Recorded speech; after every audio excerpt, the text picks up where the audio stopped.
Hello, everybody. Welcome to the Torpid Gaming Network. My name is Sunset Brew, aka Zep, and also the most offensive person on the planet. I'm so offensive that Nestor, his video dropped out. It doesn't even exist anymore. It doesn't even exist. Oh, he's back. But yeah, my name is Sunset's Brew. Hello, I am Alandra, aka Lady Bit of here, aka Soporific Gaming. And hello, my name is Pylos, aka King of Pylos, aka Nestor. And I'm Mark, aka Lord Bonk, aka Bonk. What? I can't. Nestor, I need you to do this. I have to take a breath. Welcome, everybody, to another episode of Deadlands. I'm not going to waste any time or energy trying to describe to you what Deadlands is, because I would never do it that disservice. Instead, Alandra will let you know what the game is. But before we do that, we're going to do what we normally do, which is we're going to start with some shout-outs and then talk to you a little bit about what the game is and who our characters are and all the fun things that happened in the wild, weird West. So let's get started with the shout-out. Sunset's Brew, thank you for your subscription for 26 months using Prime Gaming. DJ Tank, thank you for your resub for 22 months at Tier 1. Crusader, thank you for your 10 months subscription using Prime Gaming. Happy Monday, happy Tuesday to you. I resubscribed. Neat. Thank you, Budget. Thank you for your resub for 4 months using Prime Gaming. Appreciate you, brother. Love you very much. DJ, thank you for giving a Tier 1 sub. Dysfunctional Fam Jam, welcome back. Blind TV, thank you for your resub for 22 freaking months. Pog, Big Pog, Double Big Pog, Triple Big Pog? Triple Big Pog? Wicked Budget, thank you for gifting 3 Tier 1 subs, dude. I appreciate you. DJ Tank, thank you for... Oh, no, I'm sorry, I said that. Speedster, thank you for your resub for 8 months at Tier 1. Always fucking really happy to see you, brother. Glad to hear you're doing well.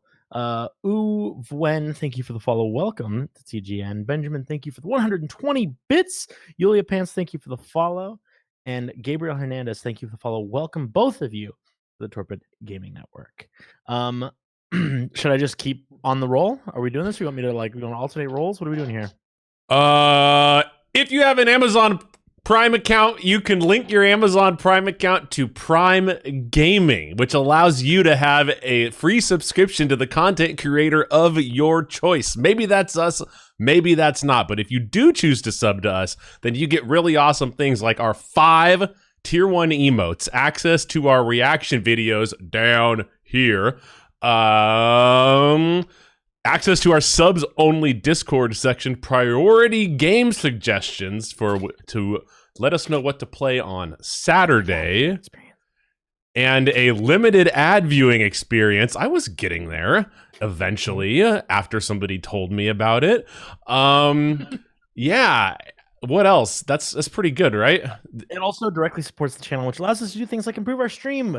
You guys have probably noticed over time that we've been able to do things like upgrade our cameras, upgrade our microphones, create more content like more reaction vids, find new ways to run those reaction vids, and it's all largely due to your guys' support through subscriptions and bits and all of the other things that you guys do to support the channel. So if you are an Amazon Prime subscriber, you might have a Prime Gaming sub available to you. You can hit !Prime, follow the link, and find out there. And if not, that's okay. We still love having you here.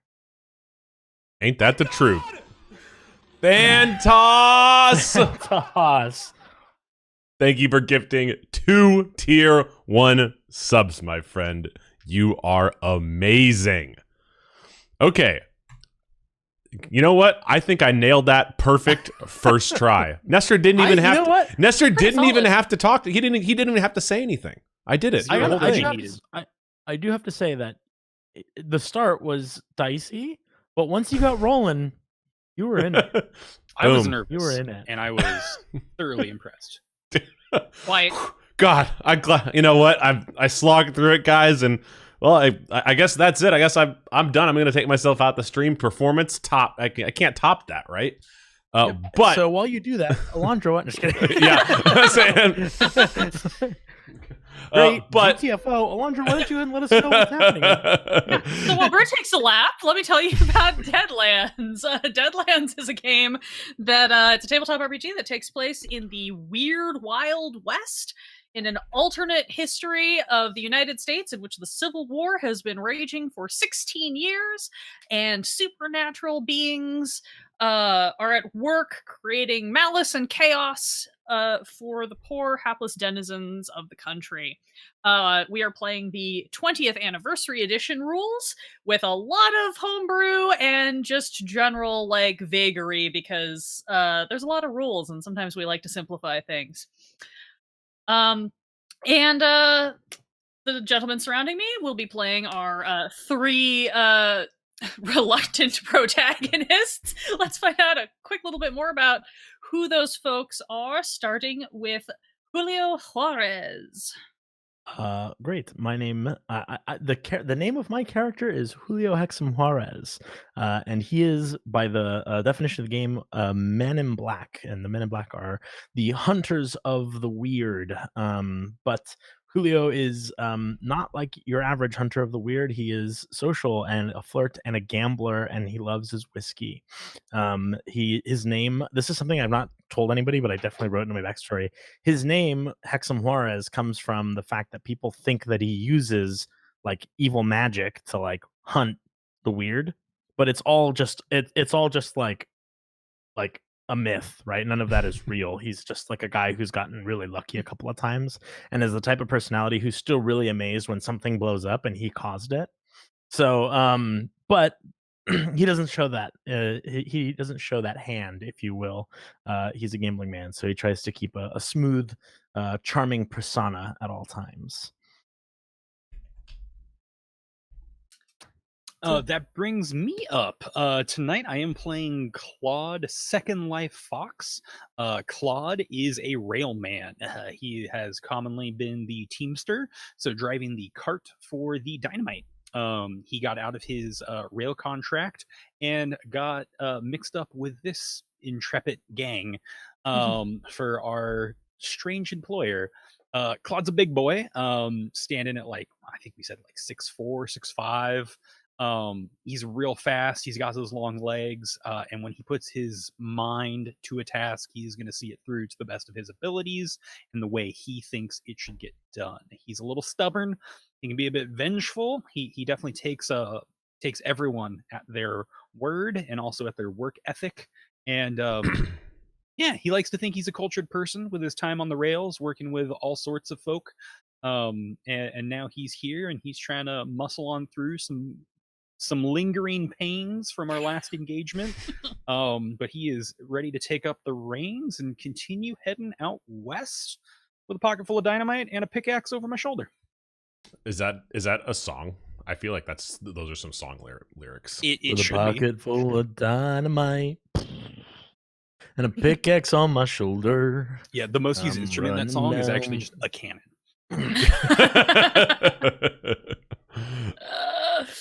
I am playing spoons. I am playing a man called Leon Robinson, who is a deserter of the Union Army. Originally, he was a code breaker, and he intercepted a message from the agency about the slaughter of innocent lives that the Union Army was trying to pin on somebody else to make them look better. And Leon just couldn't bring himself to stay with the cause any longer. He covered up all of his Union Army tattoos with massive black squares to remind himself that all the Army is just a bunch of cover-ups and all lies. He would love to know not only what the agency is, but more importantly, who the fuck ordered that hit. And also, the other thing that you need to know about Leon is that when he's lucky, he's really lucky. But when he's down on his luck, he's very, very unlucky. And that didn't come into play last game, so he's due for some catastrophes. Yeah, this is probably a good time to remind people that although it's not quite the same mechanic as Aurora Zero, which is played in the D&D 5e universe, we do still honor the purchase of critical successes and critical fails with your channel points. If anybody wants to see what happens when Leon gets real unlucky, just put that in your back pocket. Think about it. I've been a good boy this week. Bluey. Hey, don't you have other things to be doing right now? No, he doesn't. His item on today's to-do list was writing his vows, and I did that for him. That's Okay, true. got it. Yes, Oh, okay, take care true. of Yeah, that for him. yeah. Put your feet up, take a seat. Yeah, like ironing. Speaking also of mechanics in general, one of the mechanics that we use in Deadlands is the drawing of fate chips. At the beginning of every session, we draw fate chips that the players can use to change their fate. Or in some of our cases, hoard like the gremlins we are. I just forget about them. I'm not hoarding. I just forget that I have them. How do you forget? You get extra because you took a feature to get more. Okay. Yeah, so he can hoard them like a goblin. Yeah. So They're shiny. Anyway, so we will be drawing the fate chips now. Everybody gets 3 except for Liam, who gets 4 because of one of his special lucky features. So, starting with Julio, you get a white and 2 reds. Oh, game time. Excellent. For those of you watching, I don't know if I've explained this since the first episode. White, there are the most white. There's 50 white in the pool. 25 red and 10 blue. White is the most common, blue is the least common, ascending point values. Claude, you get a white and 2 red. Game time. Let's go. Big money. Blue chips. Let's go. 2 white and 2 red. Ooh. Okay. Sorry, it's hard for me to. I'll say these. I did. I thought it was 4 white. Now it's like okay. No, 2 white and 2 red. Sorry, my color balance is just a nightmare tonight, which is why I look like more of a vampire than usual. And then I will draw the 3 that go into my pool to use against you guys. Don't like that. Damn, a white and 2 red. Okay, Weird. Did you just put your hand in and out of the jar 4 times and just picked up 1 extra? Like, Who's hoarding Okay. the No. blue Yeah, there they chips? are. Who's hoarding the blue There chips? they are. I have 1. You guys. I have one. How many total are there? Like 5? There's 10 total. Oh, 10 total Um, blue chips? Oh, I guess technically Hey, I you're have so 2. lucky. I have 2 that. I'll say like I feel like there's the blue chips now are the majority of the 5 pot. left. How many No, do you I mean have? I only have 1. How many do you have, Mark? 1? There's at least 25 blue chips in there. I can see Yeah, I have 4 on the 4. camera. Like, There's 4 in here. You can That's- see them I- all. I'm it says rounding I have up. 5 It's 25. legendary chips. That's fine, right? Yeah, Uh, same actually. You nearly died. You can have legendary chips. See if I care. We've only got 1 episode left. Burn those points, baby. Everyone, this is Deadlands.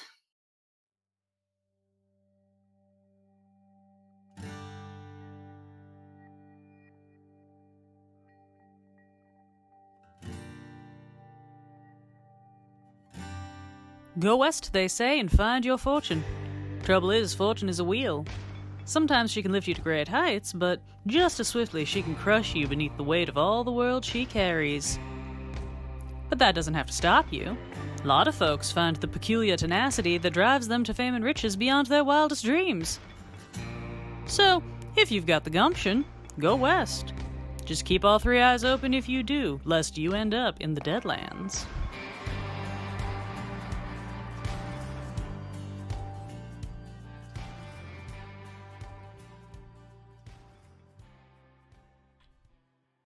And oh my god, we're getting God, a raid! It's amazing.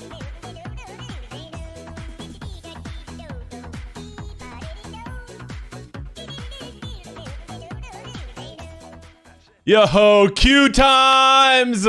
Thank you for the raid. Guys, if you have not followed Q Times yet, take 5 seconds, give them a follow. But guys, welcome to the Torpid Gaming Network. What were you guys streaming today? Was it, were you guys doing the Court of Corvids, the Pathfinder, or was it something else? But guys, welcome to the Torpid Gaming Network. If you are just dropping in from Q Times, this is our tabletop RPG night. We are playing Deadlands. It is a Weird West tabletop RPG where we are going out to California to try and find a possessed demon person's kid. Nailed Sister? it. And you're only to Colorado. Oh, it's yeah, fine. the sister. We're heading west. We West. might get to California. Welcome, Raiders. You're actually just in time for our recap. Because Phoenix last Dawn week... Command. Oh, okay. Yeah. Oh, Phoenix Dawn Command. Excellent. So last week, after Claude nearly died at the hands of the ghouls in your minds and The was flesh wound. literally miraculously stabilized due to some weird magic from your apparently semi-undead employer, you were able to finally make your way out of the mines back onto the bloody plains of Kansas. After commandeering some horses and a cart in a slightly sketchy manner, again, thanks to some assistance from your employer, you made your way to Dodge City. In Dodge City, you drank, you gambled, you read some mail, you got some more horses and a cart. But most importantly, throughout most of last week, you learned a little more about your employer, Captain Constance Tenacity, formerly of the United States Union Army, recently of the agency, and most recently, dead. You have now learned that Constance is what they call a harrowed. She is technically dead, but her death has been prolonged, if you will, by the demonic spirit that now inhabits her body. You are all in a cart with a team of horses. I believe you got a team of 6 horses, and you are blitzing your way to Denver, Colorado, the Mile High City, a place of great terror where only the bravest choose to go, because Denver, you see, is a city haunted by ghosts, ghost stories, and perhaps even worse things. Nobody chooses to go to Denver if they can avoid it. And yet here you are, choosing your path to Denver. That tracks. Yeah, that kind of goes along with what you guys have been doing this entire trip thus far. This journey is going to take you a couple of days. While you're riding fast with the team, you are going to have to change horses a couple of times, which can easily be done. There are Pony Express stop stations and other places where you can change out tired horses and get a little rest as you need. You know, there's one night that you have to spend out on the plains. Shit gets a little weird.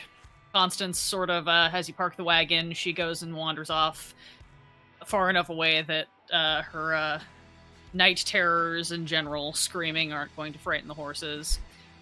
You're pretty sure that you heard coyotes approaching at one point and then abruptly stopped hearing coyotes. That was concerning.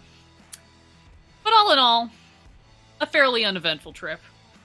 And after a couple of very rough days of riding this cart across the plains, making your way along the rail lines, you arrive in Denver. Let me get to my map. Make sure that I tell you correctly where things are. It's not... You just don't have it memorized? Yeah, shockingly enough. The whole thing? Come on, You didn't, like, go to Denver last week and do research or anything? Again, this is alternate history Denver. It's entirely different. Your mom's alternate history Denver. Ha! Got him. Yes, there we go. So Denver is super interesting. Not only is it, terrifying and haunted in all kinds of senses of that term, it is also a major point at which the Wasatch, Union Blue, and Black River rail lines all meet, as well as some of the smaller independent rail lines, and it is a major point of contention due to the conflict between the Wasatch Line, a line run by Brigham Young and Professor Hellstrom from Utah, and the Denver Pacific Line, an independently owned line run by the Smith & Robards Company, aka your favorite gunsmiths. Yay.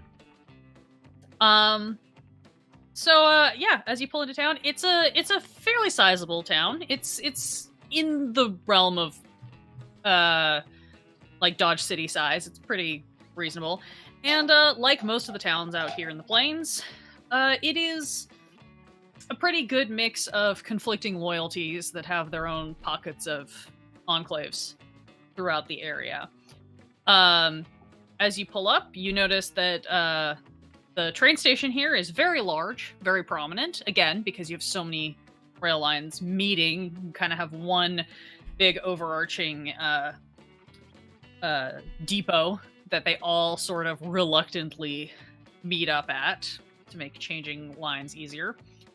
And then on both sides of the rails, you see, streets with these much more fleshed out businesses, houses. You see hotels that look more like true hotels, not just an awkward top floor of another building. The saloons and the bars seem a little more established. My hands. DJ Mikey B, thank you for the follow. Welcome to Torpid Gaming Network.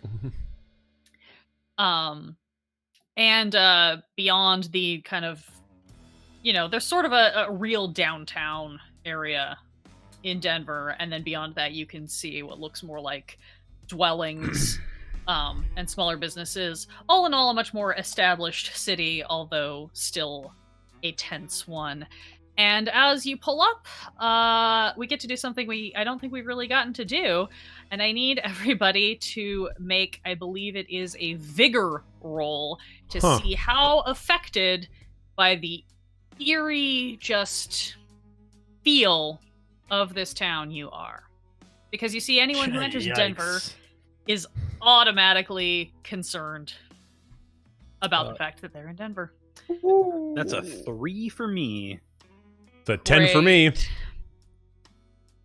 Leon, man. The 4 for me.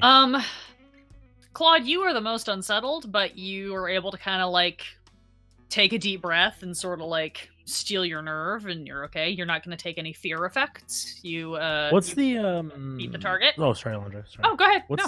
What's the Oh, wait. He meets the target? Yeah, it's a low target for this one, so he's fine. He's Never like, mind. never mind. Yeah. I was gonna be like, what's the cost of a white check? I think with the chill down my spine, though, I am gonna pop my collar a little bit and just try to hide my face a little bit. I have done work here before, and if a few past deeds merge their head, it's not gonna make this job any easier. Right. And that's true too. Everybody, I believe we talked about this at the end of last week. Claude worked on the Denver Pacific Rail Line. That was specifically his most recent contract before he left, I believe. Correct? Mm-hmm. Yeah. Yeah. I just finished that contract, and happy to get out of it. The rail wars are a nasty business. They are indeed, and a lot of that nastiness, unfortunately, centered in Denver. There's a few other major buildings of note. You do see around here, this is, you see your standard smattering of bars and public houses, hotels, but you also see the post office, the bank, a couple of buildings that look like they might contain offices for rent. You've got much more of a flourishing area where clearly people are putting down roots and also staking their claim. There's a definite feel of you're going to have to figure out the code of how to determine which establishments have which affiliations before you declare yourselves for or against any particular group that has assets here. But yeah, right by the depot. I'm assuming that you guys have been kind of sticking close to the rail line just as a guideline for how you've been traveling. So as you pull up and you can see this large train depot, you can also quickly find the ostlery and the stables where you can drop off your horses and your cart. Yeah, happily take it there. And I think it's around this point I'll go ahead and bring up with Constance about the payment of said horses. I know she had to go get her mail, and assortment of that, but wouldn't mind be compensated for those dues. Certainly. How much do I owe you? We'll call it 100 even. I don't remember the change. Perfect. She hands you $120 from her. Thank you kindly, miss. From her decreasing but still hefty cash wad. Yeah, that sounds absolutely great. Might have made money on this. I think you did. So far, I think everybody has only made money on this trip. Lucky for you guys. Cool. Earned money, I would say. You specifically have earned it.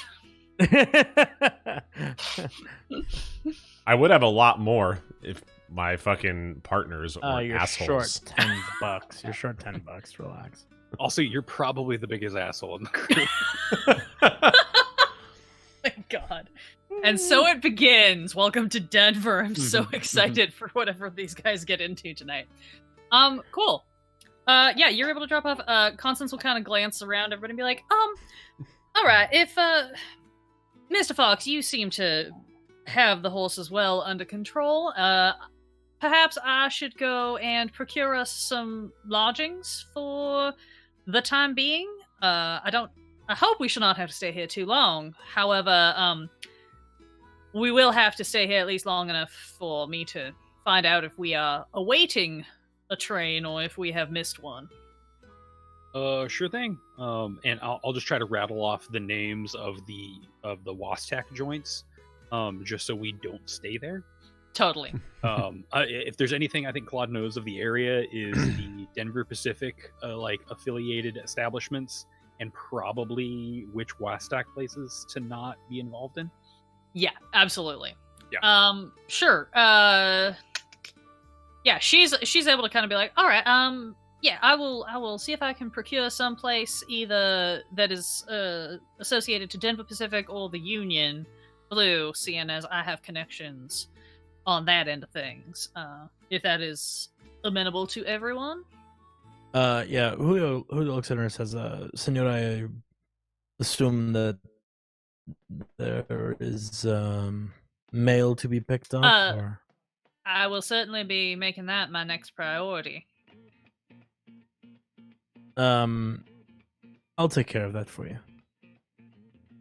Much appreciated. Here, and she reaches the satchel. She pulls out. It looks like it's the same kind of signed, stamped Notarized letter that she gave you in Topeka that'll allow you to do business under her name. Excellent. Are you in need of the petty cash, or are you set for the time being? I need just $20. She hands you 25. I hand 20 to Leon. Oh, and Constance, I also need $20. And what business will you be undertaking? Oh. Mr. Juarez is getting my mail. Mr. Fox is taking care of my horses. What are you doing on my behalf? Oh, look, I'm just making sure that no problems befall either of them. Yeah, no, we're good. Yeah, no, yeah. I think Julio and Claude are probably like looking at each other like scoffing, like. Constance unfolds the wad again, pulls out a single dollar, folds it up, reaches over and tucks it into the collar of your shirt. Get yourself something nice while you're making sure nothing befalls them. And she walks off. I think Leon just grabs the dollar, just crumples it up, flicks it back at her, and just making sure that it hits the back of her neck specifically, and I will roll a fucking nimbleness for that. Yep, if you yeah, want I was me gonna say, to. I think that's, nimble, that's gonna be deftness. Yeah, I deafness. think. Sorry. Like, I can roll sleight of hand. I can roll a shooting for you. Shooting pistol. Nope. Roll me a Wads it into his pistol, shoots Yeah. her in the back of the head. roll me a straight deftness, and I'm gonna roll. We're gonna contest it with her cognition to see if she notices that you're doing it in time to dodge. She just goes, catches it. It's just gonna get stuck in her hair. Like, she has her hair down. We know this. Nope, I'm using a chip. Fuck this. Okay. What color chip you using? A red one. Draw your You're chip. I don't care. You're willing to give her a chip for your fucking. If you crime. guys would just be nice to me, I wouldn't have to do this. If you weren't so easy to hate, we wouldn't have to do this. Okay. Great. So my roll is now a 13. You're fucking costing us by giving her a chip. Yeah, and we wonder why we give you a hard time. Cool. My trip draw was a red, so that seems fair. Yeah, totally. Worth it. Goes in the pool.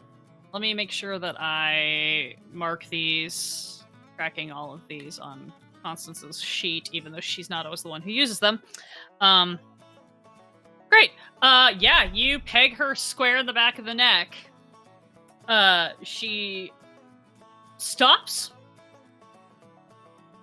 turns around, makes eye contact with Julio, just gives him a little nod, kicks the dollar toward him, and turns around and keeps walking.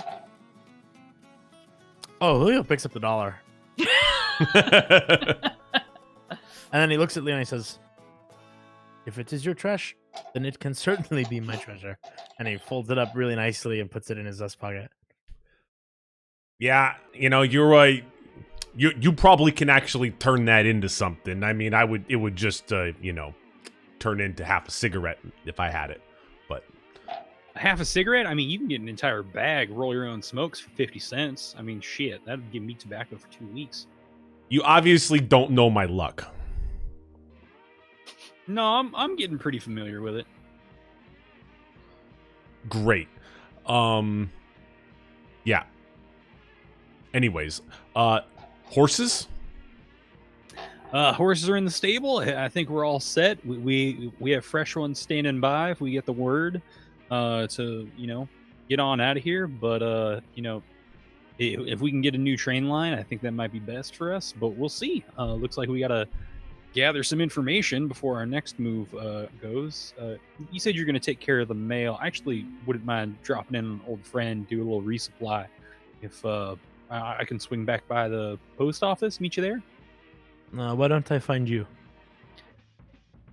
All right. Well, And then he pats his chest, obviously on his flask, and says, "I could use a resupply as well." right. And yeah, whatever the normal rail bar for the crew was, I'll hand off that name. I'll probably be popping in there, seeing if I recognize any faces.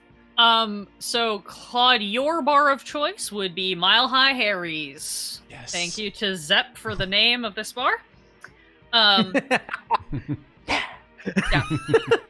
Yes, your bar of choice would be Mile High Harry's. That's where most of the boys from the rail line, and it is considered essentially neutral ground. It is mostly frequented by the Denver Pacific boys because they were the ones doing most of the construction that is prevalent around here. However, anybody who works the rails, there's that sort of quiet solidarity of if you're just a rail grunt, you can all just come in and have a drink relatively in peace.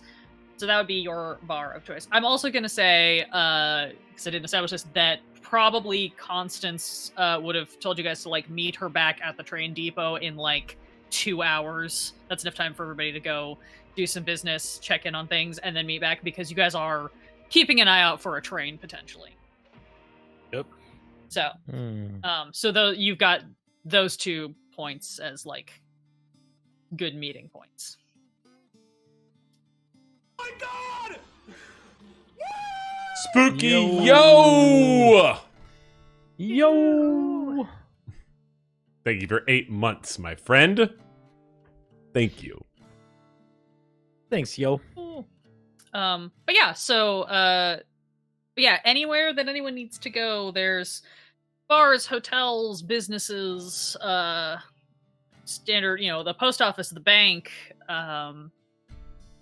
various houses of repute and ill repute, depending on what you need and where you want to spend your time for the next 2 hours. I would like to try and stop in where I would do the resupply for the TNT cart, which I think we said Clifton might have a hand in that. That sounds like a thing that we talked about. Yeah, I don't remember which was the tinkerer and which was the more businessman for the Denver Pacific line, but I know that we did talk about it, and I wouldn't mind just stopping in on him and grabbing, another 6 sticks of dynamite. Yeah. I did lose some in the train safe. Yes. But Sorry, that is an acceptable loss. I'm trying to scroll back to my thing about the Rail Wars to double check, because we did. Yeah. I remember us talking about one of them is like the business guy and one of them is like the quirky weird one. Yeah. Jacob Smith and Clifton Roberts are the 2 names. Yeah. I think it might have been Clifton Roberts. I believe you are correct. With a name like that, I'm pretty sure he's the quirky one. Yeah. But yeah, I wouldn't mind making my way down there, like knock in, see if the normal resupply guys are there, just doing like the little catch up and see if they'll give me some of the good stuff, because I trust their dynamite better than I trust the general store's dynamite. Yeah. Oh no. Yeah. No. You totally roll in, and yeah, Skip's working the counter with his missing ear and his missing half of his hair still missing. You're pretty sure at this point he's like shaving it on purpose to look like that to freak out the new guys, because he blew his ear off like 6 years ago at least. Oh yeah, he was the old Second Life before I was actually working the line. Basically, yeah. Nah, and he's just sitting over there. He's like chewing on an unlit cigar, and he's like, Second Life. How you doing, Second Life? Welcome back. They get you back. I thought you said you was getting out, boy. I am out. I'm actually on I don't even know what to call it. A private contract, actually. Getting too big for the likes of us.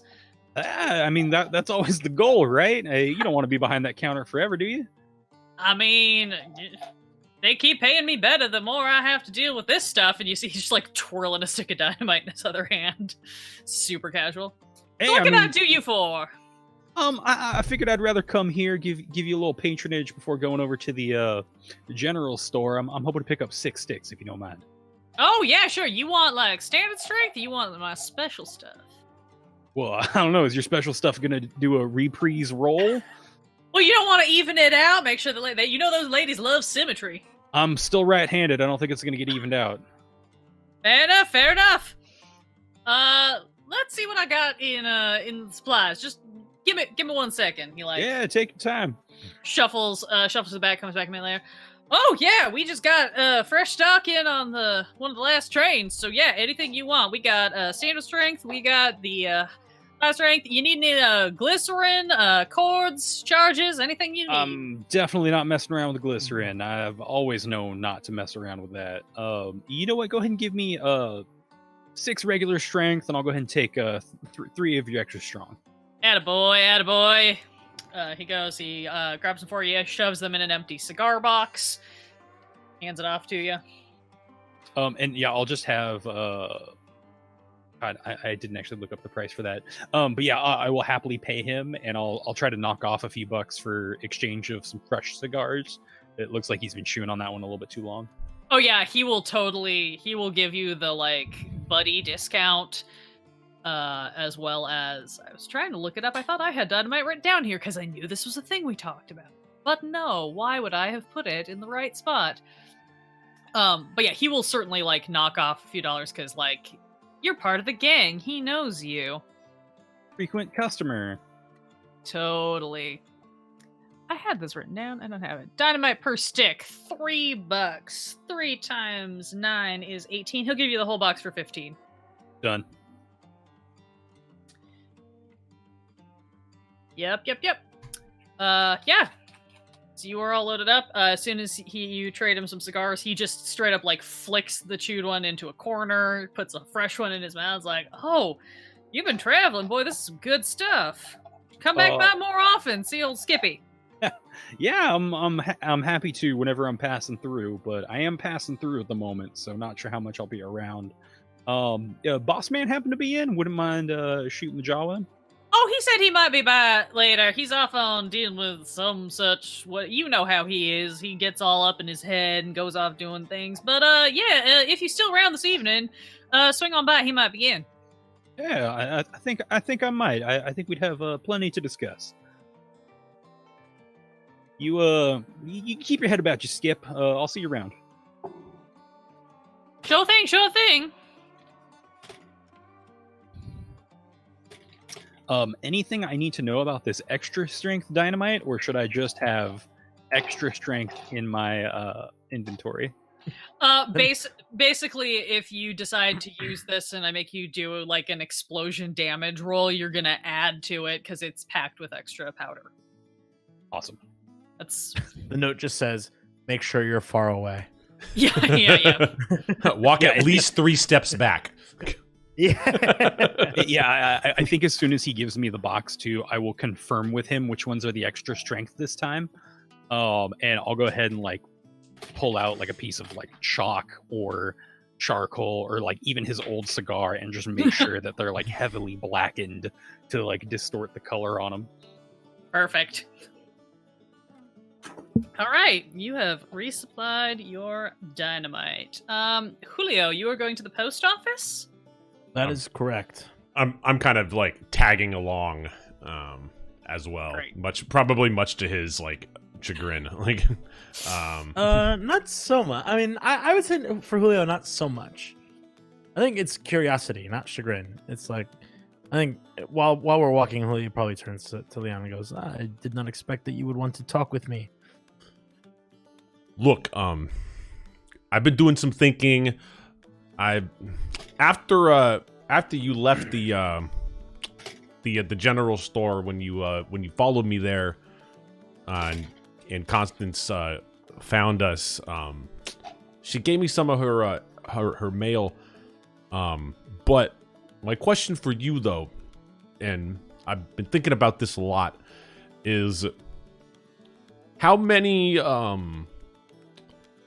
people you think she's got looking for Prudence? I'd say I don't really care about those people if I'm also being paid to look for her.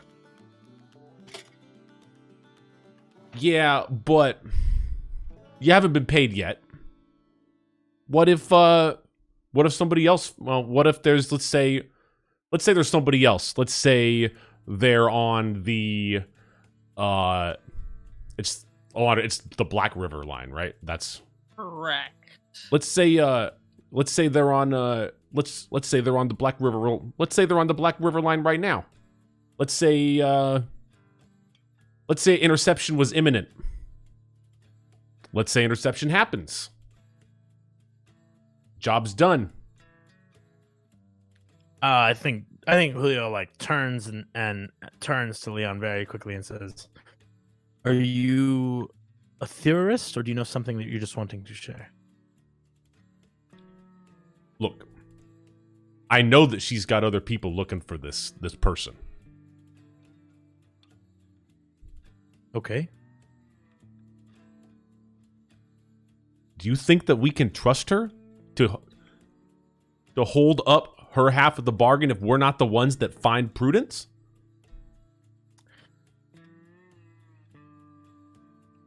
Leon, there's not a part of me that thinks that I can trust you or Mr. Fox, and I'm in love with Mr. Fox's sister. No, there's not a part of me that believes that I can trust anything that the Senora says, but I do know that we have an agreement in paper that says that she will pay us at the end of this misadventure. Yeah, I mean, she said she was going to do a lot of other things to all those people that she was talking down during the war, and they're all dead. Yes, well, then we'll just have to cross. No, actually, yes. Well, then we will just have to shoot at the target when we get to that shooting range. Look, let's try and find someone who speaks French around here before Constance gets back. Julio is, I'm not looking for a Frenchman. And I And you like, and I hold up Constance's letter from Dodge City, in French. and this is when Julio debuts that he's fluent in French. You fucker! I mean, I'm not. Honestly, I'm not. you can certainly look at it and see if, because you are fluent in Spanish, if you can parse any of the other French words. Oh, interesting that you would let me do that. If that's the case, then I will absolutely take the role. Yeah, roll me a base knowledge check, and if you get a real good roll, I will let you kind of be able to parse a little bit of what this telegraph might say. Dude, 10. he's fire. He's fire. He's hot fire. Shit. Yeah. Okay, that's pretty solid. Oh, I gotta tell you, that's good because I was about to use a blue chip for this. I really like this like bot device. I think that's really cool. Yeah. So go ahead. Yeah, he hands you this telegram in French. All right, which one are you giving him? You're giving him the one that she gave you In Dodge City. Dodge City, the second one. Yep. Okay, because Yep. you guys also looked at that first one. But I think Yeah, but she has that. In her I do not bag. have that in my possession though. Correct. I didn't think so because I think she's got it in her satchel. But anyway, yeah, you look at this this telegraph. You can't quite make out everything. It's a little bit fuzzy, but from the words you can parse out, the gist of it seems to be, somebody is watching or following Beauregard Montgomery. He has gotten off of a train and he is no longer pursuing. You're a little fuzzy on some of the words and some of the specifics, so there's a little bit of like, I'm not sure if this is exactly right, but that seems to be the gist of what you're able to parse. So I'll ask my question. Can I ask my question as a player then? Is it, just so I'm clear, is it that the person following Beauregard is off the train, or that Beauregard is now off the train? Or is that something that gets lost in the translation? I would say that's something that gets lost in the translation a little bit. You're thinking that it is saying that Beauregard got off the train, but you're not positive. Okay, then I'll turn to Leon and I'll say, it seems that somebody was following Beauregard, and then I'll kind of point to the point in the letter where it talks about he got off the train, and it says like, you see this part here, I don't quite understand. I can't tell if his pursuer or if Beauregard himself got off the plane. It's not clear for me. Well, okay. Then this is interesting because now it sounds like there are two trains, and I pull out the second telegram, which just says on it, BR line, interception imminent. Look, I got this at the same time as that other one. And originally, I thought that this was talking about Prudence. That whoever was writing this was following Prudence, like we were. I think this is the point where Leon gets really tense and like kind of where Julio gets really tense and kind of gets in Leon's face and just like, what exactly is your play here? She is fucking playing us, dude. We are doing something that is bigger than us. That, Leon, but why do you care?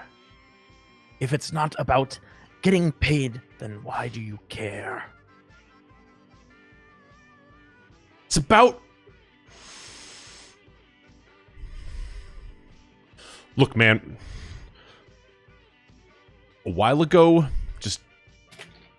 I thought I knew things about the world, and it all just came crashing down. And I know that the fucking agency is behind it, and I want to know who the fuck they are and why the fuck they did it. And they're going to do it fucking again. What if some things in the world are just not worth knowing?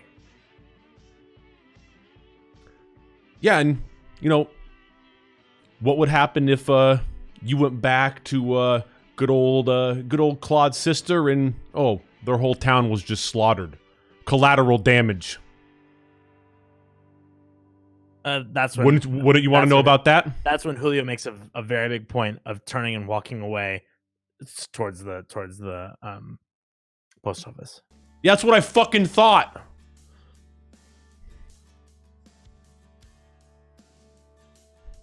You think it ain't real, but that shit's real, and I start walking faster after him. Excellent. Yeah, there's a big old building. Looks really nice. It's clearly been painted recently and done up really well. It says United States Post Office. Yeah, I walk up and I grab the handle of the door, and just as I am about to walk in, I turn to Leon and I'm like, the only thing that I need to know that is real is that when the time comes and you have a gun in your hand and you're ready to pull the trigger, that you will be pulling the trigger in my favor. And if that's the case, then for as long as we are on this mission, this adventure, this misadventure, then I will help you find what you're looking for. But I will not follow your lead. Yeah. Okay. Look. Yeah. And he breathes out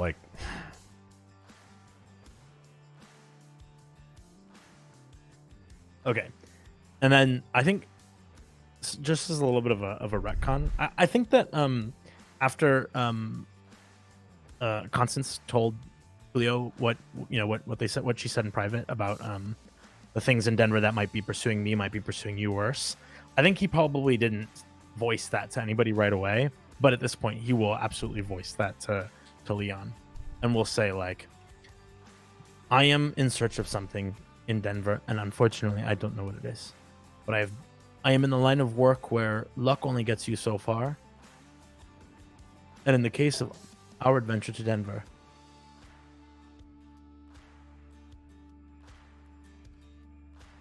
we have to race against my own bad luck. Well, now I'm intrigued. What was the name of the city we're leaving? Dodge City. Yeah. As we were leaving Dodge, Constance made clear to me that perhaps she is not the only one being hunted on this trip. And my line of work, being hunted, is not unfamiliar territory, but it is not constant. So I'm going to the post office because what did we learn in Topeka and in Dodge City? The person at the post office knows things, and they also probably are going to die. Yeah. Welcome to it. And I swing open the door and I walk in, and immediately the demeanor changes, and I shift to super suave Julio. Charming, charming Julio. And I walk in. Oh, hello, senora, or whoever's in front of me. I don't know who it is. So as you walk in, there's a middle-aged woman behind the counter. She's got a little bit of that mom vibe to her, for lack of a better way of putting it. She just seems like a person that you want to chat with right away. She seems really sweet, and she is doing some sort of paperwork or something. There is also a very tall black woman in riding leathers, standing off to the side, looks like filling out a telegram form to send. She's got a hat, she's got boots. She looks like she's probably a vaquero or a vaquera, okay. I guess it would be. Yep. If I remember my romance languages. And she's just off to the side filling things out. Is there a nameplate for the post office lady? No. Okay. And then I walk up and it's morning? It's late morning. Daytime? It's 10:30, 11ish. Okay. Then I walk up and I say, "Buenos dias, señora. My name is Julio. I am here to collect mail on behalf of Señora Constance. Tenacity. Oh, sure. Oh, yeah. Let's see. Well, it's a federal offense to give mail to someone who it's not here for. So as long as you can. Surely not with written consent of that. Oh no, person? certainly not. Thank you very much. Let me just go back and see if she's got anything in. Constance Tenacity, you said. All right, yeah. Yeah. Before you do that, your name? Oh, I'm sorry. I'm Lynn. Lynn. The pleasure is all mine. Pleasure to meet you. All right. Aren't you the sweetest? Let me just go check right there, and I'll be right back. Do you have? Oh, pen and absolutely. paper I can borrow? Yeah, here, and she gives you like a little pad of paper and a pen. Thank you. And then she and heads back towards where they slot all the mail to start looking through. Julio quickly writes down like Lynn, post office, and then like question, vaquera question mark, blah, blah blah, and then like folds it all up and then starts writing like a letter to Claude's sister, whose name is Abigail. what was Going in the letter. Abigail. What a great boyfriend. Abigail. Romantic to interest. Abigail. They are not committed. And it's just like it's It's very been a lot of generic, like, just very generic, like, hola, señora Abigail. I hope to hear that you are well. We are just crossing through Denver. Your brutes of a brother is safe. Well, just like very like nice, sort of like a nice little written letter to communicate to her. Like it's meant to be like, oh, I want to catch up with you, but it's also like a little bit of concern because what Leon said is definitely irked Getting to you Julio a little enough bit, for him to be like, you motherfucker, like, and so he's writing a letter and like, puts it in an envelope and addresses it to the general store in Illinois, and not in Illinois, in Illinois, excuse me, yeah. Indiana.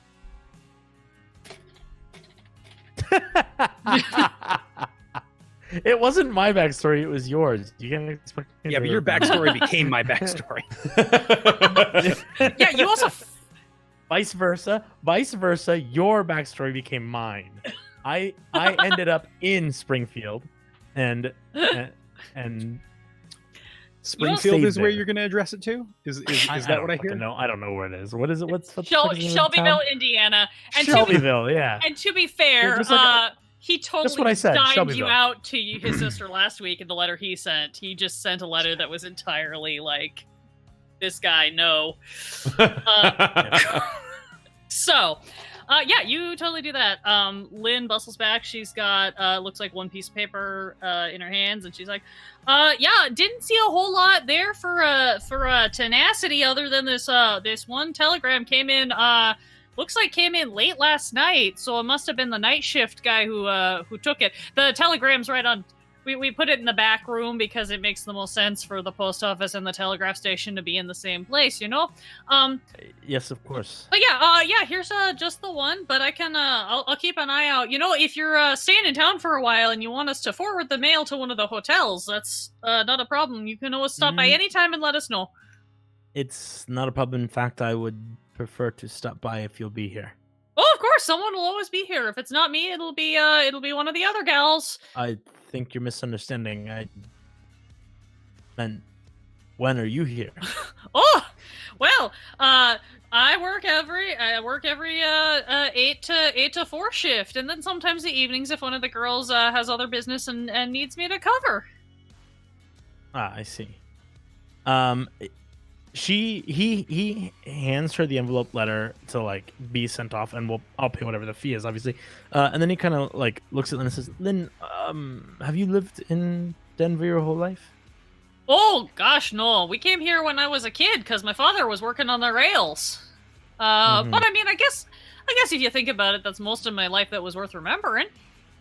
And is the legend of Denver really a legend, or? Well, that would be dependent on which legend you're talking about. If you're talking about the Revenant, oh no, that's real as the paper you wrote that letter on. Don't you know? You go to any bar, you can find at least 6 people who are sure they've seen him. Julio sneaks a look to Leon and is like, "Did you hear that?" Like, not without saying that, but kind of like, "Did you hear that?" And he kind of turns back to Lynn and he says, Yes, well, where could I? Which of those bars could I talk to these men about? The Revenant, of course. Oh, I mean, pretty much any one of them, but if you want to have a good time while you're doing it, Mile High Harry's is where you're going to get into the least amount of bar fights, because they've sort of declared neutral ground, or Vicky's Vaudeville is got a great show, and all the girls there are real nice, don't you know? Shout out to Warped Bob for naming Vicky's Vaudeville. I want to clock a. Can I quickly just clock a look at the woman in leathers riding the? Yeah. Oh just, yeah. Just to like see what her interest level is in our conversation. At this point, she is standing there. She's got her paper, and she's like kind of like leaning on the counter, and she's clearly just listening to this conversation, not in a like very much in a way of she's like waiting for you guys to be done so that she can hand off her telegram to be sent. Doesn't seem to be in any particular rush, just casually waiting, but like you guys are not making any attempt to hide this conversation, so she's absolutely listening to it. Yeah, and I want to just like turn to her. Hey, what do you know about the Revenant? And Julio's face is visibly annoyed, like, motherfucker. Like, She heard us. Elegance. Julio doesn't say that. Yeah. Oh yeah. His Yeah. face just looks like, Oh yeah. motherfucker. Yeah. Yep. Yeah. Oh no. I mean, she's like, yeah, everybody knows the Revenant's real.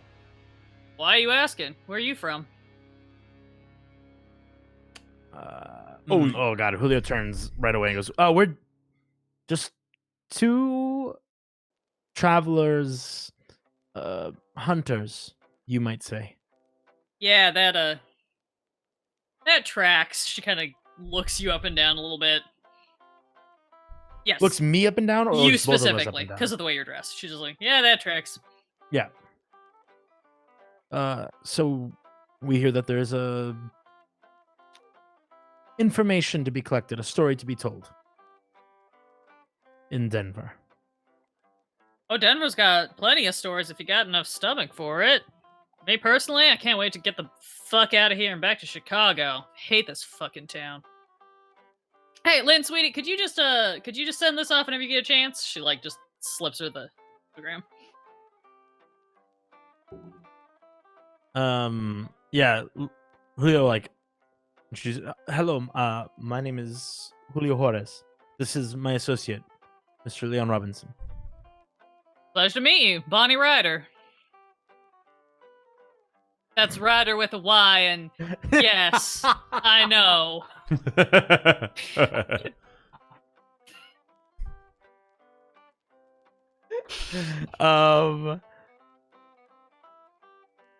That's funny. Sorry, I got distracted by the fact that was so funny for some reason. This game is just entirely built on terrible NPC names. Don't worry about it. Exactly the reaction I wanted. What brings you from Chicago to our fated Denver? Work. Trying to save up enough money to propose to my girl. Is it obvious to me that she is also it is a she, right? A woman or yes, a woman? A woman in black? She's not overtly dressed as one, but like she's dressed more like just a straight up cowgirl. Like really, if you had to get a vibe, she seems more like she's a wrangler of some sort. But she's clearly aware of what you are, so she may have some knowledge of the men in black. Of people who like exist in the same line of work. Okay. If she is one, she's doing a very specific job of hiding it, but you get more the sense that she just knows what that is. She knows. Yeah, like she's more informed about us than we are about her. Yeah.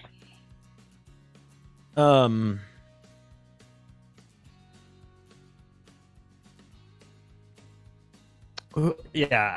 Julio like turns back to Lynn and says, "Sorry, could you remind me?" And like opens the door for Leon to continue the conversation with Bonnie, but like is kind of turns back to and kind of like puts his hand on her hand on Lynn's hand and is like, "Could you remind me the name of those?" Oh yeah, of course. Let me tell you about them, and I will say that like she's gonna repeat for you Mile High Harry's as the kind of neutral territory bar, and Vaudeville Vicky's as the like a nice place to have a good time and see a show.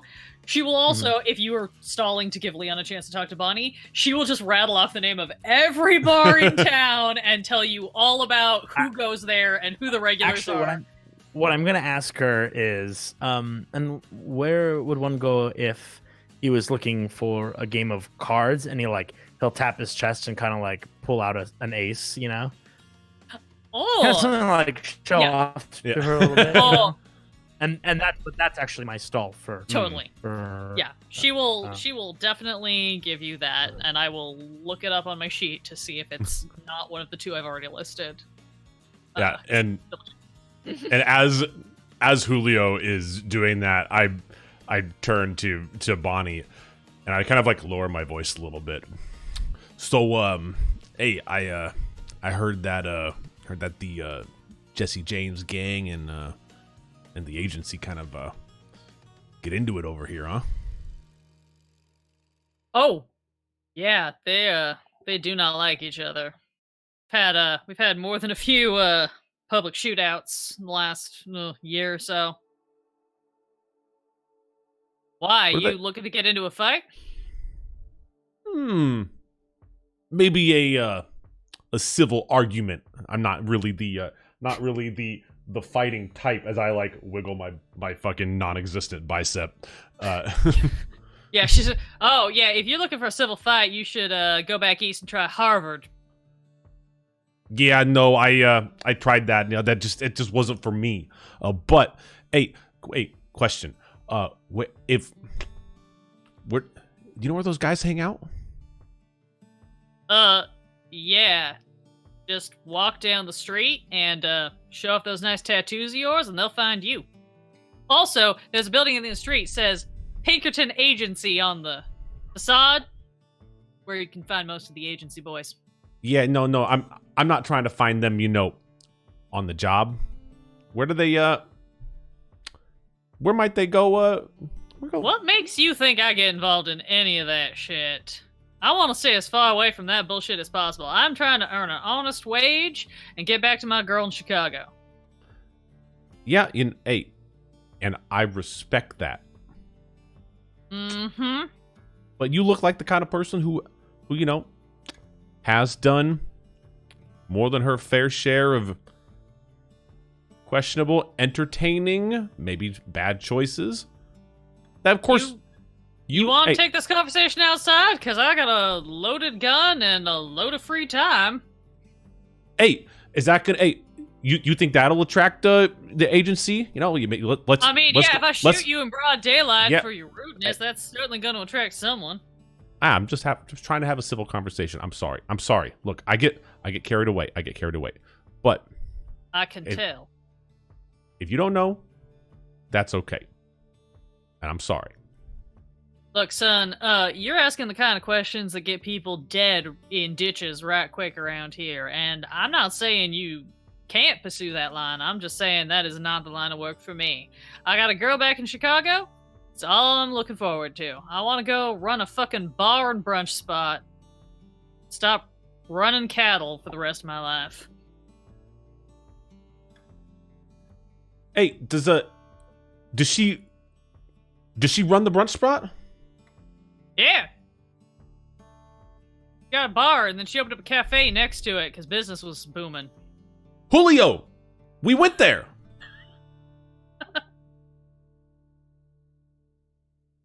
To where? Oh, what was Julio her was name? not paying attention to any of the conversation. What was her name? But- I'm sure. Did I write it down? But if you, oh my god, I want to be like, oh, I remember her name. Jenny. It was Jenny. It was not Jenny. Oh fuck. Jenny. No, it was not Jenny. Fuck. Okay. Hold on. I'm gonna give you guys a second to look it up. No, if it's not Jenny, I don't have it. But let me roll knowledge. It was. It was No.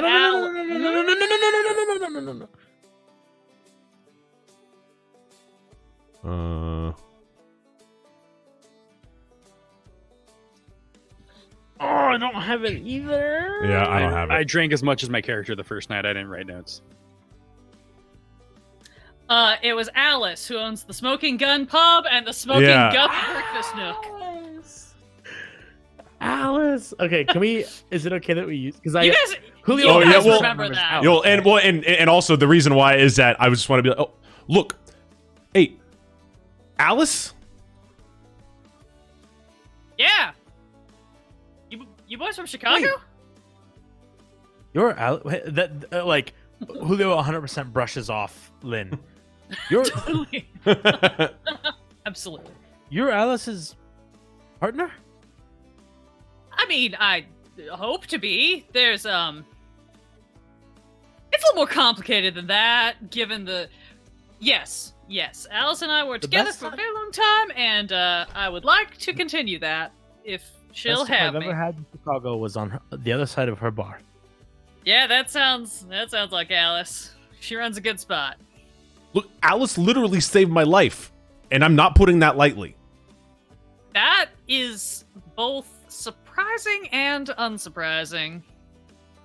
Look, I was doing the thing where I got some information from somebody who actually gave me the information I was looking to get, and then I went and did a thing, and then I got beat up, and then I had the best life-saving glass of orange juice at Alice's restaurant.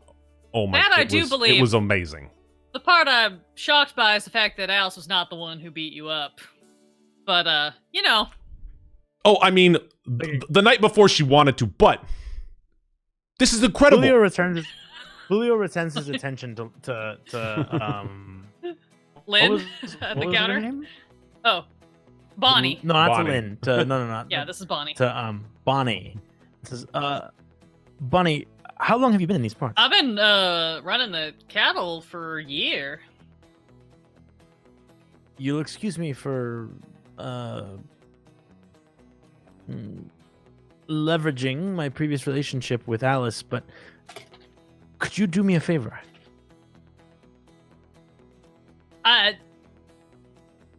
What kind of favor? It's nothing serious. I've just heard stories of a variety of different beasts and creatures and things that belong in books hunting the town of sorts. You don't have to show me to them. I'm just looking for the people who have seen them.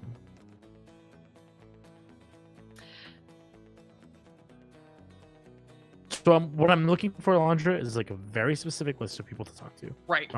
Hopefully from Bonnie, because I feel like Lynn is getting lost in the like, if you want to do this, then you should go to this place. You know, and I don't want to bother with that. I think Julio is like really Yeah, zoned he in wants on the like really specific. finding the Yep. danger before the danger Yep. finds him. Yeah, Bonnie will kind of glance over and just be like, "Hey, Lynn, sweetie, could you get that telegram sent off? It's not. I mean, it is kind of time sensitive." And Lynn's like, "Oh yeah, sure. Yeah, right. Oh, hey, yep, I can go totally. Yep, I'll be right back." And she heads into the back room. You start to hear the clicking of the telegram. And Bonnie goes, "All right, look, I don't know what you boys are into exactly. This is a very weird encounter, and I'm not entirely comfortable with it. But if you're really looking for this kind of information, and especially you, sir, seem to maybe be a player at the cards, if I heard correctly, you Julio should." smiles like a big goofy like. Yeah. He's got it. She knows. You know. Yeah. So if that's what you are looking for, you should go to Vaudeville Vicky's. Talk to Marco the bouncer. Tell him you want to work with Elena. Why Elena? Because if you ask for any of the other girls, well, you're going to have a very nice time. The most you're going to learn about is how to make a woman scream. If you ask for Elena, she's going to take you to the back room where the gamblers and those who risk their lives doing stupid things like looking for monsters are. Yes, my people. I think that's when Claude is going to Um, go ahead and just walk on into the perfect. post office. Yeah. Leon, Hexam, Bonnie? You're fucked. Claude, you back again? I thought you got out of that fucking contract. You were ready to go home. Yeah, no, it's good to see you. I finally got to meet Alice. Oh, did you? Julio's doing this thing. Yeah, same. It's like, what? No, I get why you're so keen on her, and honestly, she had many fond memories to regale about you. So I'd hurry up and get to Chicago if I were you. That's a good sign. I know this is kind of a wild shot. I don't know if she's gonna throw me out or kiss me next time she sees me. So guess that's a good sign. Good to see you. You back on the rails? Last time we talked, you couldn't wait to get off. Yeah, absolutely. No, private contract. I got a foot in the right direction. I think you should be there too. Honestly, you want to smooth some stuff over? Flowers and smokes. I think will get you in the door. And honestly, if you get anything from out here, I think she'll be doubly impressed. Oh man, yeah, you know, if she takes me back once I get back there, you get invited to the wedding. So save your pennies for that rail fare. Hey, if this contract works out, I'll ship you dollars. You're a sweetheart, Claude. Say hi to your brother and sister next time you're home for me, huh? Oh, sure thing. You're always welcome if you ever pass it through. You know it. So, you boys have any more disconcerting questions about things you shouldn't be prying into? Are they bothering you? Bothering's too strong of a word. More just trying to get themselves killed, and I'm trying to avoid getting roped into it. Yeah, that's a good direction. You know where I can find a good hat? I just head down to the general store. I mean, I'm a good hat. I don't plan on getting this one near Dynamite. Yeah, okay, I see what you mean. That would be, where is my list? Yeah, go down to Bobby's. Okay, sounds good. Yeah, you remember where it's far side of the street, south end? Yeah. Yeah, I think I can find my way. Yeah, right next to the blacksmith. Right, yep. Know exactly where you're talking. Yep. You boys done here?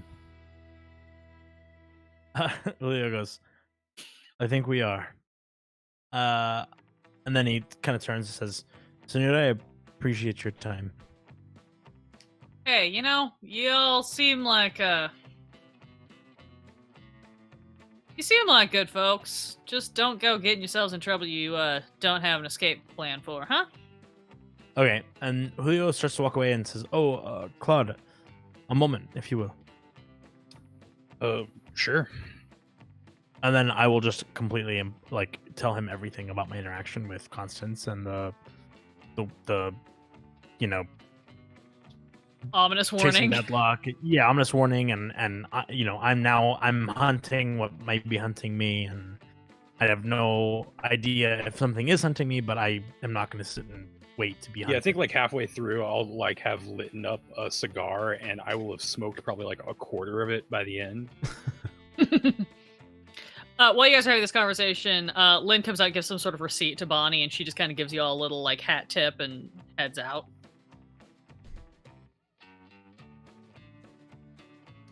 Sorry. And so I'll say I'll finally wrap the story up and go, so I'm not asking you to help me, but I am saying that if you won't, then it might be best to stay clear and return to helping Senora Constance. Look, I ain't never met any task I couldn't do. But your worst case scenario, that ain't a task, that's a death sentence. Anything up to that, I think I'm in. But if you think that you're mixed up with the Revenant, I'll make sure my sister's at your funeral. Yeah, I mean, how bad can he really be? Julio ignores that. What do you know about the Revenant? Not Leon's line, but the line about my sister. Sorry. I ain't seen him.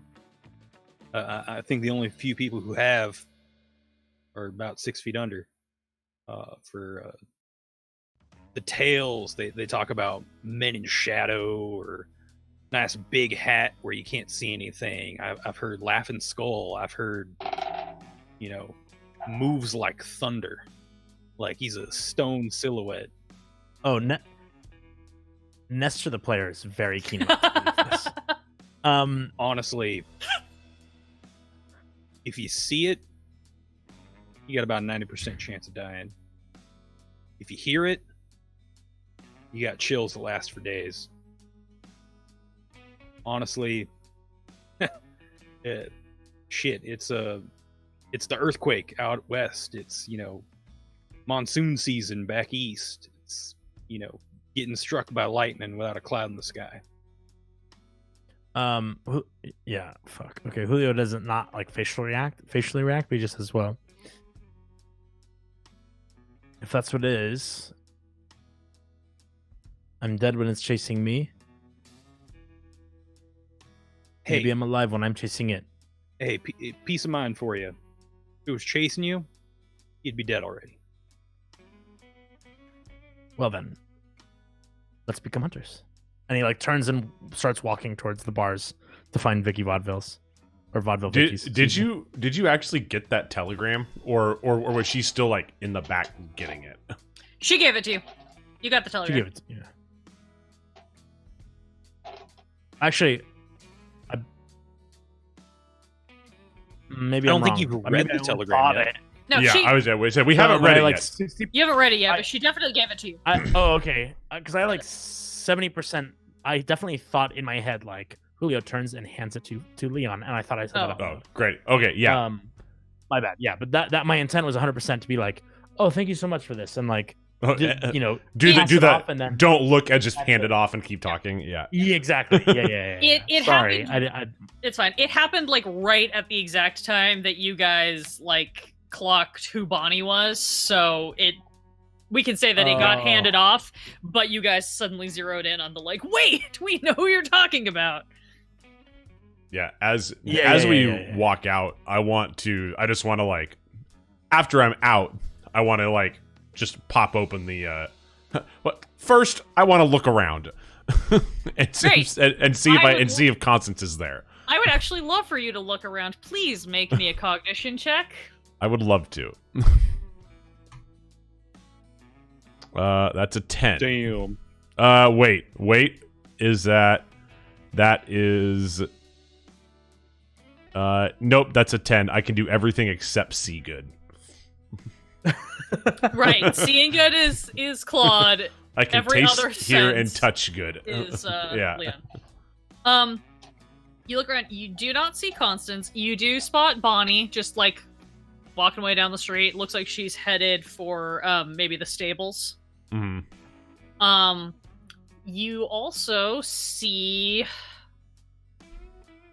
double check. You see a couple of men in suits and bowler hats headed up the street the other way. This is a somewhat familiar this is the same rail people uniform, if you will, assaulted the guys in the first episode. It looks a lot like those guys that followed you in the first episode. It is not. Copy. It's definitely not the same men, but they are dressed very similarly. Totally. Oh, perfect. Yeah, you see a couple of them. You also, for about 2 seconds, could swear that you see Julio ducking between two buildings on the other side of the street. Except you know that clearly couldn't be Julio because he's standing right next to you. That's weird.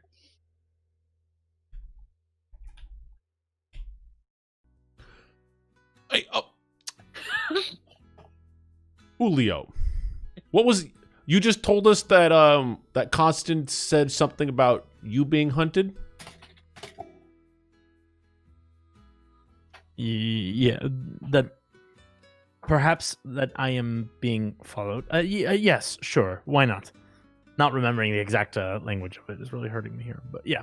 What if it's not you? What if it's somebody that looks exactly like you?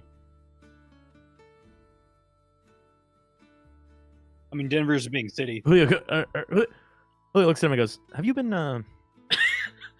And touches his flask like. Yeah, you know what? Maybe I really haven't. Maybe my mind would be a little bit clear. Hey, can I just maybe Get a No, little, absolutely not. No one drinks from my flask. All right, then. And Then I reach it. I reach into my pocket and grab my pocket bottle that I got at the store. Your Drink some. gigantic pocket Yeah. bottle. I pull it. Yeah, it's a fifth. Pull it and then put it back. And I say, because I just clocked you across the street, but you're right here. Do I also notice the guys from the other Y- rail lines and the whole lot there? if unless words are hard. English is my first language, and I still don't speak it. I speak American. Yeah. If Leon points out the guys in the bowler hats to you, you would definitely recognize them and clock that. If he does not point it out to you specifically, I need you to make a cognition roll. I was gonna do that next, but I wanted to get through this. Right. Well, I think that like the first thing that Leon does, or that Julio does, is like turns and looks towards the crowd and starts trying to like kind of glance around and says like, "Okay, where?"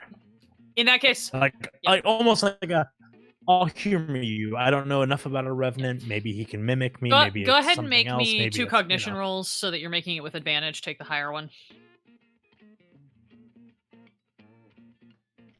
5. 5. Yeah, you totally notice the 2 guys in suits and bowler hats. They are dressed very much like Billy, the kid you and Claude terrorized in Chicago, and his partner who escaped you. You also would notice Bonnie walking away. You do not see whoever this person is that Leon is talking about. That Leon saw. Okay, so then I'll turn to Claude and go, Are those the same? Are they the same gang? Not knowing anything about the rail lines, really. That's exactly what like Julio says. We about to tussle. Oh, Odds God. are, yeah. True. Wastak boys. Wastak. That's the rail No, like- line that is. No. I okay. know, but Julio Okay. like pulls the book out and like takes a quick note just to like remember, you know, Gotcha. because he didn't remember what they were last time. Yeah, Hellstrom cronies is what we usually call them.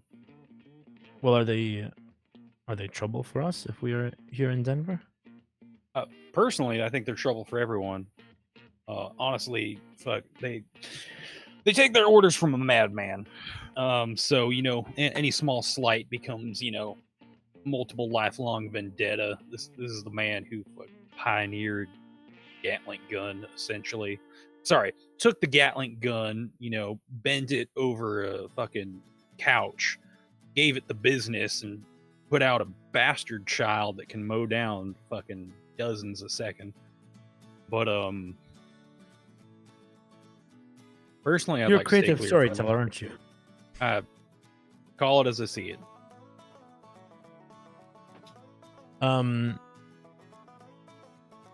Okay, and Julio turns back to Leon. Okay, so where am I in all of this?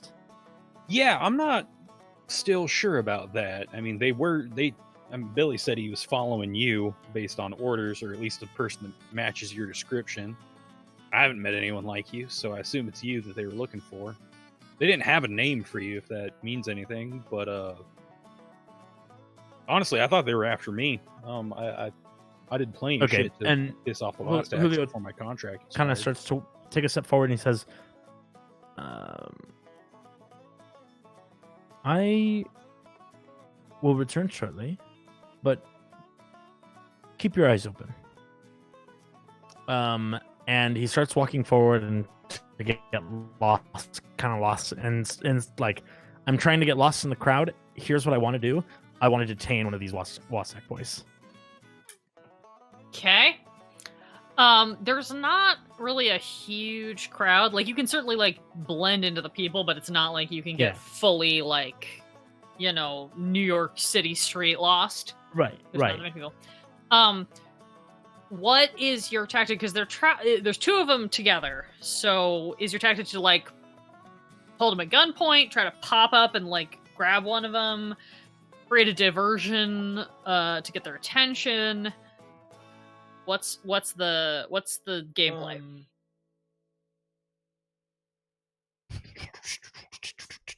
It's like, I was really just trying to roll a dice and you tell me how I do it. No, no. I'm gonna go the diversion route.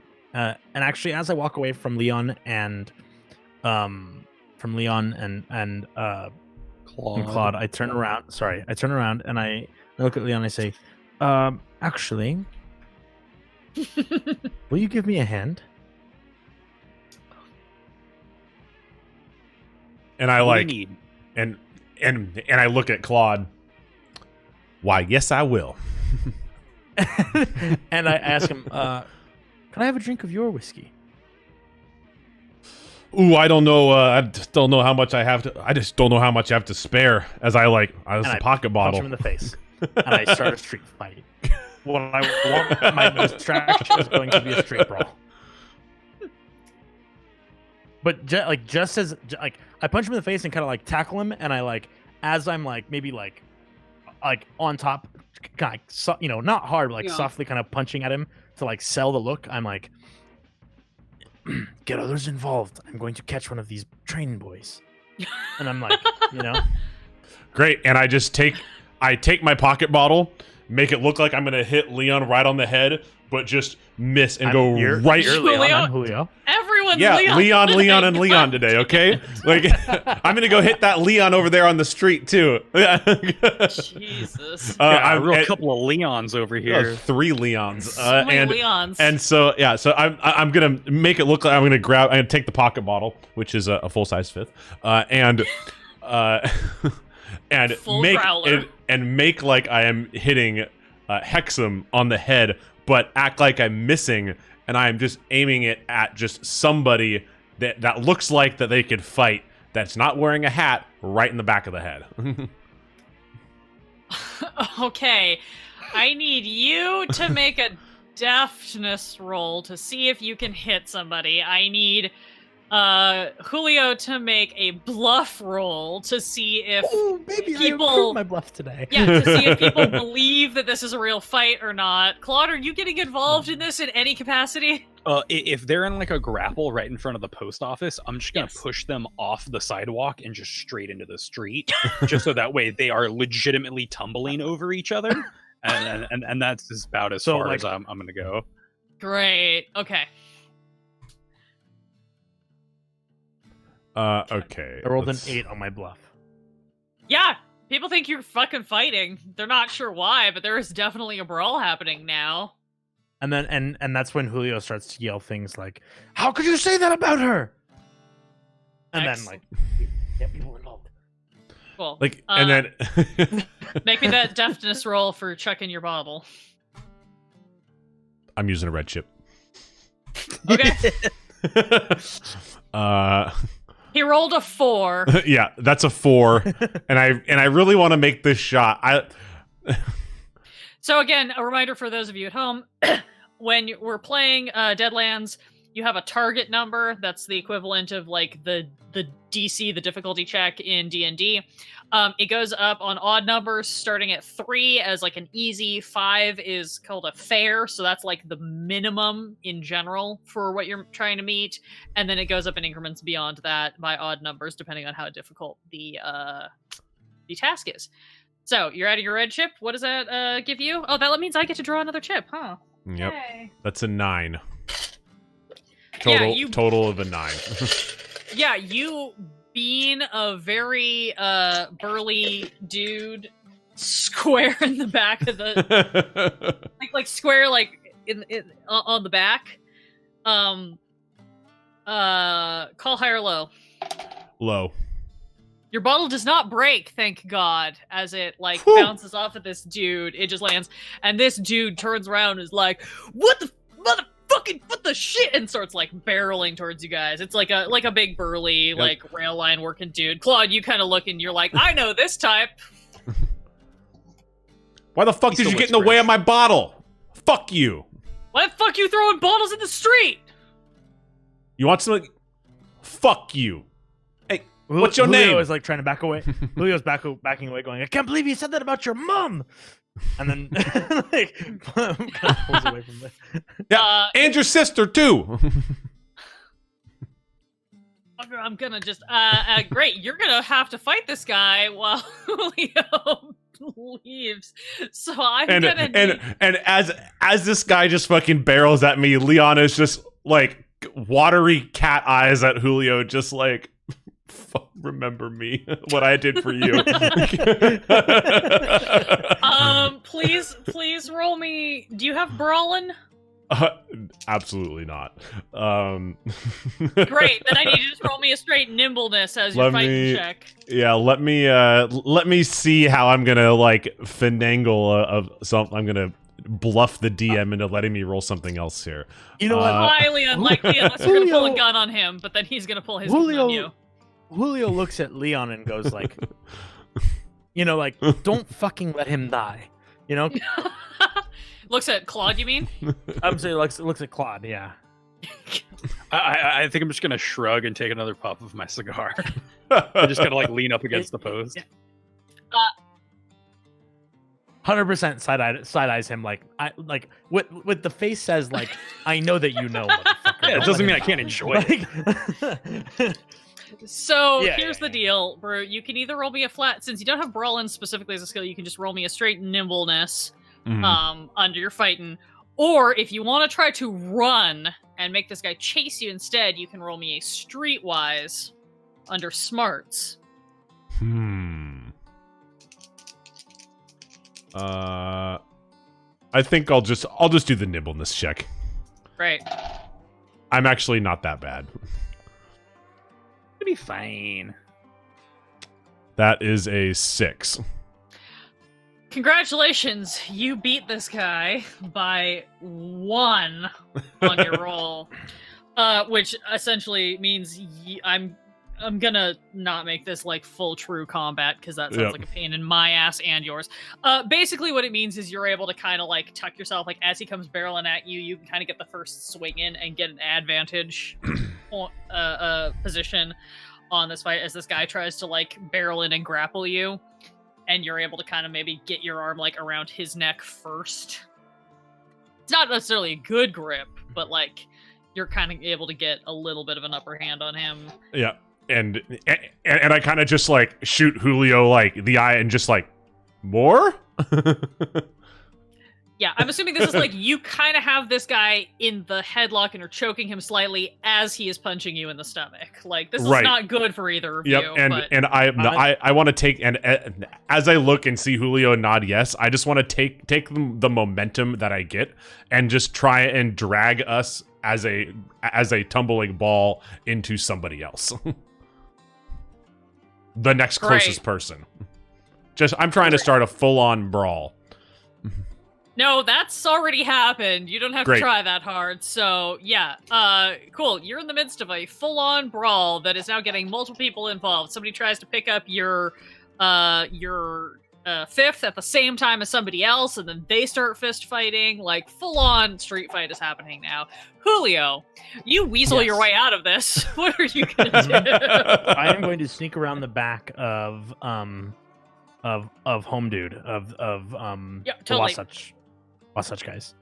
Yep, they kind of like turning back to look because they're like clearly, they've slowed their pace and they're kind of trying to get a beat on like what the fuck is happening in front of the post office of all places. That's not normally a place where fights break out, but it's Denver, so who knows? So they've kind of slowed down a little bit and kind of keep turning back. So yeah, you can kind of like skirt your way around and zigzag through the crowd and that is now forming and kind of get around behind them. Can I size these guys up? Like which one of them looks like a little bit more like a bitch? There's a Which one looks more like a Billy? Tell me more. Does he look like a bitch?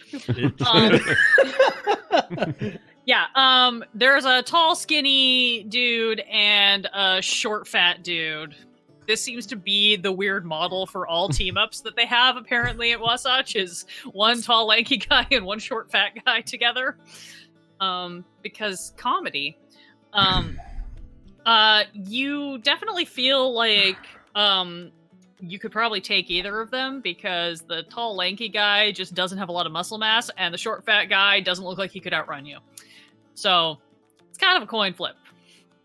Okay, so I'm gonna hold up one of each of my guns to either of them, and I'm gonna turn to the tall, lanky guy, and I'll give you an overall. Please here, do. I That think it's sounds the right correct. thing. Yes. And I'm going to like kind of sneakily put one gun in each of their backs, and like look at both of them and go, gentlemen, and wait for them to say something. Great. Go ahead and give me that overall. Okay. Wait. Actually, the overall is for something specific.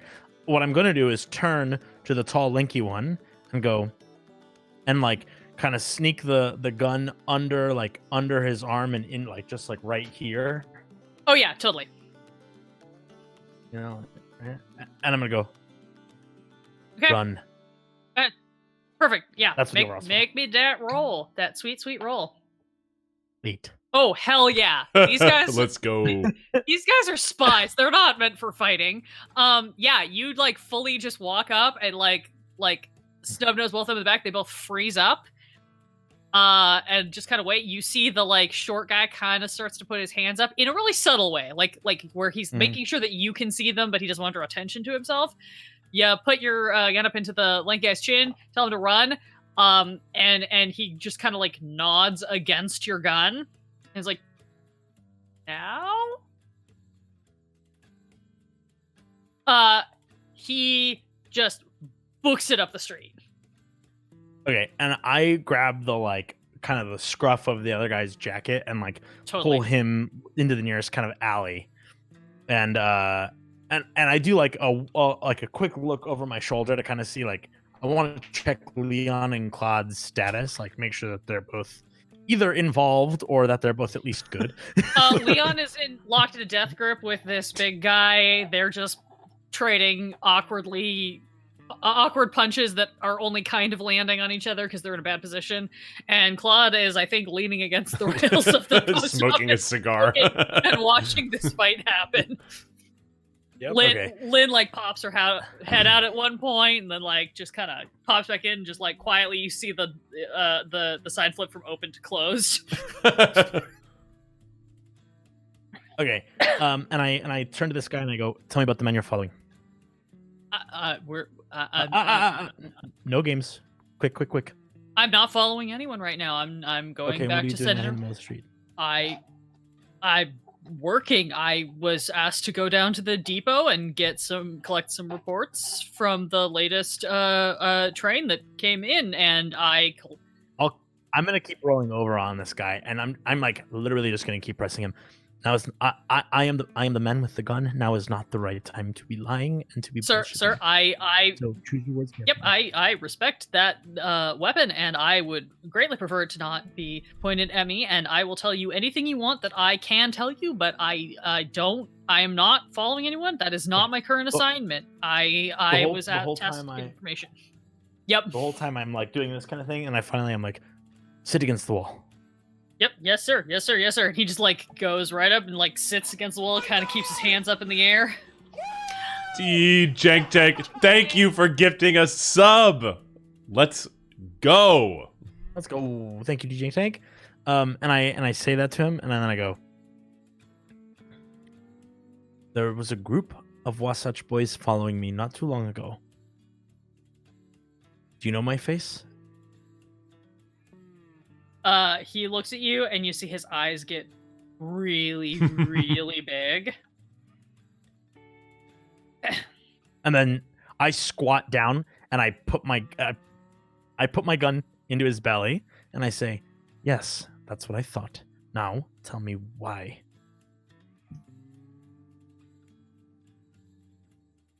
Look, I'm at the I just follow orders, and some of us, I was not in this group, but some of our boys were told to follow because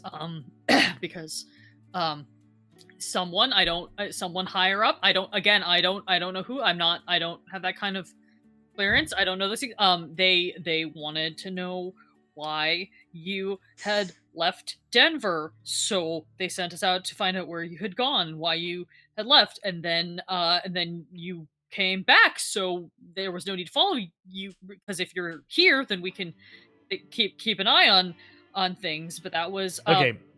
I'm going to say that as and I don't know if you already planned this, Alandra, but as a part of my story, I've never been to Denver. That is correct. Okay, I've been west, but I've never been to Denver. No, that is absolutely correct. I'm aware. Julio has never been to Denver. So finally, Julio finally takes the gun and puts the gun against this dude's nuts and says, "I'm hearing a lot of I don't know, but I really need to hear what you do know." Okay. The one thing that I do know is that what we were told is that Professor Hellstrom wants to know about the Star Chamber, and so we were told to follow the Man in Black, keep an eye on him so that he could lead us to the Star Chamber. But that's been awfully difficult to do because, with the agency and the marshals and everything, and they know who we are and they don't really trust us, obviously, and so we haven't really been able to find out anything. And then because we're pretty sure that the Star Chamber must be in this area, so then when you left, it didn't make any sense, because why would you leave when your work is with the Star Chamber? So we sent, and then we got a telegram from somewhere in, I think maybe Illinois, maybe one of our guys said that that his partner got the shit kicked out of him by the Man in Black and this massive hulking giant dude, and they weren't sure what happened. Julio's heard enough. He stands up and towers over the guy and puts his gun to his head and he says, "Close your eyes and open your mouth." The guy starts crying a little bit, but he does exactly as you say. Julio uncaps the liquor, his flask, and pours some down his throat, and then he keeps his eyes closed, but he starts choking. We are getting a raid!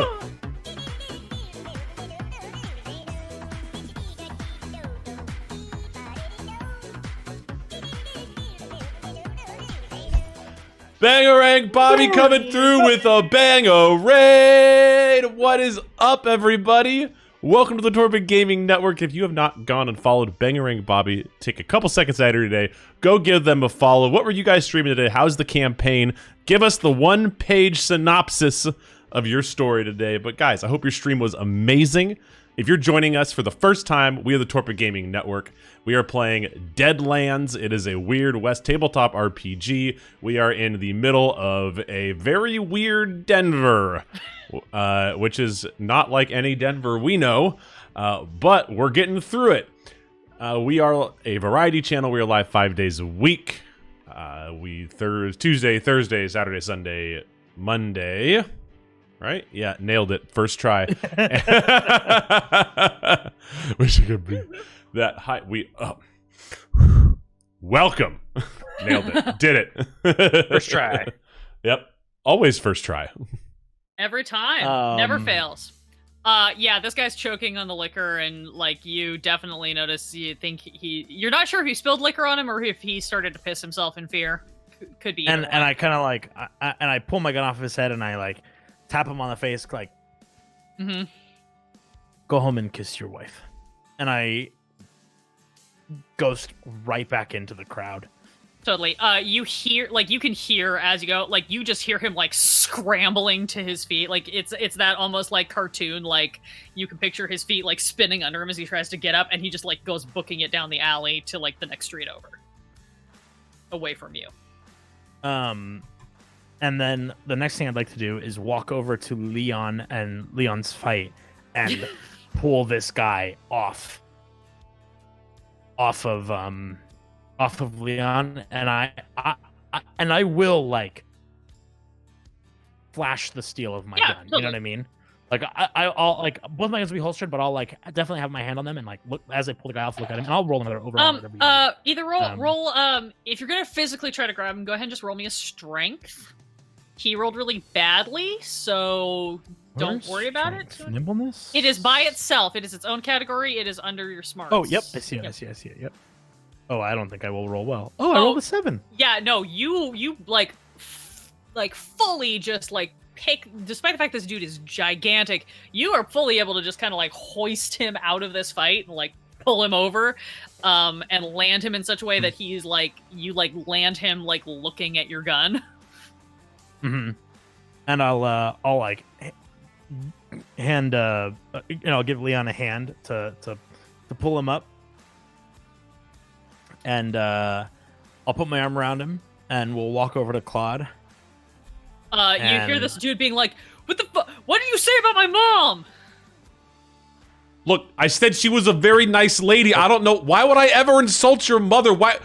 Do I look like the kind of person who wants to fight? I never said any of that shit, and I will bluff this fool. Like, fuck it. That's a 12. Don't care. I mean, at this point, he's just like, Jesus. Okay.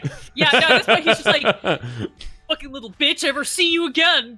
Your ass is mine. He, like, just leaves. The fight is winding down at this point as everyone slowly kind of realizes that they're not sure why the fight happened in the first place.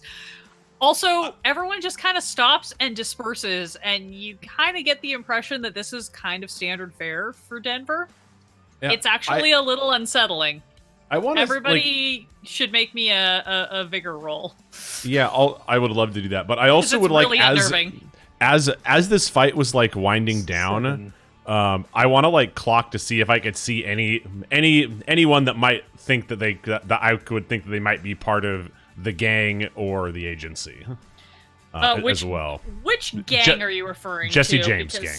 The Jesse James gang. Sure. Go ahead and roll me a cognition. And my vigor was a 6, by the way. Yeah, everybody's vigor passed. Like, it is weird, but you guys have now adapted enough to the idea of Denver is just fucking weird that you're like, yeah, okay, that actually tracks. That everyone would just break up the fight and leave on their own. And that is a 10 for my cognition roll. You don't see anyone who explicitly seems like no one is wearing any specific insignia that indicates affiliation. You clock one lady and one dude who just have a little bit of that vibe around them, for lack of a better term. Like, you've spent so much time trying to like clock people who might work for the agency or might have secrets. Mm-hmm. They kind of just have a little bit of that aura of like, oh, you guys might know things, but there's nothing to really back that up. So I want to like take a mental picture of those two people. Cool.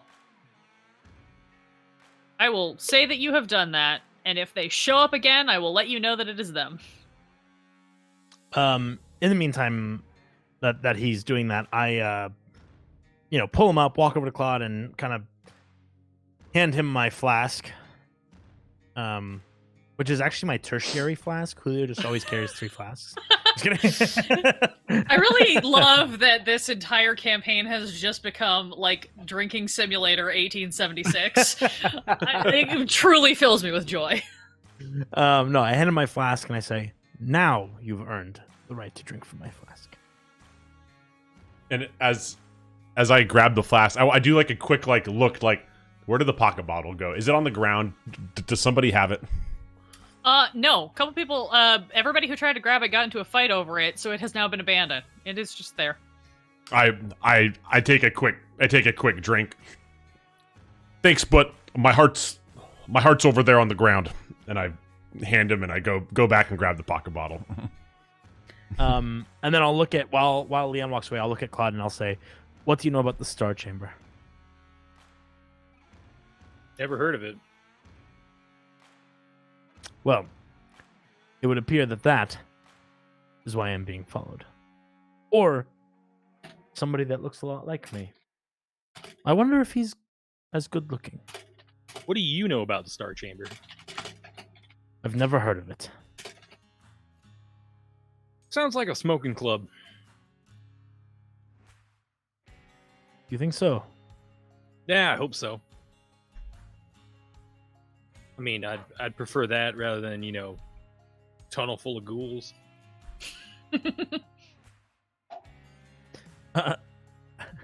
Julio kind of like a sick smile sort of goes over his face. like for a split second you recognize that he actually kind of finds it fun to hunt ghouls. He's like, that might be more entertaining. Well, we're due back at the station about an hour. I don't mind seeing a man about a hat.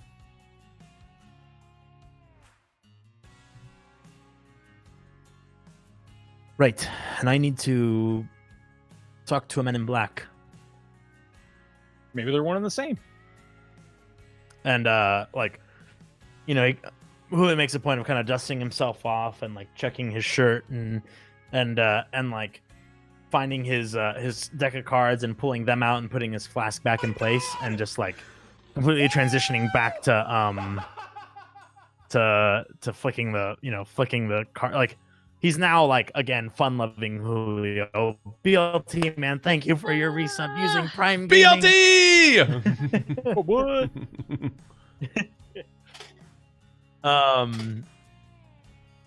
Yeah, and he's like finally back to being like kind of the Julio who's looking for a card game. You know, he's like, and I like turn to Claude and I say, Vicky's. I'm gonna head to Billy's first, and if we're due back in an hour, I don't think you have enough time for Vicky's. I need to go to Vicky's. Can't go to I'll meet you Vicky's at in Billy's? an hour and a half. I mean, we're Wait, back we're at the due back in an station. hour? Yeah, we, about an hour ago, we said 2 hours. We'd meet Constance back at the station. She was looking into some lodgings and seeing if she had any sort of ear. I mean, you got to hand off that mail to her at some point, right? Well, Leon has the mail now. Leon, you still have the mail? I still have it, right? You do. Tell me I have it. Okay. Like, as in like Claude asked Leon that and he For a split second, it was really tempting to say, no, it's gone. But I was like, no, that's not going to serve me. and Leon kind of just like,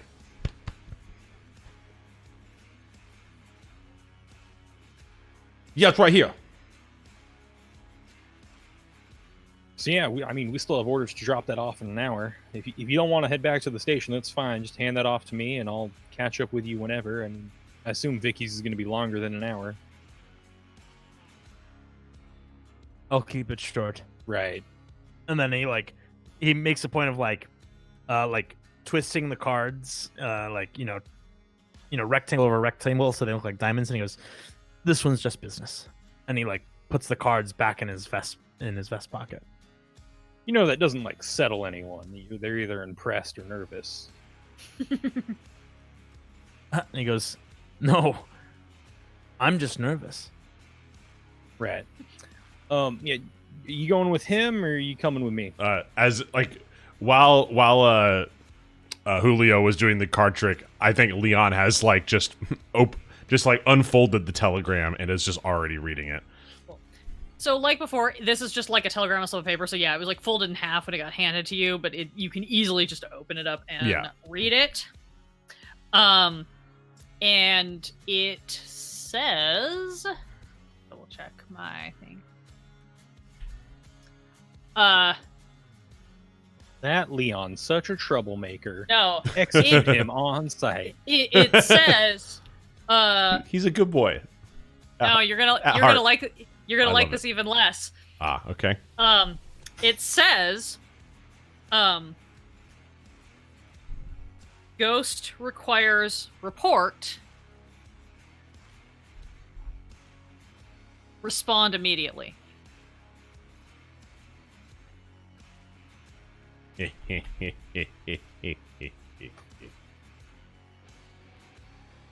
And I just leave it open.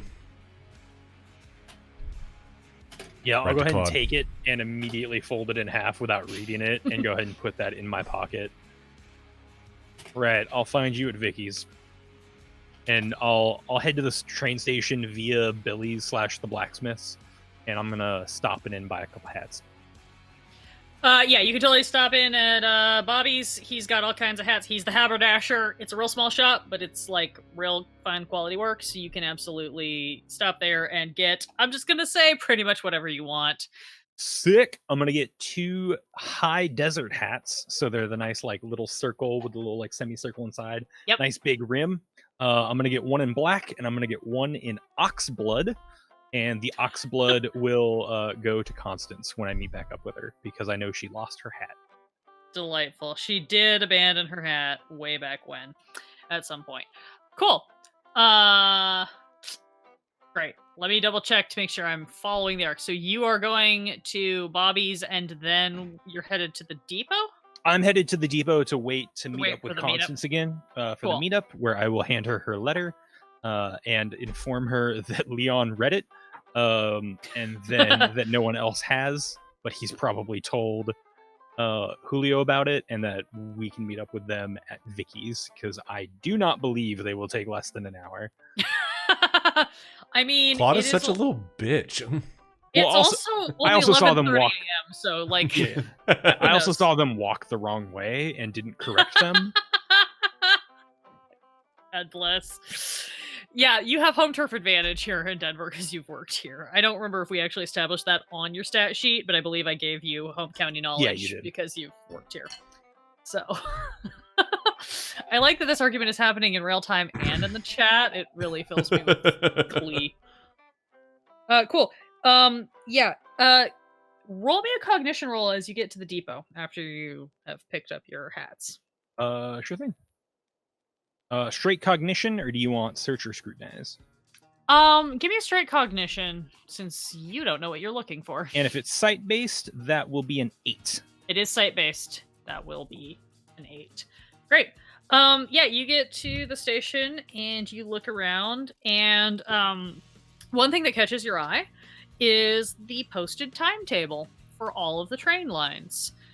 You're able to take a look at that and see that according to the timetable, the Union Blue train that you guys were originally on should have arrived a little bit under 24 hours ago and then departed again back down the line in the other direction.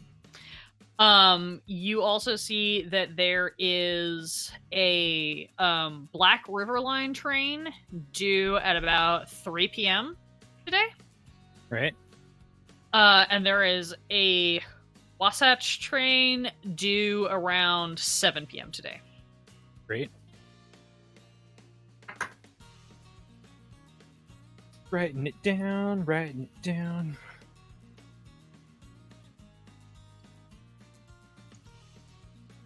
Black River was at 3? Black River was at 3, Wasatch is at 7. And the Union Blue should have left 24 hours ago. Should have come and left 24 hours ago. And I say should have because you know that train obviously was delayed overnight. So you don't know how much that may have offset it or not. Yeah, if I have time to kill before our patron arrives, I'll go ahead and just knock someone in a uniform, give them a little tap on the shoulder, and be like, "Hey, is there any update on the Union Blue line? Did that come through yesterday or not?" Yeah, it arrived. It was very late. Apparently, they had mechanical delays out in Kansas that set them very far back. Unfortunately, yeah, fuck Kansas, right? Yeah. They arrived. Oh, what was it like? Almost midnight last night. It was a very brief turnaround. They just let anybody get off who needed to. We helped find late night emergency lodgings for some of them, and then they had to flip right back around. Apparently, they had, in addition to the mechanical delays, there was some sort of problem with one of the back end cars. Some sort of explosion happened or something. It was very. I didn't get all the details, but apparently they had to. Things got a little bit tricky, so they had to offload 2 of the cars from the rear because they were essentially scrap metal at that point, and then they immediately left and headed back to try to make up their time. Wow, it's astounding. I've worked at the rails. I'm a bit of a dynamite enthusiast. If something exploded, you mind if I take a look? Are they still in the yard or? Yeah, I believe they towed them off to the repair and scrap yard. If you just head down the line that way, Frank, hey Frank, come here, and he like waves over another guy. This guy is dressed a little more like he's probably like an engineer type or a mechanic type, and he's just rolls up. He's like, hey, you Second Life? You Hey, Freddie, was it? Frank, Frank, we never, right. sorry, we never really met, but I heard stories about you from Skip. I just kind of Right. went and met Yeah. in the cafeteria once or twice. But yeah, you want to come see that? Damn it, yeah, come on down. I'll take you over to the. Sure scrapyard. thing. You mind waiting 30 minutes? I'm meeting a friend here. I think she'd be awfully interested in it too. Yeah, sure. Yeah, I'll be around. So just flag me down whenever. I'm just standing by in case more problems happen. Apparently, there's a bunch of mechanical problems and some sabotage on one of the lines, so everyone's like a little antsy right now. Wow, fascinating. I came in I came in via stagecoach, but I'd be real interested in seeing it. You want to sit? I got an extra cigar if you're interested. I mean, I'm technically on the clock, but I'll save it for our walk. Yeah, that. Appreciate it, man. You're good people. That's what Skip Yeah, always no said. problem, Frank. Yeah, I'll swing back by in like half an hour and see if you've met up with your whoever. I don't ask questions. I'm just here to repair them gears, huh? Hey, I used to be here to blow stuff up, so I get it. Yep. He will take a walk back down the platform. Gentlemen, you are headed for Vaudeville Vicky's. You head in the wrong direction initially, so it takes you a little longer than it normally would to find this place. Because you head off and then suddenly realize, oh wait, I'm headed toward residential. You have to flip back around and head the other way. That's not as embarrassing as I thought it was. I thought maybe we got involved into something. No. Just a misunderstanding. I just didn't correct you when you said you were heading to Vicky's and walked down the wrong way of the street. Noted. Just creating some delightful continuity so you guys can fight later. We're fighting Yeah. now. Don't worry. But you do Suck it, Zep. you do manage to find it. It's once you get there, you're like, oh yeah, okay, this tracks. Vaudeville Vicky's is like the most stereotypical looking, like Wild West, like Wild Girls Showgirls saloon, like on the exterior. It's got the full. It's like it is leaning into every trope possible. It's got like bunting out front. It's got a big sign. They've got electric lighting in this facility. Whoa! Ooh, Nelly. Whoa. Yeah, Big deal. yeah, they've got the proto-electric lighting here. So they've got like the chase lights that go real slow around the sign. That ghost rock, baby. So like, yeah, but it is definitely like, this is the place where, Hexam, you've probably been to places like this where you're familiar with this vibe where it's like, yes, the main floor is exactly what you expect it to be. It's like shows and girls and rinky-dink piano and stupid dancing, and all the good shit happens in the back room and the basement and upstairs. And you just have to know the right people to talk to get to the good stuff. Right. I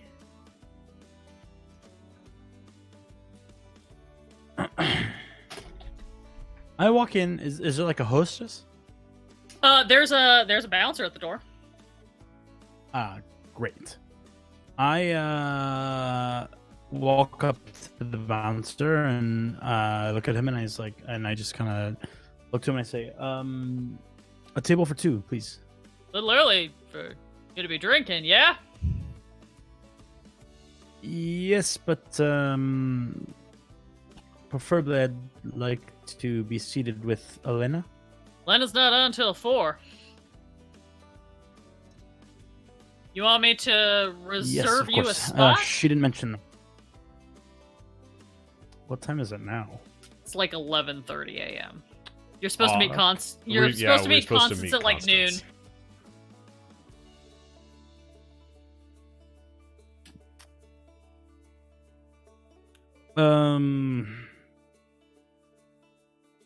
Yeah, path least resistance.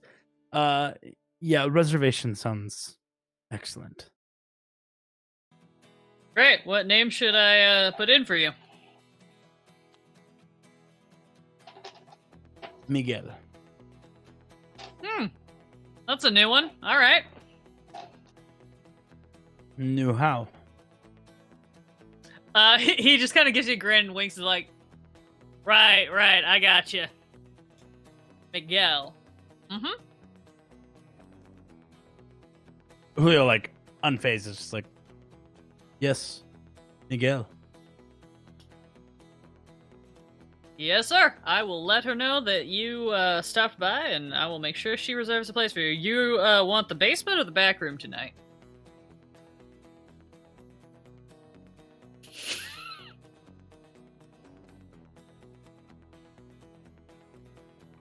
The basement. All right. I will let her know. Oh, player doubt. I then- know that you mentioned. I know that you mentioned which one meets where, and I am 100% doubting myself. And then I kind of like pipe up and put me down for the back room. You also a friend of Elena's? Yep. Yeah, what name you want me to put you down for? And where are you going?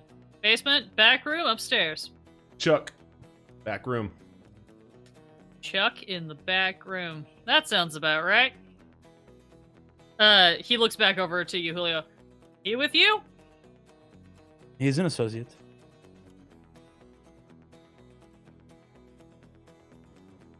If you don't mind me saying so, I think you're slacking. If you don't mind me saying so, I don't care what you have to say. Fair enough. I just work here. Miguel and Chuck, I look forward to seeing you at 4 p.m. We'll look forward to it as well. And Julio turns and walks away. And as he does so, he like kind of leans into Leon and he goes, "Should we find Elena?" Well, I mean, we probably want to go do the Constance thing, and then when we get back, maybe Elena will just be on, and then we'll be good to go. Unless you want to, like, see, do you have any reason for wanting to see her before? I don't know that Elena accepts all friends, if you will. I mean, I think you got a Is pretty it- good is it- racket going on this place. Like, I mean, people just let you in anywhere you want to go? Like, this is great. Is it safe to assume that, given Julio's experience in these other similar bars, that he knows that most of the waitresses that are the guide for the Men in Black expect that they know the Men in Black? Or is it like... The waitresses who work with the Men in Black don't, like, they certainly have regulars that they're used to seeing because of just home base of operations. But it's not like, if But I they- don't know you, then I won't help you. Right, no. They're also very used to folks who are coming in from other places who have somehow gotten their name or the code word or whatever from another Man in Black who says, like, if your pursuit takes you here, get this person at this location and ask them for this, and they'll help you out.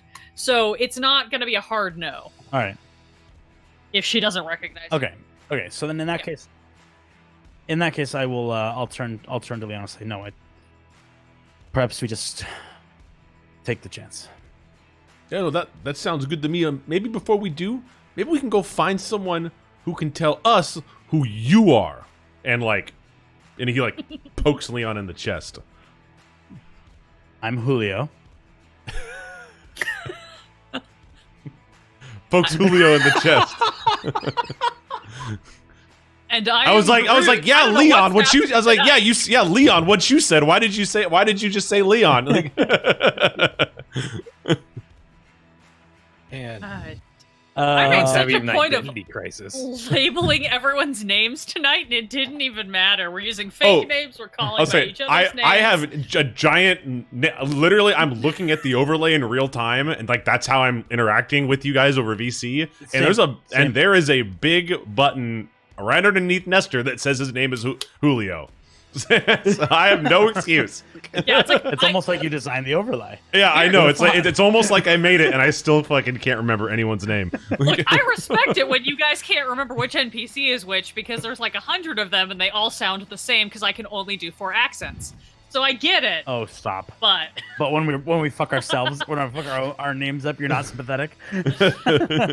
look, Christy and I are the same person, and we have been every game we've ever played together. So I understand. Lies. Anyway, are you guys heading back to the train depot to hit your meeting with Constance? Yes. Yeah. Julio is for sure. Yeah. Okay. Great. Thank God, because then I can deliver this information once to all of you. Actually, I gotta go do something else. I Yeah. gotta go make my dysentery rolls. Yeah. Oh, we should start doing dysentery rolls, shouldn't we? Because all you guys have consumed in the last like 3 days, I assume, is sterile. beef jerky and alcohol It's since sterile. you guys were traveling. Fine. It's great. Cool. I dip all of my beef jerky in my whiskey. No, now that I'm thinking back on it, that's literally all that you guys would have had is like hardtack rations, beef jerky, and the booze that Claude bought for Constance. I have Probably some actual dried fruit. rations. I actually bought rations, Actually, so so do I've I. been eating good. Good Western rations. I mean, It's fine. I'm not going to make you do dysentery checks. I mean, your employer literally only consumes alcohol and raw meat. And so, like, rotting whatever. raw meat, yeah. The rotting is only because she was having trouble getting fresh. Lately, that hasn't been a problem, and you've noticed she's been a lot more chill since that's been the case. horse meat. Y'all get to the depot, and Claude is super easy to spot because he's like 6'4" and ugly as sin. Literally, it says it on its character sheet. Yeah, and he's just like, I don't know what, like sitting on a bench or leaning against a wall, having a smoke, waiting. I assume. I think just like sprawled out over like one of those benches. So yeah, I'm just taking up a ton of room. Just kind of like arms back and just kind of like marking people as they walk by, and I'll give like a little wave once I see those two. Vicky wasn't in. Vicky was not in. Take a seat, and I'll go ahead and slide over to like one of the sides. Found some interesting stuff about our car. What did you find? Our train, you know, it was delayed. It was supposed to be here and do a turnaround. It was supposed to leave about 24 hours ago. They actually only left about 11 hours ago. They had to drop off the back 2 train cars. Apparently there was some kind of explosion that took them out. So they had to cut their loss, and it's down in the scrapyard. Frank's gonna take us down there once Constance arrives. So you've not heard from Senora Constance? Nope, not yet. My clock says she should be here in about 10 minutes. Sorry, my ears were burning. You talking about me? Constance walks miss. up to you. I noticed you misplaced your hat back in Kansas. I thought this might suit you, and I'll hand her the oxblood. That's mighty kind of you, Mr. Fox. I do appreciate the thought. So, how have our personal endeavors been thus far? I hope no one's gotten into too much trouble. I heard there was a bit of a tussle out in the street in front of the post office earlier. Yes, we noticed that, but Yes. Some guy just came and asked me for $1, and I just didn't have it. I'm so sorry. I gave it back to you. What a pity. Julio looks at him and goes, "Mother, why the?" Constance just looks super even keeled. She's like, what a pity. It's almost as if I've been here before and knew what you were getting yourselves into. Oh, Leon, did you want to tell her what the telegram says, or should I just hand it to her? Oh, yeah. I mean, I'm fully aware. I am fully aware that she knows that I know what the telegram says. Right. Well, here is your mail nonetheless, ma'am. And I think we might have an interesting detour. Ran into a fellow railman, Frank. He's an engineer here.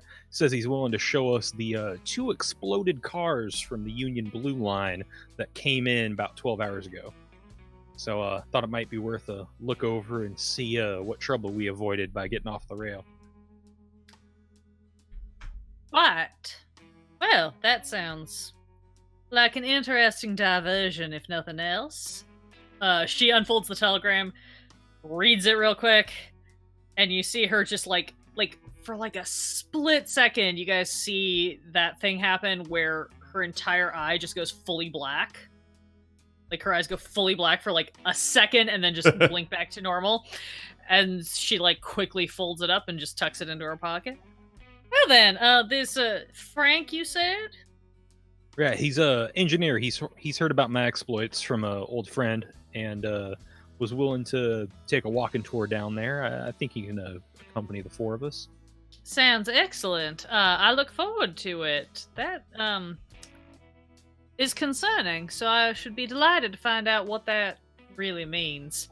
Right, he said he'd be either right back or over here, so we can just head towards him, and I'm sure we'll run into him.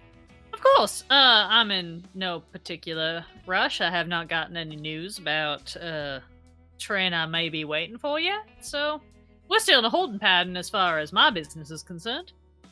How about the rest of you? Have you had enough of a chance to gad about the town, as it were? I might have dinner plans if that's okay with you. Constance. Just old friends in town. Certainly. Julio's face now is like accepting, but internally he is shocked Okay. by Claude's action here. He did not expect Claude to be committed to helping.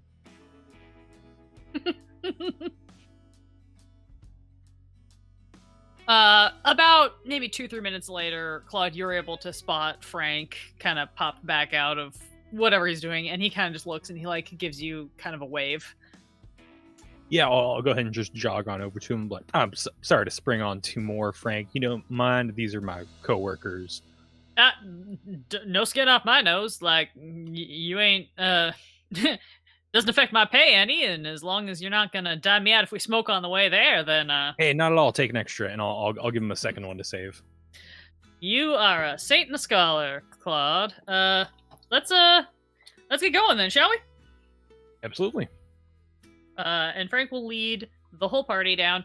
Basically, he takes you to like the end of the depot, and you can see that as you get to like the far end of the depot, there's one area that goes off into this like semi-constructed rail line. There's basically like, it looks like multiple rail lines are starting to depart this area. Only one of them is completed though, and the rest are like in different stages of construction. You can tell this is kind of where we hit that contested area of the rail wars, of everybody trying to extend their lines, but nobody has the contract for it.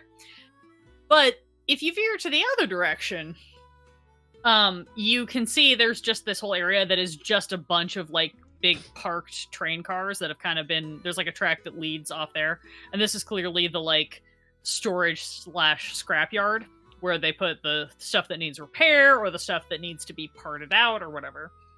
And he just walks you guys down that way, past a few other cars. You see cars from a whole bunch of different rail lines.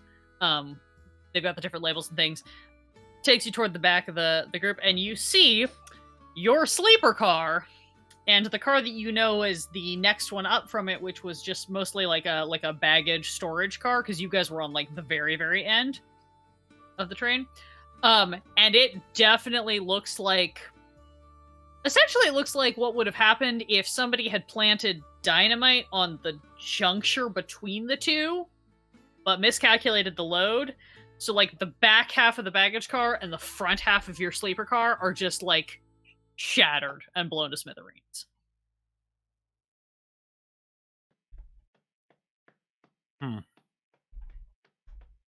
Yeah, and Frank just walks up and he's like, yeah, the deputy conductor told me that, they were having some trouble with sabotage on the line. Y'all got in some mechanical troubles, got stalled in Topeka way longer than you were supposed to, got pushed fully off schedule. They were pushing it to try to make their way about halfway, between, must have been Dodge City and here, where there weren't a lot of stopovers. Some sort of fire got reported, went back to look, explosion happened. Thankfully, there was no damage to any of the major components of the train. Just looks like these two cars. And she said some baggage was lost, but nobody was occupying either of them at the time, unfortunately, or fortunately, rather. So That's yeah, safe, everything right? was. Look, it makes a much better story if I can talk about grisly deaths. Yeah, understandable. Carry on. really. No need Not to s- interrupt. Not something I hope for. Just gets me more drinks at the bar. But yeah, she said this seems to be the worst of the casualties, and that's about it. Mind You're if I just poke around as a enthusiast? you're the expert on explosives around here, Mr. Fox. You can poke around wherever you like.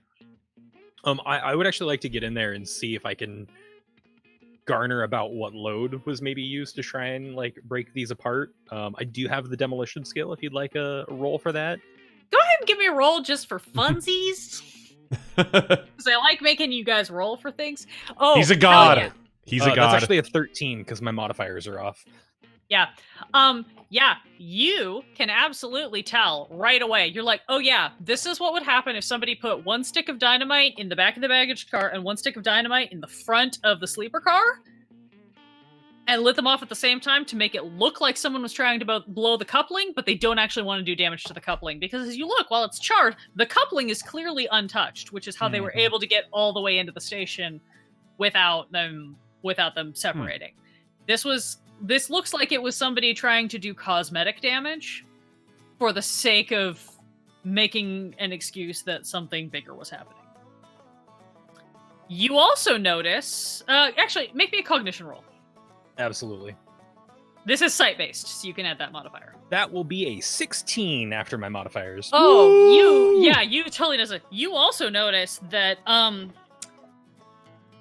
your sleeper cars, like the sleeper berth areas, fully locked down and closed. Like, not in the way you guys left them. Like, somebody went through and shut things off, and you see absolutely no personal effects left in the damaged area of the sleeper car. Including Constance's trunk, which you remember was out in that area originally. Yep. And it is no longer there, or It is is just locked up tight and is taken care of? If you go open doors, you will see Absolutely. that all of the personal effects that were left in the main area when you guys bailed out have been tucked into the sleeper cars, specifically the two at the furthest end away from the explosion. Yeah, I would like to go there and just like kind of have a big grin on my face and just try to like pad down and see if there were any like messages left behind or anything like that. But yeah, I have a feeling we have a guardian angel rather than a bumbling assassin. Make me a scrutinize roll. Sure thing. Ooh, that if it's sight-based, 7, if not 5. It's still sight-based. Is everybody that sorry, Alandra, just really quick? Is Sure. everybody that's we're watching Claude Yeah. observe all this, right? But Yeah, you're all together. is Constance as well, or Yeah. Yeah, you're all Okay. together.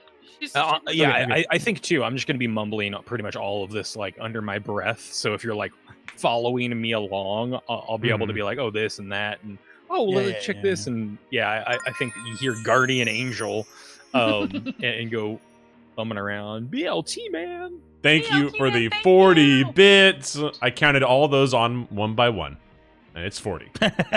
We're so good at Nice. math. good count? Good count. Yep, Got an exclamation point math in the that's chat, it. please? I counted them like this. So fast. No, you guys can all be following around. I'm only having Claude do the rolls just because he's the one who is specifically investigating. If anybody else wanted totally, to, that's totally. fine. But yes. Yeah, no, you guys are also like catching this, especially if he's talking to himself or kind of pointing things out. Like, you can quickly pick up that this, if someone was trying to like blow up the train in some capacity, or even just blow up a car on the train, they did a shitty job. Right. Like, they totally failed at what they were trying to do. I will definitely point out that this is not nearly what you would do, and this seems almost intentional. Like, any idiot would put the explosive thing on the thing you want to destroy. This seems almost intentional, and I'll also remind them, oh yeah, I left 2 sticks of dynamite in the safe. Yeah, and on that scrutinize roll, you look. The biggest thing you notice, you don't really find any like notes or anything. The big thing that you do notice is you find Constance's trunk tucked into one of the furthest berths. It was not the one she was actually using. Mm-hmm. It's one of the ones that is the furthest away from where the explosion happened, and the lid is open still. It looks like someone just kind of dragged it in, kind of as it was left. And if you dig down into it, which if you don't do Constance will, the thing that you notice is that nothing is touched except that half of the jars that were left in there are missing. Is it the alcohol half? Or is it the No, meat half? it is Or the meat half. All of the alcohol is still there. All of the meat is gone.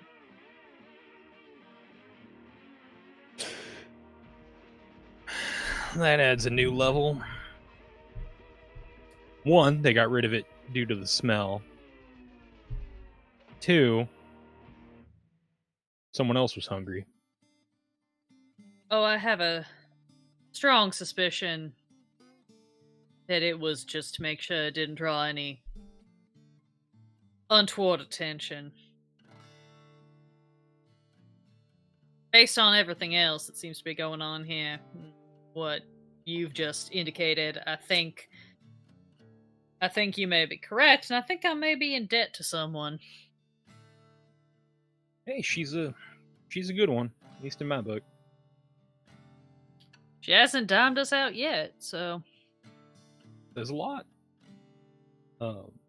Honestly, I was hoping for a little bit more, but I think that's the romantic in me. Well, given that, looks like most of what I had to abandon has been preserved, if you'll excuse me, I think I shall try to recover what I can. And you see her kind of open up her satchel and stuff some of the extra clothing and a couple of the extra jars, like, into her satchel. Sure thing. I got room in my bag if you want me to carry any of the load. That's alright. I don't know that I'll be needing most of this for much longer. So this is just a matter of, stalling the gap, as it were. Hey, we're here for the long game, so get the splats. I'll go ahead and leave her to that, and I'll just go ahead and check in the other car that we weren't really in, just to see if there's anything extremely out of place. Based on your last two rolls, I'm just going to give you the fact that you walk in. Most of the luggage is gone from this car. Like, it was clearly removed. You have a sneaking suspicion that it was probably removed before the explosion happened, which is why this car is so empty, and the stuff that is left here is stuff that was unclaimed for reasons unrelated to the explosion. Like, it definitely looks like this was very staged. Hmm.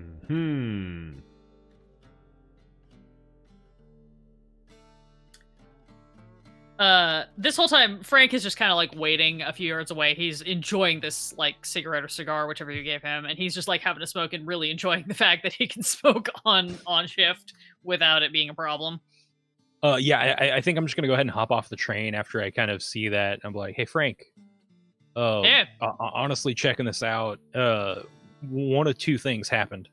Either a bumbling idiot did this with malintent, or I'm thinking some youths just wanted to see what some dynamite did. They found an empty cart at the back, lit him up, ran away, and then just didn't say anything after it went up. So, you know what? You can go ahead and take this as my professional opinion.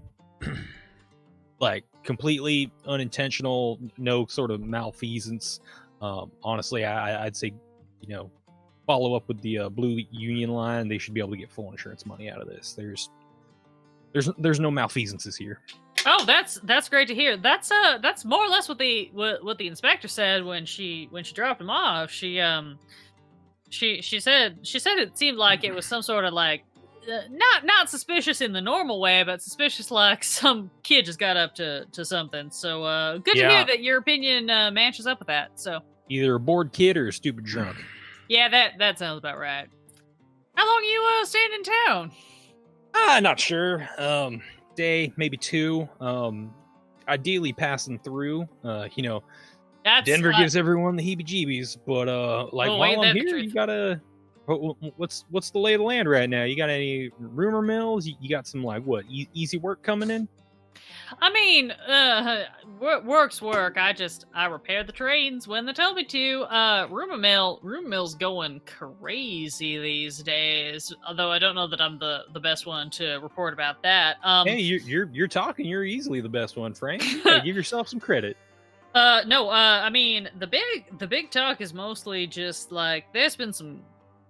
You know how Denver is with the whole story about the Revenant and everything. There's been some like crazy noises coming here and there. People saying that stagecoaches are like showing up at 2 a.m. and then leaving again in the dead of night. Nobody knows who's coming, who's going, all that sort of thing. There was word that somebody came in from California last night. I don't know what that's about. That don't seem right to me. But who knows these days with all the suspicion going on. Yeah, I mean, if you really want to get the full lowdown, you should go to My High Harry's or Vicky's. You know, she's always got some girl or other knows what's up, right? I've heard tale. A question, Frank. Can you do me a favor? Yeah, what? You recognize that guy, the one in black? Oh yeah, he's been around a while. I didn't realize you were working with them folks. I'm so sorry. I didn't take much look before. It's fine. It's honestly, I know nothing about him. God, I forget his first name all the time. No, yeah, like you said, independent. Yeah, no, like you said, independent. What is it again? I mean, I've mostly heard him referred to as Hector, something like that. Right. Yeah, no. Good to hear. I mean, I'm just the miss is my main focus. The other two are just kind of around as well. Sure. I mean, I don't judge, but a woman like that seems like a handful, whatever her deal is. So, hey, she pays well. It's very much worth it. And you know what? If you've heard half the stories I've done, I think you know that there's no task big enough for me. So. Oh, I ain't judging. I mean, any man who can hold a burning stick of dynamite and tell everybody else to run before he throws it, you're a true hero in my book. It's someone's got to do it. Sorry, someone should be doing it. So I guess that's me. Yeah, well, anytime you want to come down, just stop on by, find me. I was happy to show you around the graveyard, as we call it. That's a little morbid, I guess, but we get that way here in Denver. Hey, I appreciate it. Where do you like to go after work? Maybe we should swap some stories when you're actually off the clock and can really enjoy one of those. Oh, tonight I got a date at Vicky's. Date maybe a little much. Hey, but, look, no worries. We've been seeing each other for a minute. It's a real like I get she does what she does, but to be honest, she makes better money than me, and I don't mind. Hey, makes you happy? Absolutely.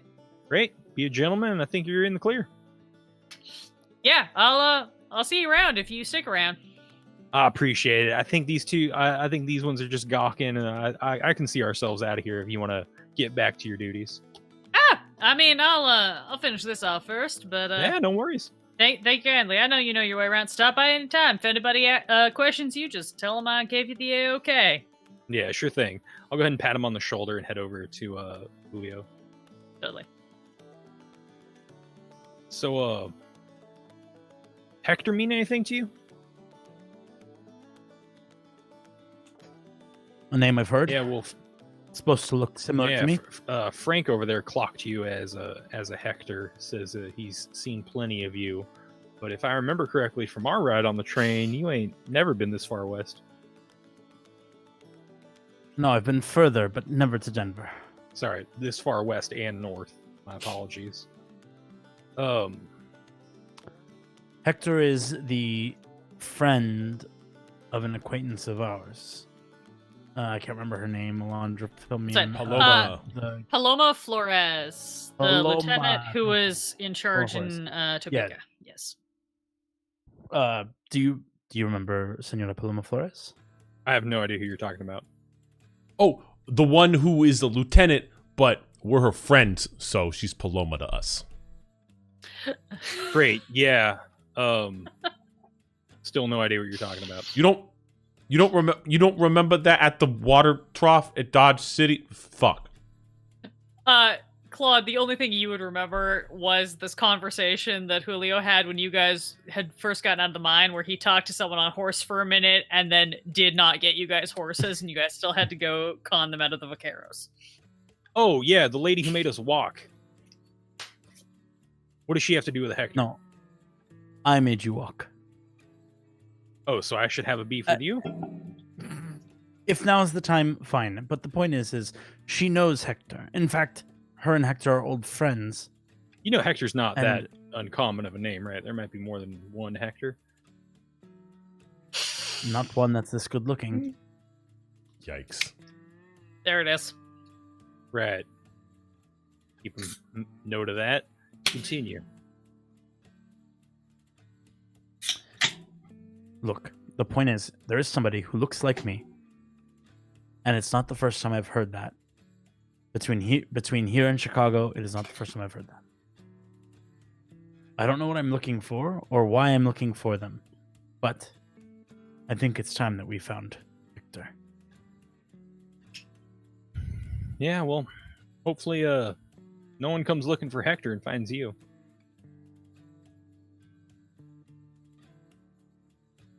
Oh, I think that's going to be inevitable. If they do, we'll be ready.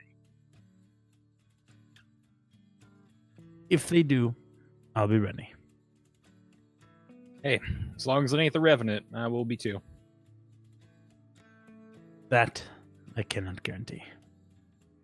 Yo, boys, looking like somebody just walked over your respective graves, which is interesting, seeing as I'm the only one who has one. Care to share with the class? I actually have a plot already staked out for me. It's just next to the parents.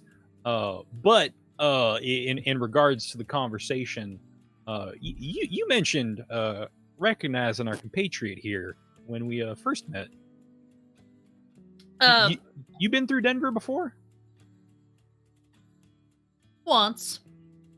You ever met a man named Hector?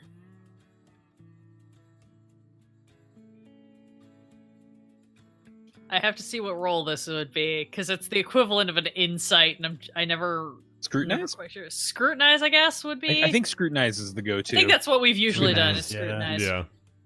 Be a scrutinize roll.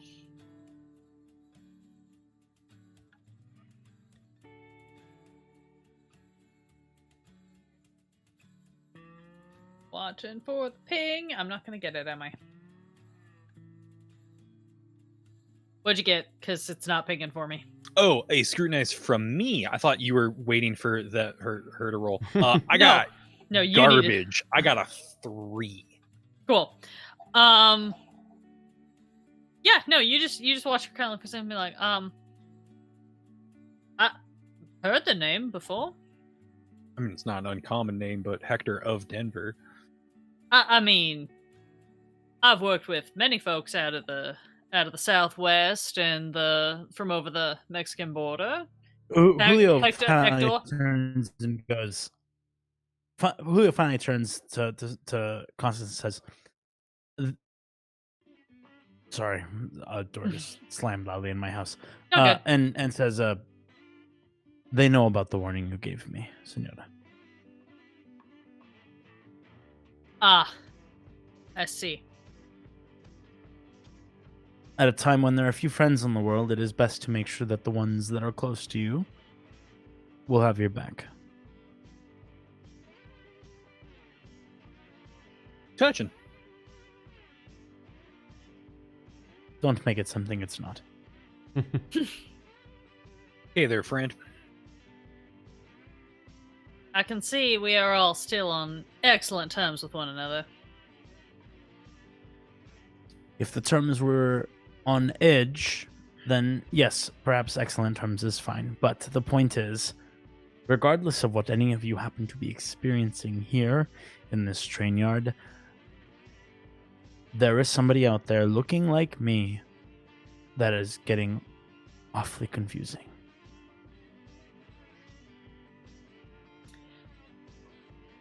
I have heard of this happening before.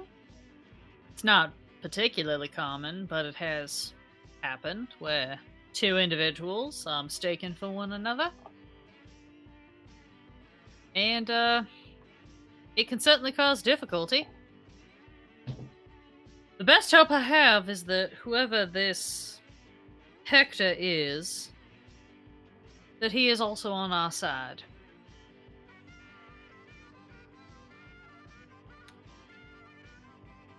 Yeah, I think Julio sort of like scans the crowd, right? Kind of like takes a look at his audience and says, "That's not enough for me." So, instead of sitting here and waiting for someone to come to me, I instead will do what I can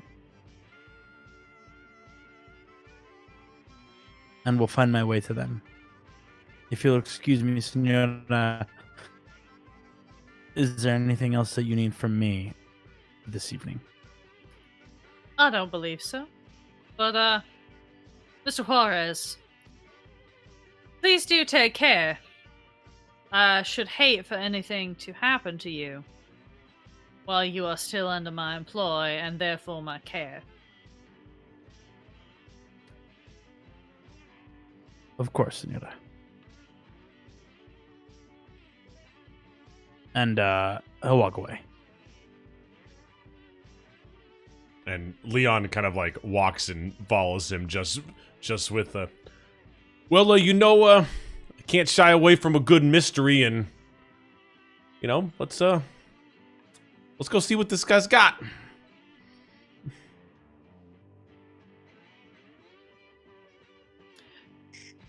Miss Constance, what are your plans for the evening? Were you able to secure lodging? Should I reconvene with you at a later date? Oh, yes, I suppose I should have taken care of this before Mr. Juarez left.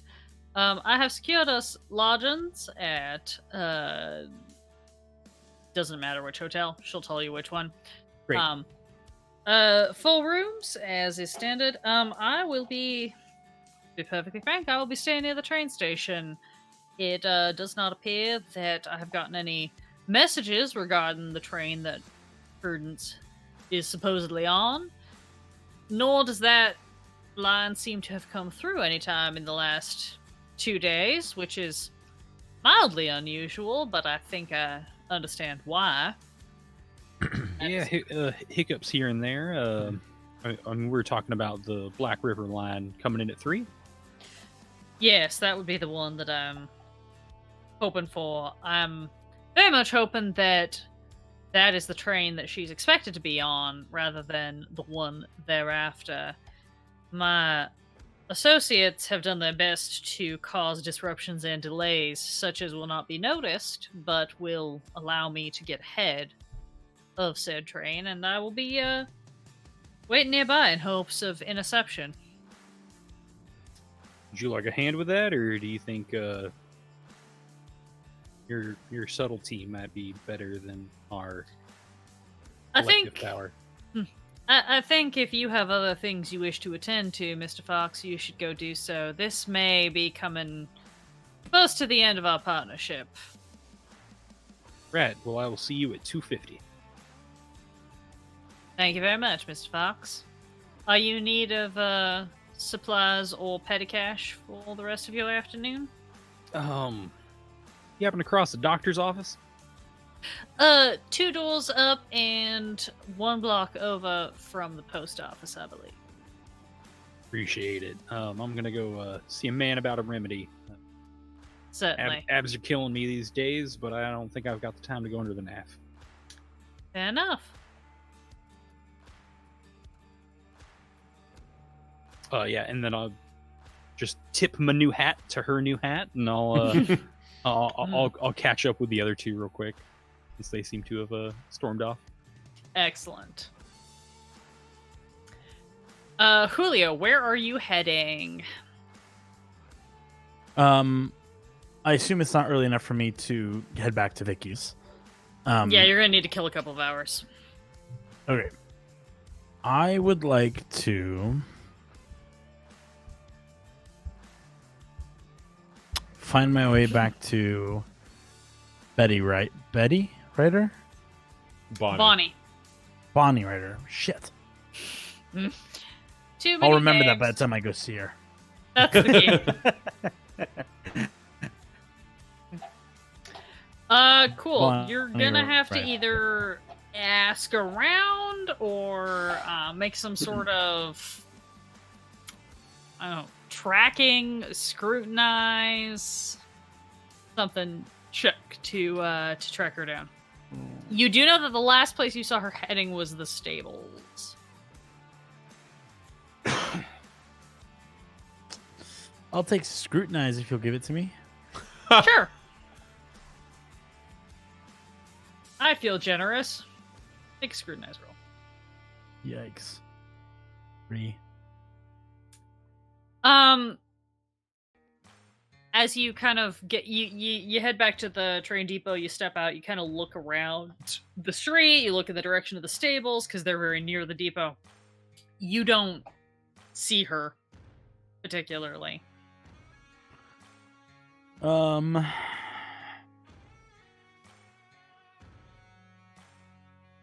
Okay, well then I will head to the post office. I'll ask Lynn or whoever Lynn's replacement was for their shift. It's still Lynn. Okay, great. And I will ask Lynn about where I might be able to find Bonnie. Oh, geez. Well, I mean, she travels in and out a whole lot. She's with the cattle drive, you know, and so she's in and out just depending on where they're grazing. So, if she's still in town, she might be at the stables or at the shops or maybe one of the hotels, but I'm not sure which one she stays at. That's not really something I deal with. I just deal with the mail, you know. Why are you looking for her?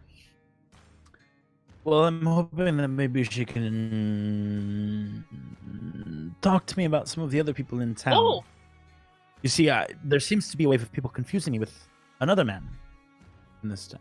oh, sure. You must be talking about Hector, yeah? Indeed I am, Miss Lynn. Indeed I am.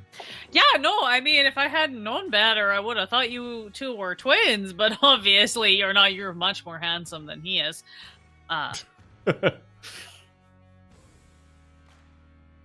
That's very, very sweet of you to say. What do you know about Hector? See, I've never met him, but I would love the chance to talk to him. Hector, he's a strange one, that one. He barely stops by, and when he does, it's always very like spies and creeps and all that sort of shit. You know, don't tell anyone that you saw me, which is completely insane because usually there's half a dozen people around to see him, right? Yeah, why would I even be able to keep that a secret? No, Hector, he's been around for as long as I can remember. I think he must work here or something. Some sort of business job. Always dresses very slick and, you know, lots of telegrams and some sort of weird, I don't know, must be some sort of code or something. Not any language that I've ever seen. And, my dad speaks Finnish, so that's saying a lot. But you know, he works around here. He's very strange fella. Doesn't talk much, you know. Well, how could I get a hold of him if I wanted to sit down with him? Oh, jeez. I'm not even sure if he ever does sit down. He seems like one of those guys who's just all job and all business. Yeah. Sure, but even a man who's all job and all business enjoys a drink, I'd say. I mean, he might enjoy a drink. I don't know. You could always go ask at the agency. They're the ones who know the most about anyone around here, you know?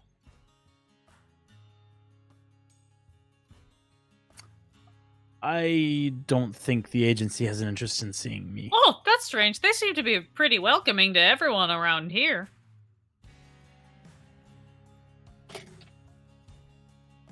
Really? Oh, yeah.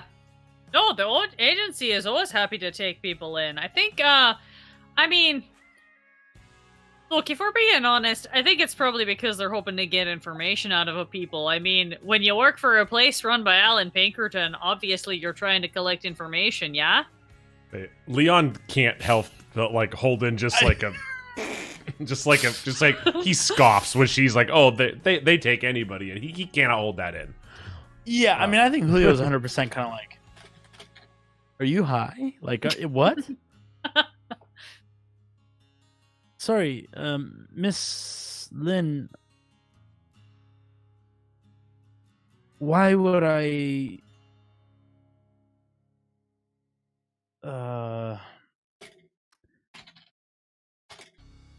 Why would anybody go to the Pinkertons for help when a town like Denver could potentially be so welcoming with someone like you in it? Oh, that's very sweet of you, don't you know? But I just sit at the post office. I take everybody's mail. I give everybody's mail. Sometimes I send some telegrams. Some of them are very weird, but thankfully I don't have to know what they say. I just have to know which letters to click. Yeah, don't you know? No, but the agency, they've got all the information you could ever want about anything. That's entirely their job, isn't it? Right. I'm kind of looking to do this without the agency. My approach is more whiskey and cards. Oh, sure. Well, in that case, Vicky's is the place to go. They're gonna get you anything you want to know for whatever Right, but- price you're willing to pay.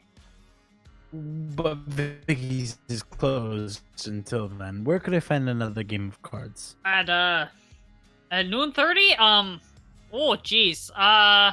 That would be as Alandra looks at her list, which I have. Well, you could go talk to Sober Tim at the general store. He's usually got something going on. Sober Tim at the general store. That card Oh, game yeah. doesn't Okay. sound fun at all. Yeah. Okay.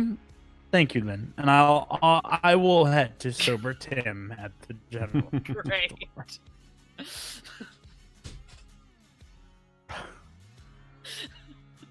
My mind exploding right now over the fact that I have to go and like have a sober card game with Sober a Tim. guy named Tim to find out about a guy who looks like me. So many things that I had planned for tonight, none of which we have gotten to. Because Yes. it's only Standard. noon 30. Oh my god. Great. Claude, remind me where you went again, or where you didn't go again. I was going to catch up to them, but I am going to be back at the train station at 2:50. At 2:50. Great. I will say then that you will be able to like meet them as they exit the post office right now. Oh, hey there, guys. There's a blind chance at it, but Constance's sister might be on the 3:00 train, so I was gonna double back there at about 2:45. You're on muted mute. there, Chonky Bar. I'm gonna You let just guys weren't vamp. listening to me. I'm gonna let you That's- guys vamp because I have to duck away for a second. Yep. I'm sorry, emergency. No. Yeah, that just sounds so much more interesting than a sober card game, and I just like look over at Julio. Oh, you ain't playing cards with Sober Tim, are you? How do you do that? Why do you know so much about this area? Oh God, I spent 6 years working out here on the Denver line. This was my normal resupply spot. I was here, 3 days a week, every week for what is that? 170 look. weeks.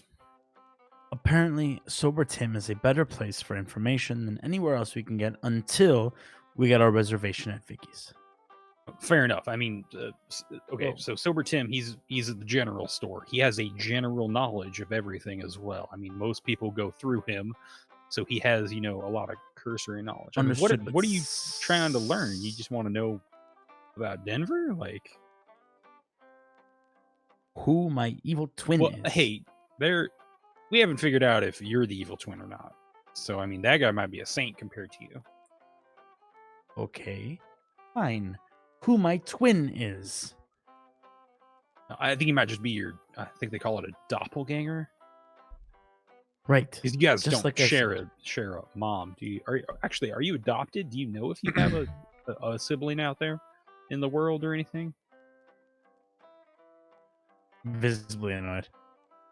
I don't think this is the point. True. So again, I say to you, take me to Sober Tim. Right. I can definitely take you around the general store. I wouldn't mind making a stop over at the Medicine Man. There's a dock just around the corner here from the post office. That's actually kind of my...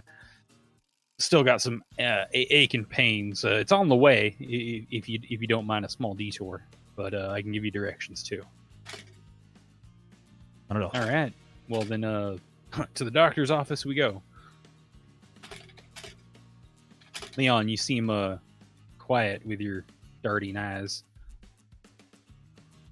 Yeah, no, this is all well and good. I'm actually curious about the train. I know you've been pretty. Constance have been buddy. In a good way. She The talked woman who about- has us under contract about Yeah. her responsibilities and duties, such as those of not reading her mail. Yeah, there was extenuating circumstances. Okay, The fact but that you had it and so you read it. I didn't. I just looked down. Look, that's just what happens. But has she said anything to you about good old Bo? Nope. Well, she's having someone tail him. Great. How's that any of our concern? See, It could become our concern very quickly. It could, and she would inform us when that so inclines. Did you actually read the contract you signed? Because I did, and it clearly states that we are to mind her privacy and the thing that you keep invading at any given chance. So I'm just wondering, are you incompetent? She or you gave just me the have no fucking integrity? letters. No, she asked you to retrieve her mail. No. Correction, she actually asked him to retrieve her mail, and then you read it. I understand the moment where she passed around her letters for all of us, and she included us in that. She did no such action for the one you just read. So, In sorry Dodge to throw you City. in front of the train. I don't give a No. fuck about Dodge City. We're here in Denver. In Dodge City was City. Dodge City. You're in Denver. You were not given permission to read her private message. You know what? I did not hear a sweeping generality. Please correct me if I'm wrong. If you've had a private discussion with her that says, please proofread all of my mail so that it does not poison my eyes. But if I go back to our contract and all of our other meetings, you're clearly not doing your goddamn job. I'm doing my goddamn job. You're the one. You're gonna get us fucking killed. But yeah, let's go, company man. You know what? Never seen a backbone quite like yours. And I'll head off to the doctor's office. I'm going to the fucking rail station. We're splitting the party, Alandra. Excellent. In I full. presume nothing less when I left you alone for 90 seconds. We all hate each other now. It's okay. Like, You hated each other since day one. Oh, I have never not stopped hating Leon. All right, so who is going where, and I will determine in what order we address this situation. I'm going to the doctor's office, and then I will show Julio to the general store to see if he would like to play or talk to Sober Tim. That one. Yes. And I have pissed off Leon, so he is heading back to the train station, and I did let him Specifically- know that Sorry. I was going to double back at 2:45, and that Right. his sister might be there on the 3 o'clock train. I am Cool. specifically going back to like try and find Constance. Great. And Julio, you are going to go with Claude to the doctor first, and then you guys are going to go to the general store? Or is he going to show you along the way to the doctor? I'll join Claude for his mission to the Great. doctor. Okay. Let's deal with that first, because that'll probably be hopefully brief. Yeah, exactly as Constance said, you were able to find a little sign on one of these. It looks more like a house. A little bit further off. Ooh. Opening this and I turn into a full vampire. It's so great. I love my lighting setup. Yeah, you find a sign for a Dr. Yang. It's like hanging off the front porch of one of these houses. There is like a little open sign hanging on the front door. Yeah, I'll go ahead and head up and just give a light little knock. Yep. You just hear her like, "Come in." Hi there. I was hoping to maybe have a talk with the doc and see if he could prescribe anything for me. Certainly. There's a young Asian woman sitting behind like a little desk. There's some like seating areas. It's set up kind of like a waiting room, but it's essentially set up in like what would be like the living room of a house. It's clearly kind of been converted to be a doctor's office. She's like, certainly. What seems to be your concern? I took a nasty bite to the rib. I might have a cracked rib. Oh. I was hoping to just either get a consult if surgery is an option, what the downtime was, but honestly, probably just a topical remedy that might be able to take away some of the pain. Oh, of course. Let me see if the doctor is available. If you'd want to just take a seat, I will go check on that right now. I appreciate that. She heads to the back room, comes back a few minutes later, and is like, yeah, the doctor is available right now. If you'd like to just come on back. Would you like your friend to accompany you, or? That's up to him. I think he might enjoy having a conversation with you. He's got quite the stories. Of course. Yes, you just come this way. She shows you back into... Think like if this is like the front living room, she basically takes you down sort of a hallway on the side and into what was probably formerly like a dining room and is now sort of a like doctor's office. And there is a short, slender Asian man in a white coat, like doing the full "I am a doctor" vibe. Yeah, I'll go ahead and like duck through the doorway and be like, "Hello, sir. Thanks for seeing me. We're just a walk-in." Oh, of course. What can I do for you? Yes, yeah. I took this nasty bite, and I'll just go ahead and like lift up my shirt and kind of like show him exactly what I'm dealing with, and just go ahead and like pull off the bandages. His eyes just get really big. He's like, "Oh my, have you received any treatment?" I'm sorry. May I? No, please, poke, prod, do the whole thing. This ain't a stranger to me. Of course. I mean, I'm used sorry. to These railway are just the ones I'm worried about, and I'll like not do all of like the weird like shrapnel and like perma burns I have. Yeah, like the actual bite marks on my other side. No, like he kind of waves out. And he's like, no. This I am used to, but this is very new. Let's call it a coyote attack. Of course, a coyote attack. Well, it seems to be healing fairly well on its own, much to my surprise. I've gotten some treatment, but it's still giving me a real pain about my day to day. Not to impose, but I was wondering if maybe I could get some cacao leaves and just go ahead and wrap those up. Maybe take away some of the hurt. I think I have something for you. If you will just wait here. He kind of like goes over to a bunch of shelves with like vials and jars and things, and sort of like mixes some stuff up and brings you over a little vial. And it's like, this cream should help with preventing infection. You just rub it on and put it under the bandages. Make sure to wash everything off every evening. Reapply this. You may need assistance. Perhaps if you have a friend or a partner who can assist you, it will be better.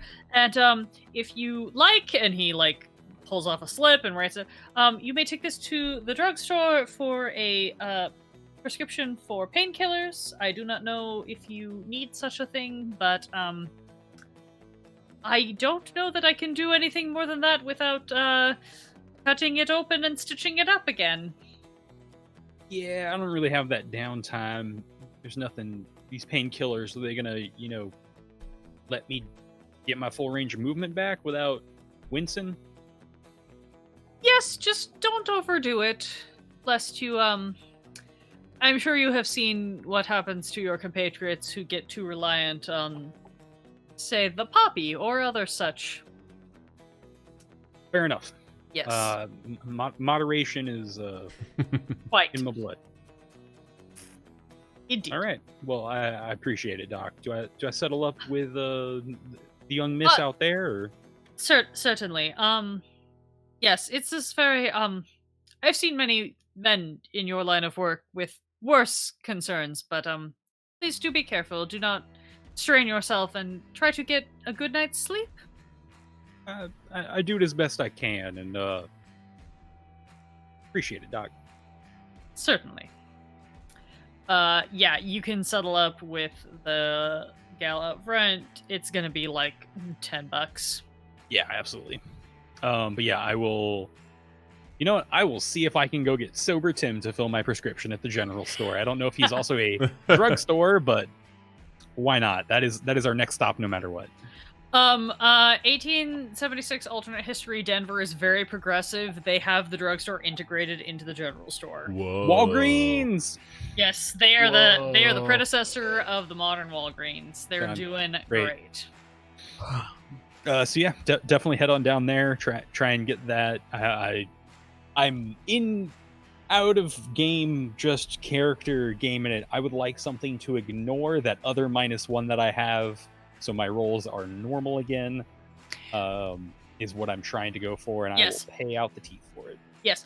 What I'm gonna say is, now that you have procured some level of actual medical care, and thanks to the weird shit that Constance already has done to you, if you do this within a day, all of that will be gone. So, All of it, because I do have 2 levels. I just happen to ignore 1 level. Of wounds. no, if you do this within a day, you will restore back to normal I love within it. 24 hours. Yeah. Then yeah, I will break up the flirting that I'm sure my compatriot is doing with the secretary, and take him on down to the general store. Excellent. Yeah, you can settle up. The little gal at the front desk is clearly very sad to see Julio go, but is also a professional and will settle up your bill and just kind of wave as you leave. It's weird now. Now it's weird to have scenes where I'm not even partaking, but everyone is just like, It's like, yeah, this is what you're doing. oh, fine, okay. What if I wasn't into her? You don't have to be into her. She's into you. Ooh, yikes. I can start just rolling for this randomly to see if any NPC is in here or not. I'll just, Does or does not yeah, I'll like. just like I'll Does just or does roll a not like. d20 and like odds they're into you, evens they're not. All of our tales from the other rail line are just like, he's so pretty. Right. Cool. You guys head to the general store. I'm gonna switch over real quick to Leon. Leon, you head back towards the depot. Constance is super easy to spot. She is on her way leaving the depot to looks like heading up the street, probably to one of the hotels. Yeah, so I want to catch up to her as she's walking. Hey, Mr. Robinson. yeah, no, I got some questions for you. I'm certain you do. Ask away. How come you didn't tell us everything? What do you feel that I have not told you? Like, who else is coming for us? For you? No one. No, that's not what I mean. And you know that's not what I mean. You're gonna have to be more specific, Mr. Robinson. I do not deal in vagaries. Why the fuck do you care about Bo? How many other people do you have looking for Prudence? And what are the odds that train is going to roll in and some motherfucker is going to jump out blasting at you and ergo blasting at me? I care about Bo because he's my stepdaddy. He is the father of my sweet baby sister who I am trying to protect, and he is the one who had me killed. I have a very small handful of associates assisting me in looking for Prudence, They are the same very small handful of associates who I felt that I could disclose my current status to, although that seems to now be an open secret, which is a whole different kettle of fish that I am contending with at this very moment. And as for your final question, it is my hope that the only person departing from that train who we will recognize is my baby sister Prudence, and perhaps one of my associates. However, I am not discounting the possibility that the reason that my stepdaddy got off his train is because he got one of his agents onto the train following Prudence, in which case this might get messy. However, I believe that is the contract you signed, the contract which I have given you multiple opportunities to remove yourself from, Mr. Robinson. Oh no, I'm not saying I don't want to do the contract. In fact, I have to meet Prudence now. If we're being dragged through this, like, I have to know. But so yeah, no, I'm here. Don't worry. Forgive me if your words are not particularly reassuring, given your recent behavior, Leon. Oh yeah, I mean, you know, there's a little of this, a little of that. I do, you know, I do have and you know what? Just go look in the file. You probably know what I'm trying to do anyway. But hey. Question. You say that you know, I did a little research, you know, hit the books a little bit. You're running out of time. I'm well aware of that, Mr. Robinson. What's your point? Tell me about your boss. Which boss would that be? Mr. Pinkerton? He's a very fine, upstanding gentleman who has always been very keen on keeping me employed and provided me whatever I've asked for. No. And I like point to my eyeball. Am I the pupil or the iris? The ghost. Ah. Why are you so keen on knowing? A little bird told me back east that well, he's out here and that you might know a thing or two about him. I might know a thing or two. And I will tell you this, Mr. Robinson. The ghost is the one man who I would never cross in this life or the next. So if you want to find out about him, you're going to have to wait around to find out for yourself. Because to be perfectly frank, he is the only person I'm scared of right now. Because if he decides that I am no longer worth saving, then I am done for. And like a weird sly smile crawls across Leon's face. So does that mean that if you are no longer worth saving, he's not going to come? Or if you are worth saving, he is going to come?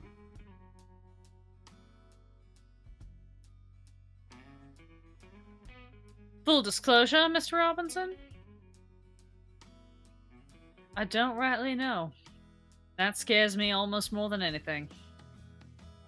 Well, sounds like, it could go either way, and I'd rather meet the ghost and get paid. So, yeah, let's go to the hotel. Well then. She reaches in her pocket, she hands you, a hotel room key. This is yours. Per last stay in a hotel, I have put you diagonal to myself, next to Mr. Juarez and across from Mr. Fox. Yeah, no, sounds good. And have we made it to the hotel? We got the keys and everything. Probably at this point. Walking up. Yeah, probably at this point you guys have made it back to the hotel. She's had all the keys for everybody's room, so. Yep, and I kind of I look as I go to throw my stuff down. Hey, did that file ever tell you back when you were over on the job? Now, did it say why I left? Oh, it certainly said our version of the reasons you gave for leaving. Or rather, didn't give. Why do you ask? Let's just say me and the ghost got a fucking bone to pick. And I turn and slam, and I don't slam the door, but I just turn and walk in, and then I put my stuff down, and I think I would go off. Yes. You definitely hear her when you say that. You definitely hear her just like cackle is probably the closest word I can give you. She just like starts like giggling, and it's almost like unsettlingly gleeful. Yeah, I know you're laughing because you're happy that I'm gonna save you from your death. Yes, you are very welcome. Mr. Robinson, I'm already dead. I don't know what you think you're saving me from. I'm just delighted that I'll get one final show before I go. Yeah, it would. That'll be nice. But hey, like I said, don't die before that contract's over. Don't fret, Mr. Robinson. You'll be taken care of either way. She goes into her room and shuts the door. Yeah, and I go and start wandering kind of towards Vicky's slowly. Excellent. Julio and Claude, you make your way to the general store. Let me look up who works at the general store.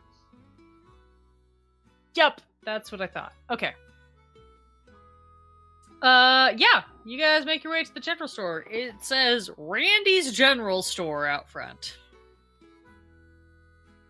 Randy's.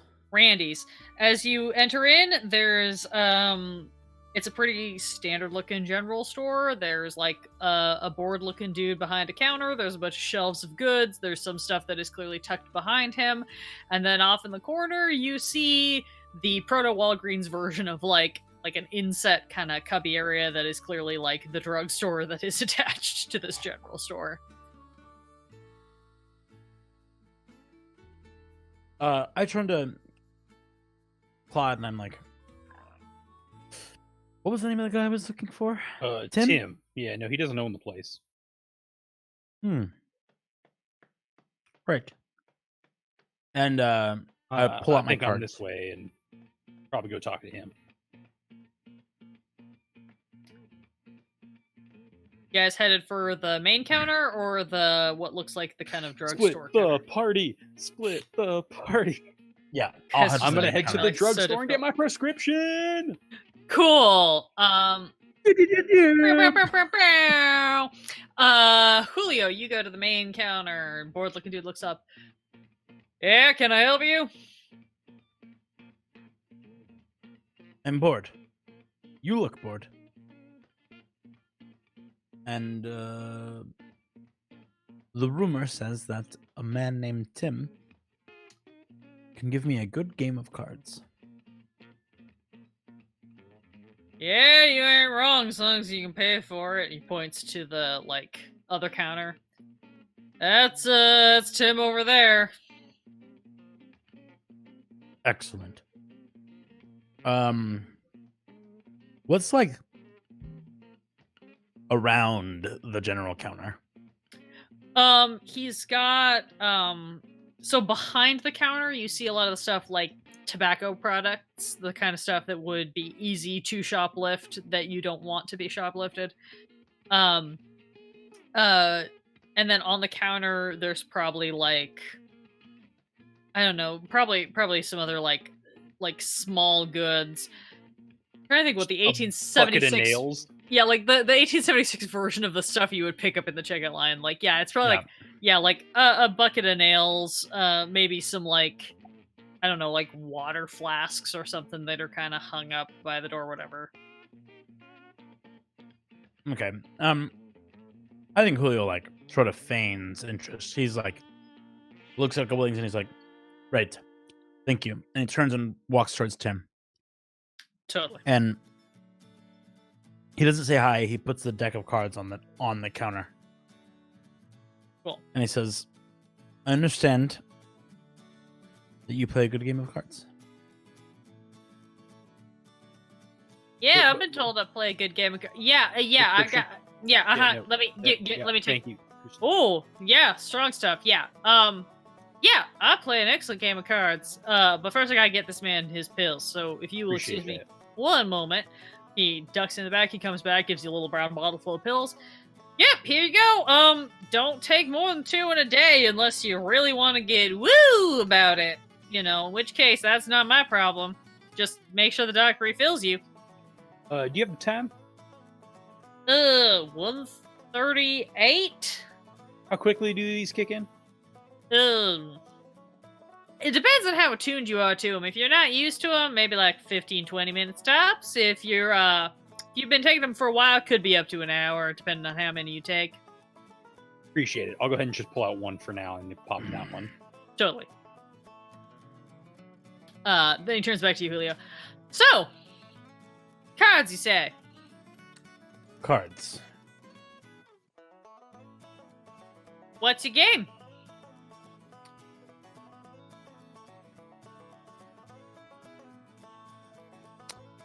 I don't care about the game. I care more about the prize. What you looking to bet? Information.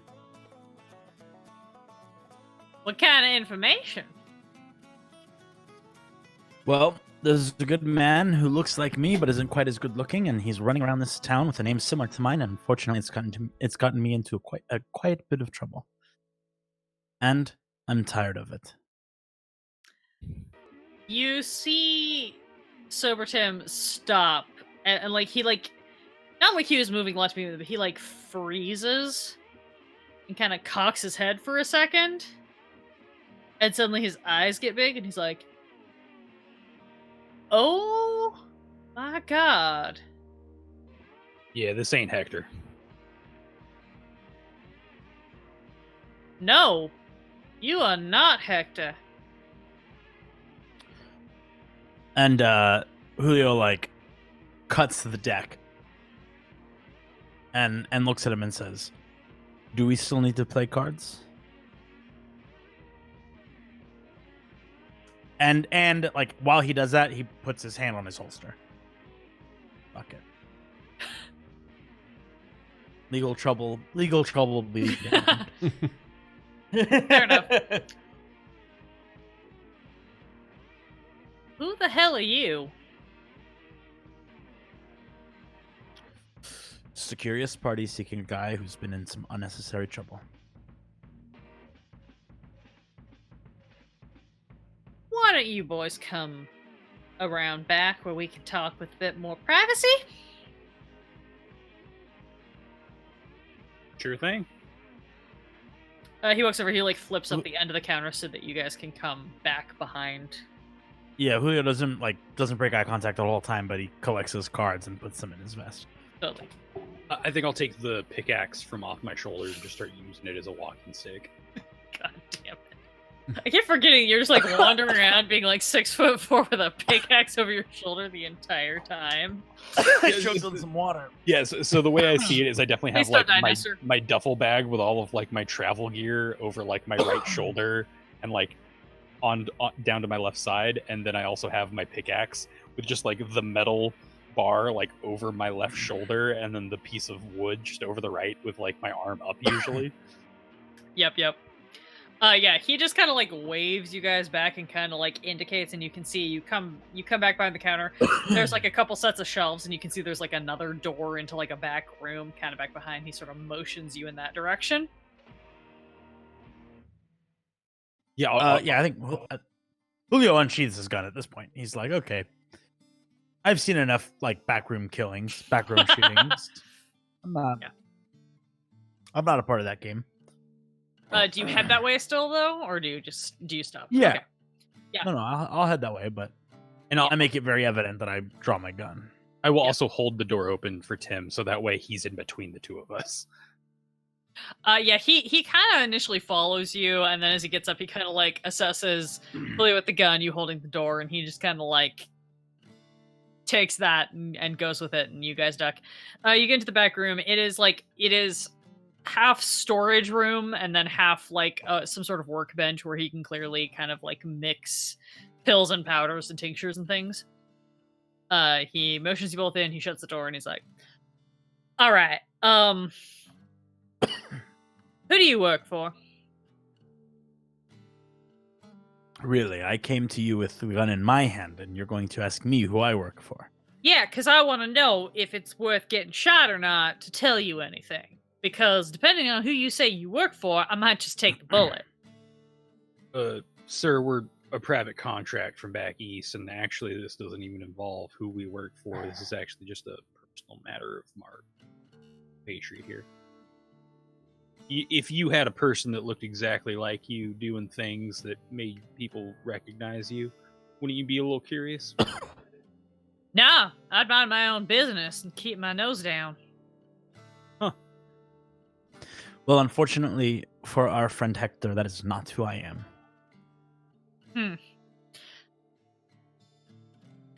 So, the answer to your question is, I work for myself.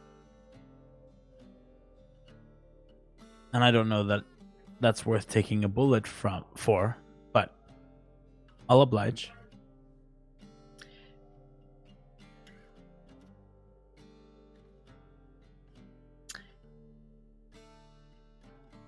If you really need names, I mean, I was formerly Denver Pacific. I could fucking kill No, Dr. Hellstrom in my own two hands if given the chance. So you don't gotta worry about the Watchstack boys. that's not who I'm worried about. Look, son, I don't know how you got tangled up in this mess, but look, Hector Velasquez is not a man you want to get tangled up with. Everyone in Denver knows that. And somehow you have clearly gotten involved with Hector Velasquez. Though I don't fault you, it doesn't seem to be of your own doing. All I can tell you is that he is, as far as my knowledge and information gleans, with the agency. That makes him all right in my book. So, you boys working for the South, you can shoot me now. I'll go to my grave. Try and may the Union survive. May the Union survive. Fair enough. He caused, this caused trouble for you, or just curiosity? ¿Por qué no los dos? Why not both? Fair enough.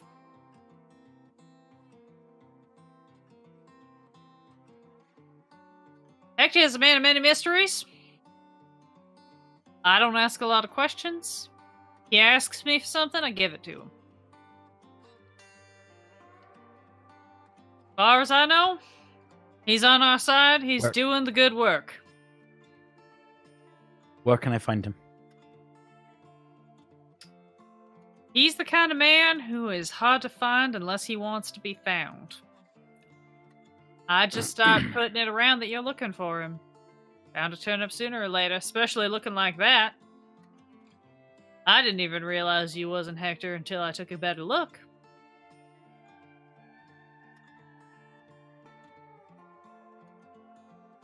You want me to put the word out?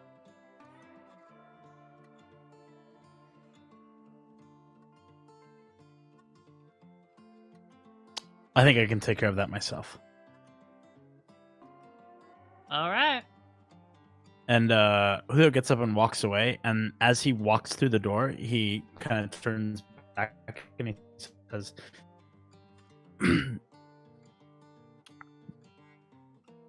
Tim, don't ever make the mistake of thinking that I'm not the type of person that you want to get mixed up with. And, like, holsters his gun and strolls out. And, like, my intent is to leave Claude. Okay. Claude, do you try to follow Julio, or do you stay back a minute with Tim? I'm gonna stay back a minute with Tim and just go ahead and like go through the wallet and pull out $10 and just go ahead and give it to him. I appreciate you not talking about this. Boy, I don't talk about anything I don't have to. But I appreciate it, nonetheless. You be careful with those pills now. Seen better men than you become worse on them. So have I. But fortunately I need them. No, fair enough. You see your friend again. Just let him know that I hope it all works out for him. Hey, we'll do. Quick question for you. Last Revenant said, what's the word? Last I heard, about 3 weeks ago. Huh, we're due. Shot a deputy sheriff dead in his tracks, disappeared. Same old, same old. Can't tell if I'm excited to be here or excited to leave. Anyway, appreciate the help, Tim, and see you next time. And yeah, go ahead and just sling it back over my shoulder and head on out of there. Totally. And then yeah, if I don't clock Julio, I'll just head back to the station. Yeah, you definitely don't see Julio. Since he is actively trying to ditch you, he will have had enough time to vanish in the meantime. Yeah, if he wants to vanish, I will let him vanish. Cool. You are heading back to the station. Leon is hanging out in his hotel room. Julio, do you want to resolve what you just messaged me now, or? Yeah. Great. You basically walk in, you provide your ID, and the gal behind the counter just kind of motions you to a seat and asks you to wait, disappears to go find someone. Comes back shortly and says that there's no one in right now who can see you, but she will leave a message for you, and if you tell her where you're staying, they will get a message back to you as soon as possible.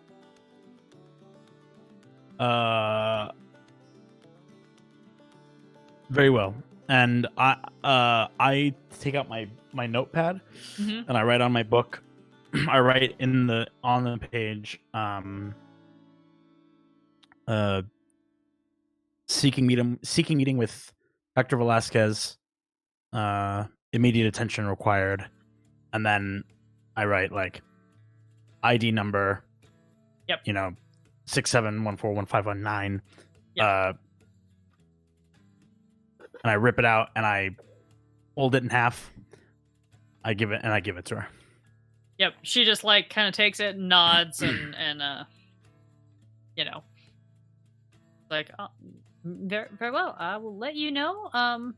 You're welcome to stop back by, or if you leave me your hotel name and number, we will send someone to get you. I'll return. Of course. Have a good day, sir. You as well. Cool. We're gonna time lapse, unless anybody needs to do anything else. Can I No. roleplay sitting there for an hour bored? Yeah, that's fantastic content. We should absolutely All right. do Yep. that. Okay, we're For gonna the do next- everyone start now. We'll see everybody at midnight. Yeah, we're gonna do. Yeah, we're just gonna do live. No, but I don't really want to do anything, but I do want to like mosey on like down to the tracks and like have a seat somewhere like kind of up out of the way, where the Black River line is like on that platform. Absolutely. Damn it. Claude and Leon, roll me cognition rolls to see if you guys notice each other, since you're both hanging out at the depot. Can I have advantage? He's very big and very ugly. I'll give it to him. Yeah, sure. I don't You said need it. yes?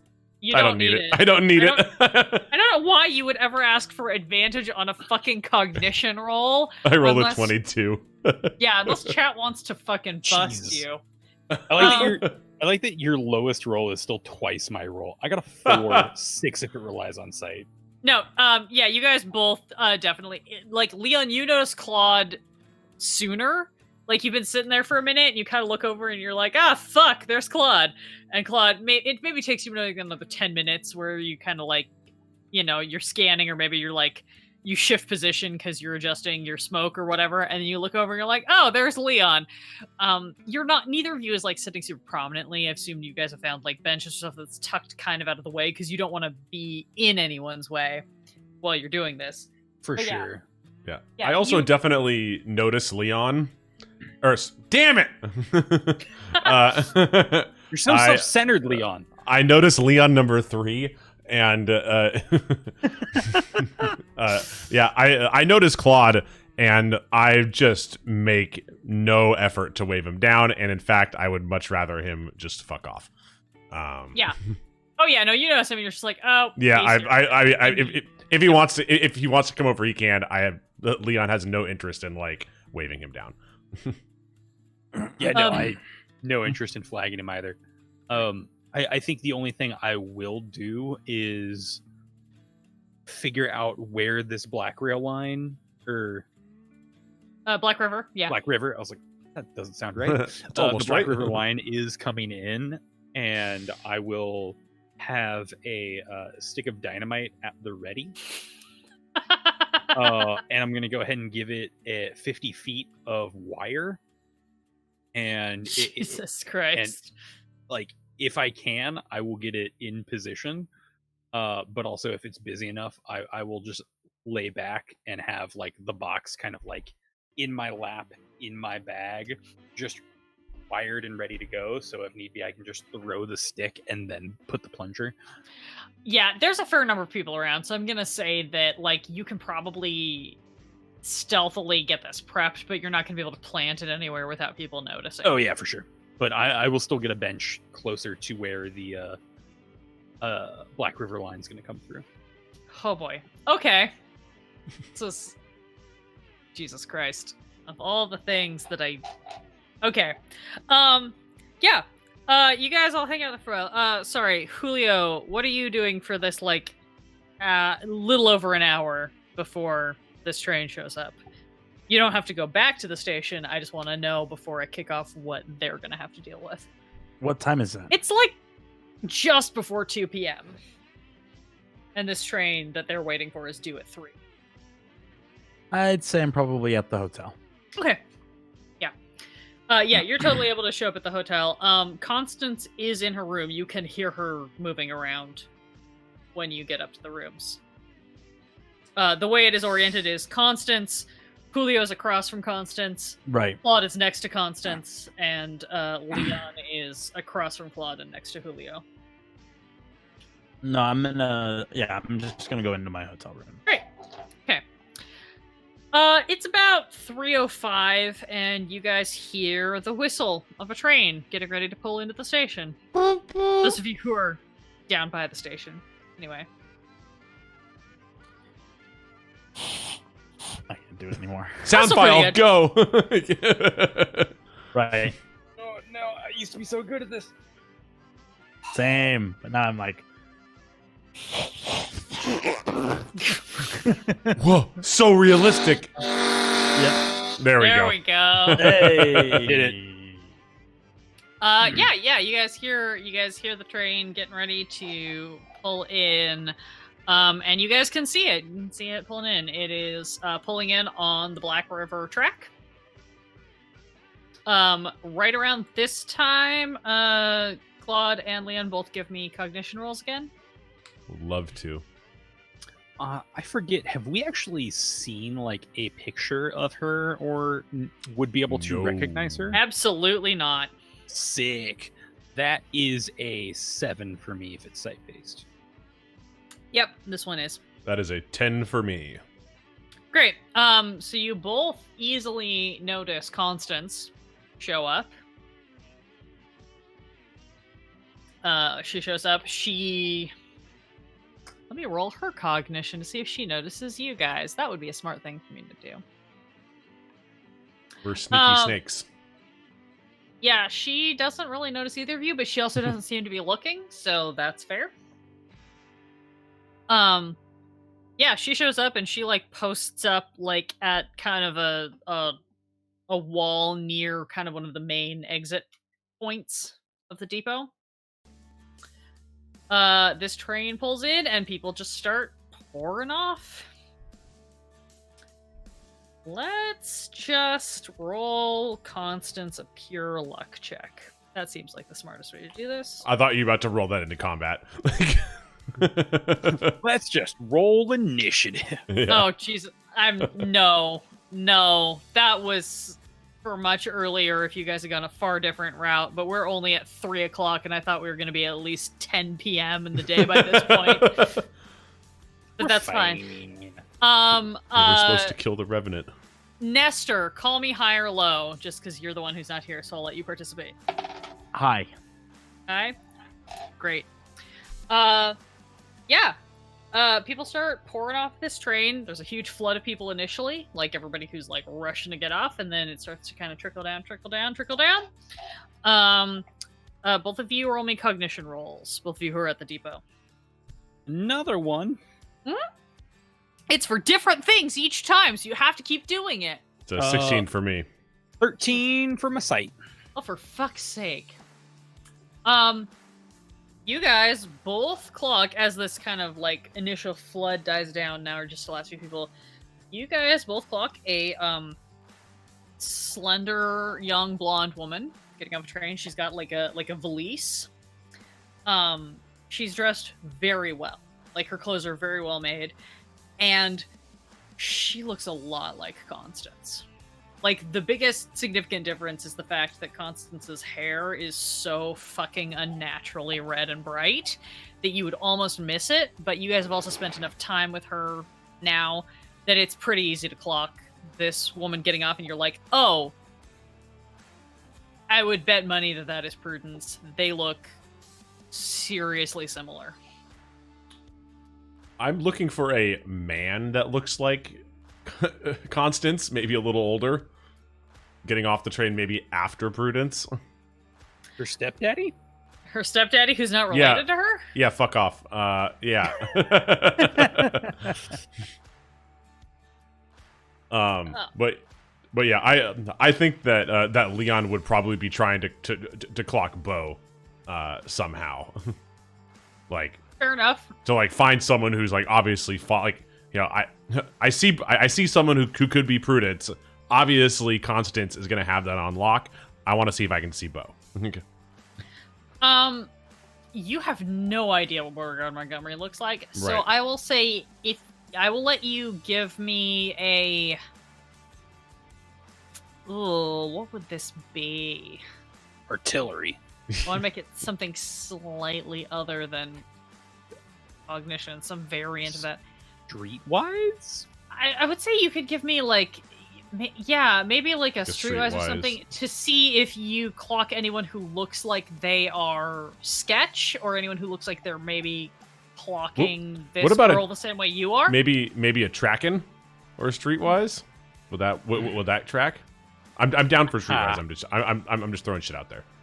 Yeah, I mean, I kind of want to give you tracking, but I also don't because I know your cognition is stupid high. So I was trying to come up with a different stat lock. Okay. But sure. no, that's tracking is also fair. So I will let you pick. No, which of those you don't need to want. be nice to me. I can roll a Streetwise if Roll me if that is what. streetwise, just for 'cause funsies. it's urban, and I got chips to use. Just trying to make you burn your chips since you won't spend your actual money. I'm gonna burn the chips because 5's probably not gonna do it. I'll burn the chip. I'll burn the chip. What That's chip? a red chip. I'm gonna add my total. God. I'm waiting to Look. see if I can draw a blue tonight. Ha ha! Ooh. That's a good trade. You already gave So- me 2 reds. I don't so know why you're that's- so excited. That's a 10. Because Yeah. I'm just gonna kill this guy before he can do anything, and it's not gonna matter. Kill a random person off the train and it won't matter.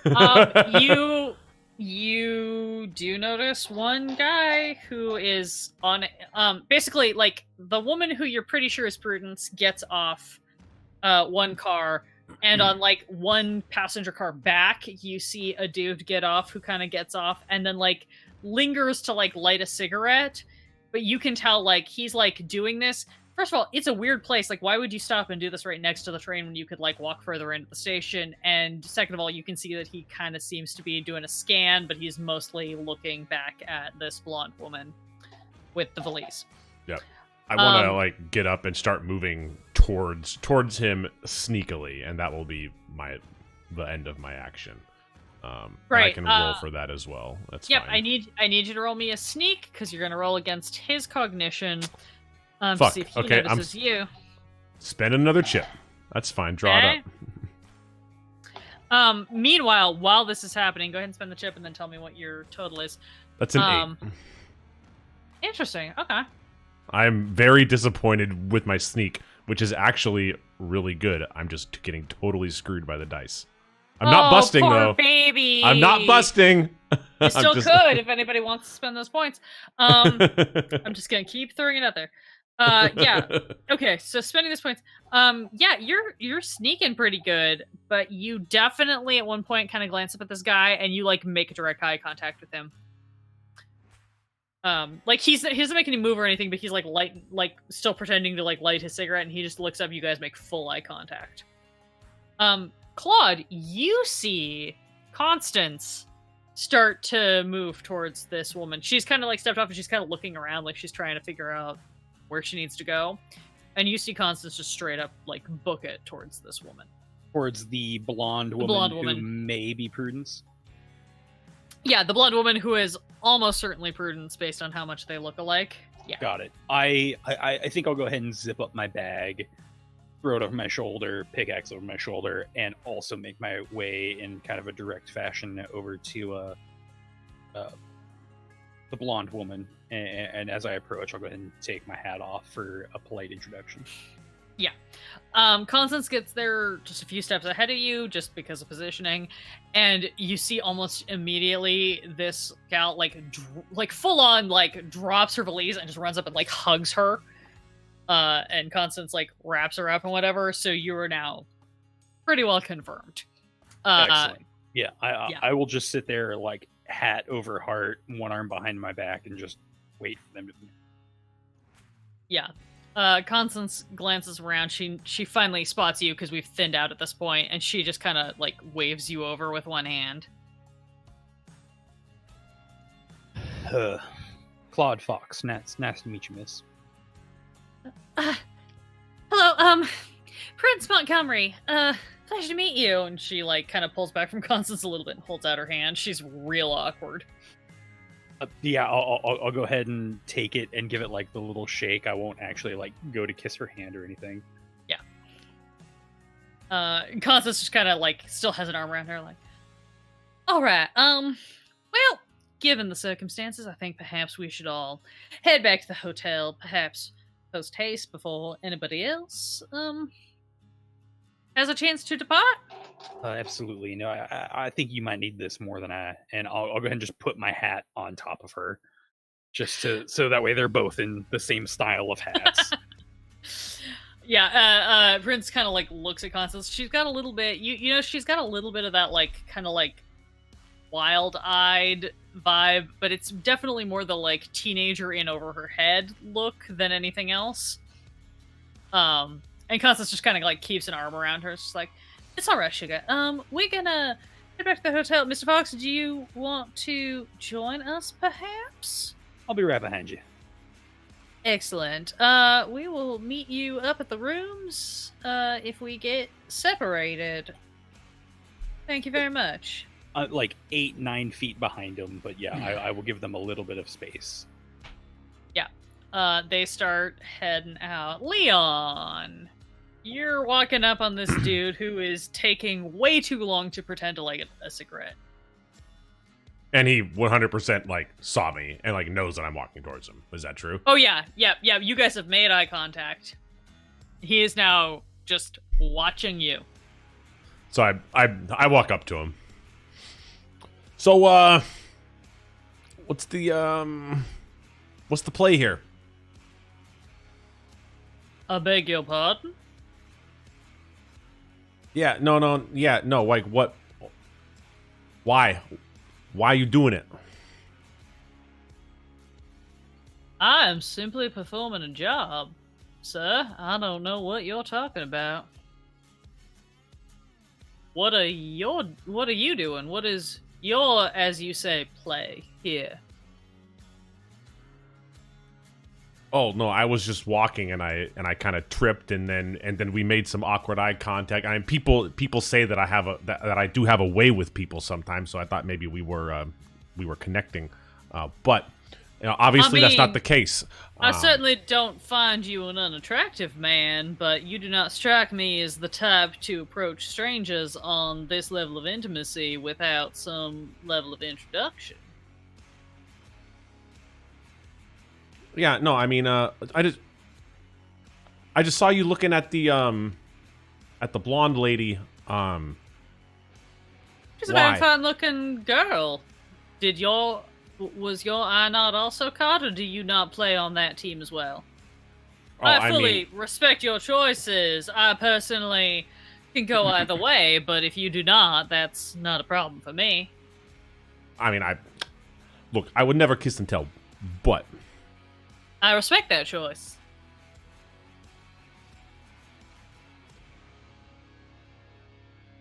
look,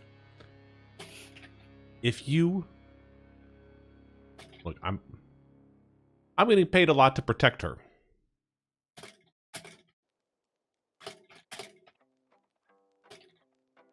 As am I. Which her are you referring to?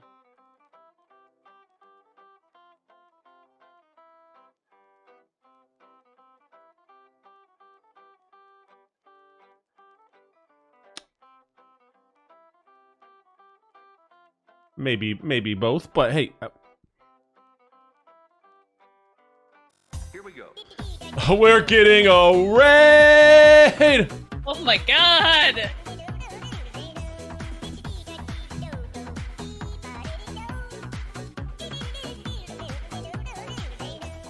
Yo, -1 cha. Thank you guys for the raid. Charisma. Welcome to the Torpid Gaming Network. Guys, if you have not followed -1 cha, please take 5 seconds out of your day. Go give them a follow. What were you guys streaming? Give us a synopsis of your campaign if you were streaming tabletop. But guys, welcome to the Torpid Gaming Network. If you've never been here before, we are a variety channel. On Tuesdays, we play Deadlands. It is a weird West tabletop RPG. Thank you for the follow, Aguardian. And we are also live doing every other type of game under the sun. Thursdays, Saturdays, Sundays, Mondays. We'd love to see you guys back. But yeah, welcome to Deadlands.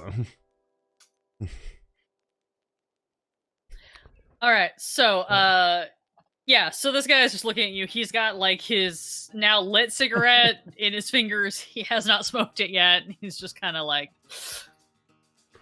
And I look at him. What was the last telegram you sent? excuse me? That seems like a rather personal question. You want to narrow that down? I send a great deal of telegrams. If you are who you say you are, you've been sending telegrams to Constance. What was the last one you sent? Tell me right now. Oh, I believe the last one that I sent was, God damn it. DM has to look it up to make sure she gets it right. My hand slipped. Thank you for the follow, Hina Shix. I believe the last one I sent said, confirmed sighting BR line interception imminent. I'm going to operate under the assumption that she has shared that with you, which is why you are asking. I pull it out. Indeed. Well then. Sorry, I just thought you were just thought you could have been Bo. Look, I'm just being careful. Beauregard Montgomery? No, he got off the line several stops ago. He clearly has another agent prepared to intercept, and has decided it is no longer worth coming himself. For which I do not blame him if the rumors are true. And I pull out the pocket bottle. unscrew it, take a swig, offer it to him. Well, I'm glad this didn't get awkward. Oh, it's about to get significantly more awkward. What do you know about Beauregard Montgomery? Look, I just know that it is in my contract, and I am a company man. It is in my contract to keep her safe from Bo. You can stop right there. There's absolutely no way you are a company man with those tattoos. He fully flicks his cigarette away, and you see he rolls up his sleeve and shows you his forearm. It is a tattoo that is almost identical to Constance's, with just slight detail differences. So you can tell this is somebody who is clearly in another New York-based regiment. Mm-hmm. Obviously not the Schenectady Sirens, since that is an Right, all-female right. regiment, but like probably an adjacent one. Look, I harbor no ill feelings towards anybody still in the service for the cause. Look, it just wasn't for me. Well, we can discuss that later now, can't we? Yeah, no, totally. But right now, hey, friend of Constance, friend of mine, just take a drink. A teetotal. What? Sorry. That's... Teetotaling is a reference to someone Oh. who does not drink. Oh, gotcha. And then I just say like, suit yourself. I'll take one for you. And I put the pocket bottle back in my pocket. You see him just kind of watch you and just like, good God, I know she said she was in dire straits, but I did not realize it was this bad. And he just starts leaving. Like essentially following the same track after Constance and Prudence and Claude took. And I start like kind of like following behind him, whistling. Yep. You guys all make it back to the hotel. Julio, you hear a little like on your door. Hopefully that picked up in my goddamn that sounded terrible awesome. mic. Oh yeah. Yeah, it was really fucking cool. I assume the doors don't have like a peephole or anything like that. Not in 1876, even in the alternate timeline. Well, Just shoot a hole through All the right. door. What could go wrong? if that's the case, then I will hold my gun in hand, and I will, kind of like just Yeah, the if- tiny crack. Yeah. It is Constance, and she just gives you one little like finger. I run really quickly and grab like my other gun and holster them both, and then follow her out. You pop in. You see that the door to her room is wide open, and as you step out, you see probably Claude like in the hallway, like just having a ride following them, and then just behind him, you see a blonde man in a suit that you don't recognize, and then behind him, just turning up the stairs, you see Leon.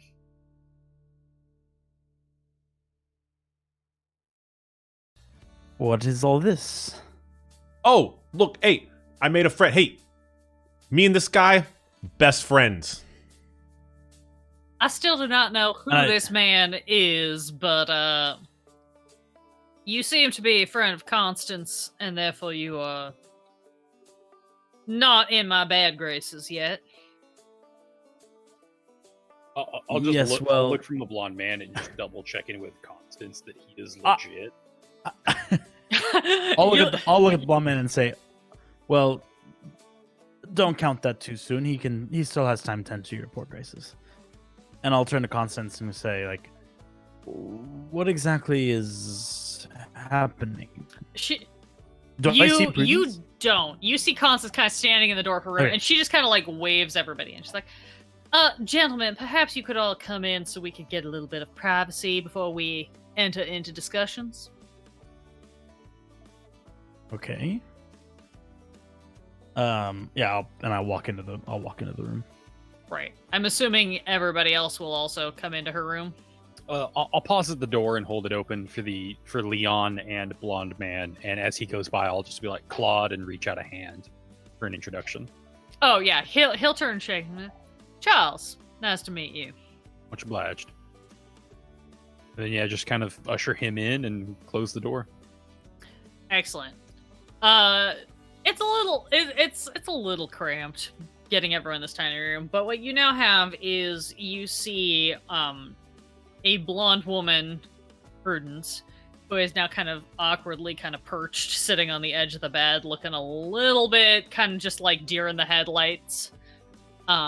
Constance walks over and stands near her and kind of leans against the wall and puts out a hand, sort of like takes her hand and kind of holds it. Charles, this blonde fellow, posts up right next to the door. And the rest of you guys can position yourselves accordingly. These are real basic hotel rooms where there's like a twin bed and there's like a little like writing table. There's kind of a nightstand thing. There's a window out to whichever direction your room faces. In this case, Constance is on the back side of the hotel. I think Charles and I have the same idea of we're both blocking the door. I'm gonna assume like Charles kind of like clocks you, so he moves to the side so that you can like close the door and then stand against the door. Like Yeah. he clearly clocks the like. I see how this is going. 100%. Yeah. So you guys are all now kind of like wedged in here. It's not super comfortable, but there's enough space that you guys can kind of make like a weird, awkward circle. And Constance just kind of looks at everyone and is like, well, folks, seems this mission has not been an entire failure. Gentlemen, I would like to introduce you to my sister, Prudence Faith Montgomery, lately of Charleston and currently of nowhere. She kind of looks at Prudence and Prudence just like nods vigorously. Hola, Senora Montgomery. And like Julio stretches out his hand to shake hers. Nice to meet you. And she kind of reaches out and takes you. It's like the awkward, like sort of like the 3-finger shake. Like she's like a little hesitant, but she wants to be polite. Fair enough.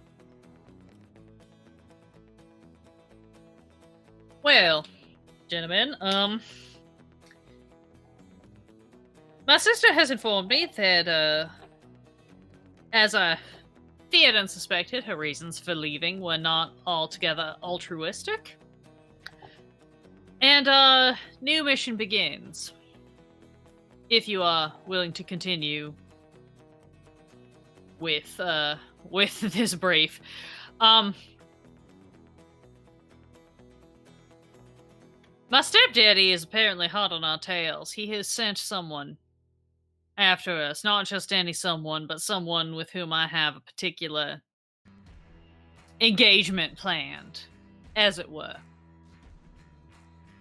If you all are willing, I would greatly appreciate it if you would be willing to agree to accompany my sister to somewhere of greater safety while I deal with one last bit of business that is left to me in this mortal world, as it may be.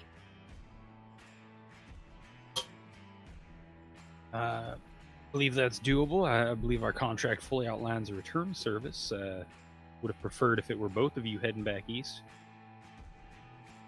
As would I, but I do not know if that is yet going to be possible. Prudence, honey,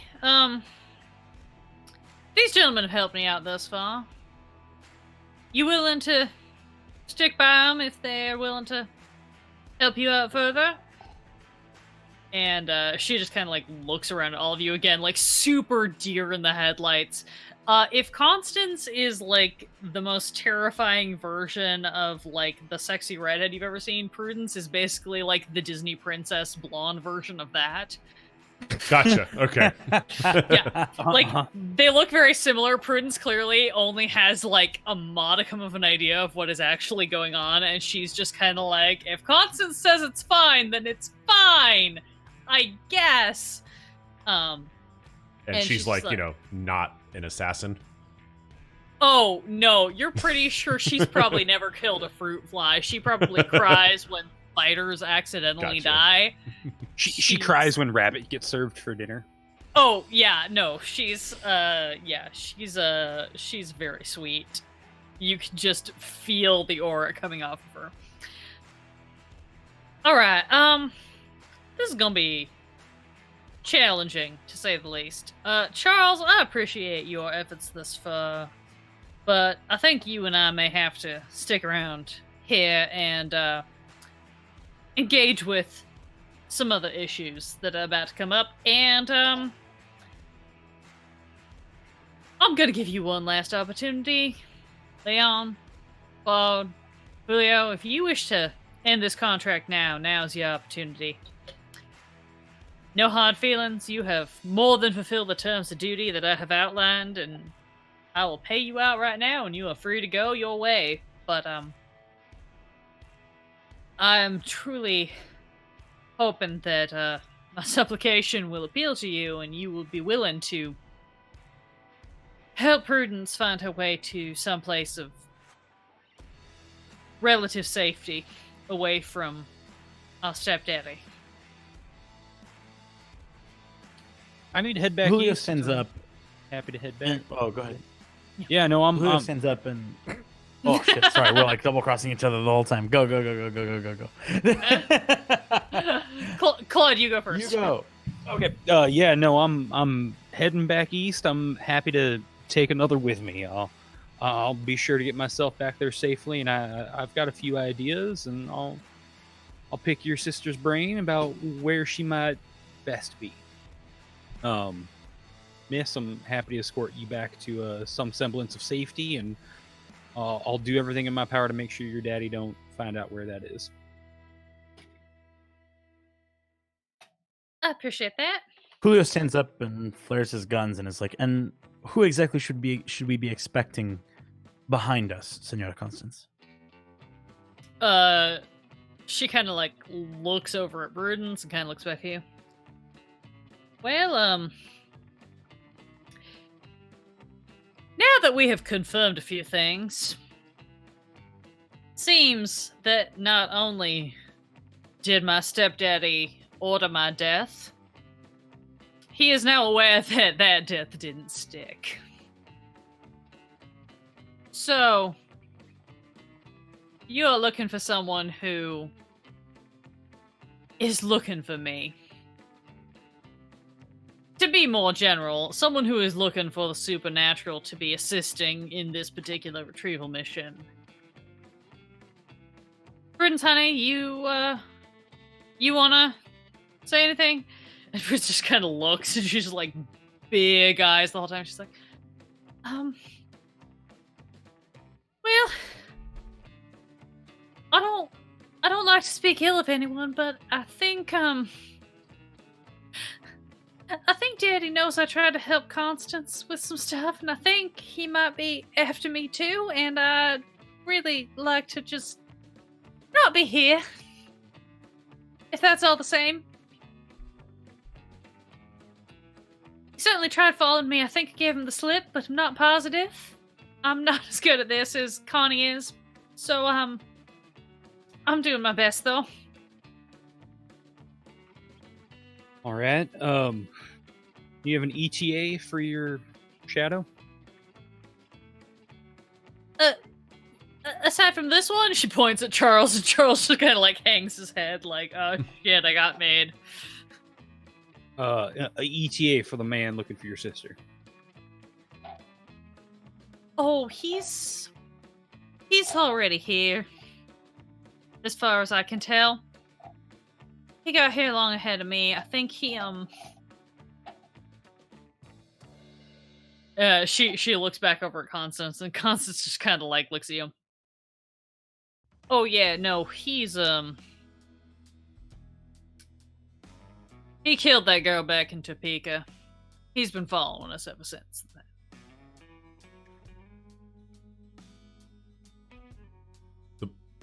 The post office girl? Yeah, the one I tried to save, but I was too late for. Yeah. that go. What's his name? Not entirely sure. Heard him referred to as Bucky once. Not sure if that's his real name, but say name. Sorry, that was a good mark. I try. God damn it. Aren't you the one that gave me that name in the first place? I'm Yes, just yes, it using is. your suggestions. It God absolutely damn it. is. I literally just watched The Winter Soldier, so I had to do it. You're not wrong. You're absolutely correct. All right. Well, if we have a name, we could put the word out before we leave. I could give you a fighting chance. A city like Denver, no one's going to put the word out. Well, I got a friend down at the train yard. If you want to, do a high noon type of call out, just get this all settled up. Victor takes, your sister back to your daddy, or at least claim that that's the case. Shit, I can rig that entire rail yard we were just at to go up. If you think this is not quite the a winnable fight, we can make sure you take that down and maybe secure your sister's safety. But I've seen what you can do, and I can rig it in such a way that you might actually have a safe place in all sorts of hellfire and brimstone. I appreciate the offer, Mr. Fox, but given what I know now, I think this may be the end of the road for me. And you see her kind of like squeeze Prudence's hand. I'm gonna stay here and give you the best cover I can. My one and only priority now is making sure that Fruity here gets somewhere far away from where Montgomery can touch her. I think we've already established that she'll be taken care of with my behest. So, this is it. If anybody wants out, now's the time. But I'd certainly appreciate it if y'all would be willing to see this through. Where's he gonna be? And I scratch my eye and look at her. That, unfortunately, I do not yet know. And right at that moment, you hear a knock on the door. And, literally, this is, I think, everybody, swivel heads. Because everyone you know, is in this Is room. here. Okay. Yeah. I unholster my gun and reach for the door. Same thing. Yeah, Constance also unholsters her gun, kind of waves Prudence. You see Prudence fully tucks back. I think probably everyone recognizes this. This is clearly not something that is unfamiliar to her. She tucks back into a position where she is fully invisible if the door opens. She's at the foot of the bed, kind of balled up, and you're oh, okay. And Constance kind of walks over to the door, gives Julio a nod, and just kind of turns the knob and cracks it slightly. The three of you give me cognition checks real quick. Fucking love cognition rolls. Because it's fun to make you do this right at the 11th hour. 10, 12 on site.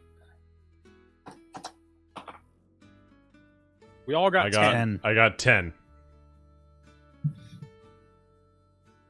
Okay. God damn, you all are way too good at this. I gotta come up with something else for you to roll. I haven't busted for 2 games. This is insane. Chat, Shut up. Why would you say that? Chat, next week, you gotta chime in with some of those crit fails so that we can make this happen. You all look, you definitely can tell that Constance cracks this door and her entire demeanor just shifts. She looks concerned, she looks scared, she looks unsettled. There's so many emotions flitting across her face. Is it a finger? And she just kind of slowly inches the door open and a man walks in. This man is very tall. He's about 6'4", 6'5". Sup? Yeah. He's very, very slender. He's wearing like kind of that like fringe sort of like David Crockett style jacket. He looks like he's kind of come from like wilderness. He's got a rifle slung over his back. Little bit of, facial hair, Western hat. But here's the thing. You all are sure you have seen this man before. He looks incredibly familiar. Give me a knowledge check. Anything else in particular? No, yeah. I got shit for knowledges. Let's go. That is an 11 for me. That is a 6 for me. Still good enough. It doesn't have to be that good, because you've definitely all seen this man before. The man who has walked into this room is dressed like David Crockett, but you are 1000% sure it is Abraham Lincoln, a man who died 11 years ago at the hand of an assassin. He kind of steps in. He just like takes a full scan of the room. Constance sort of like looks down at the floor in that very deliberate way of someone who's very concerned. She shuts the door. Well, gentlemen, I suppose it is my pleasure to introduce to you Mr. Andrew Lane, head of the Western Bureau of the agency. And that is where we will end our session. Yeah. Son of a bitch. Ah!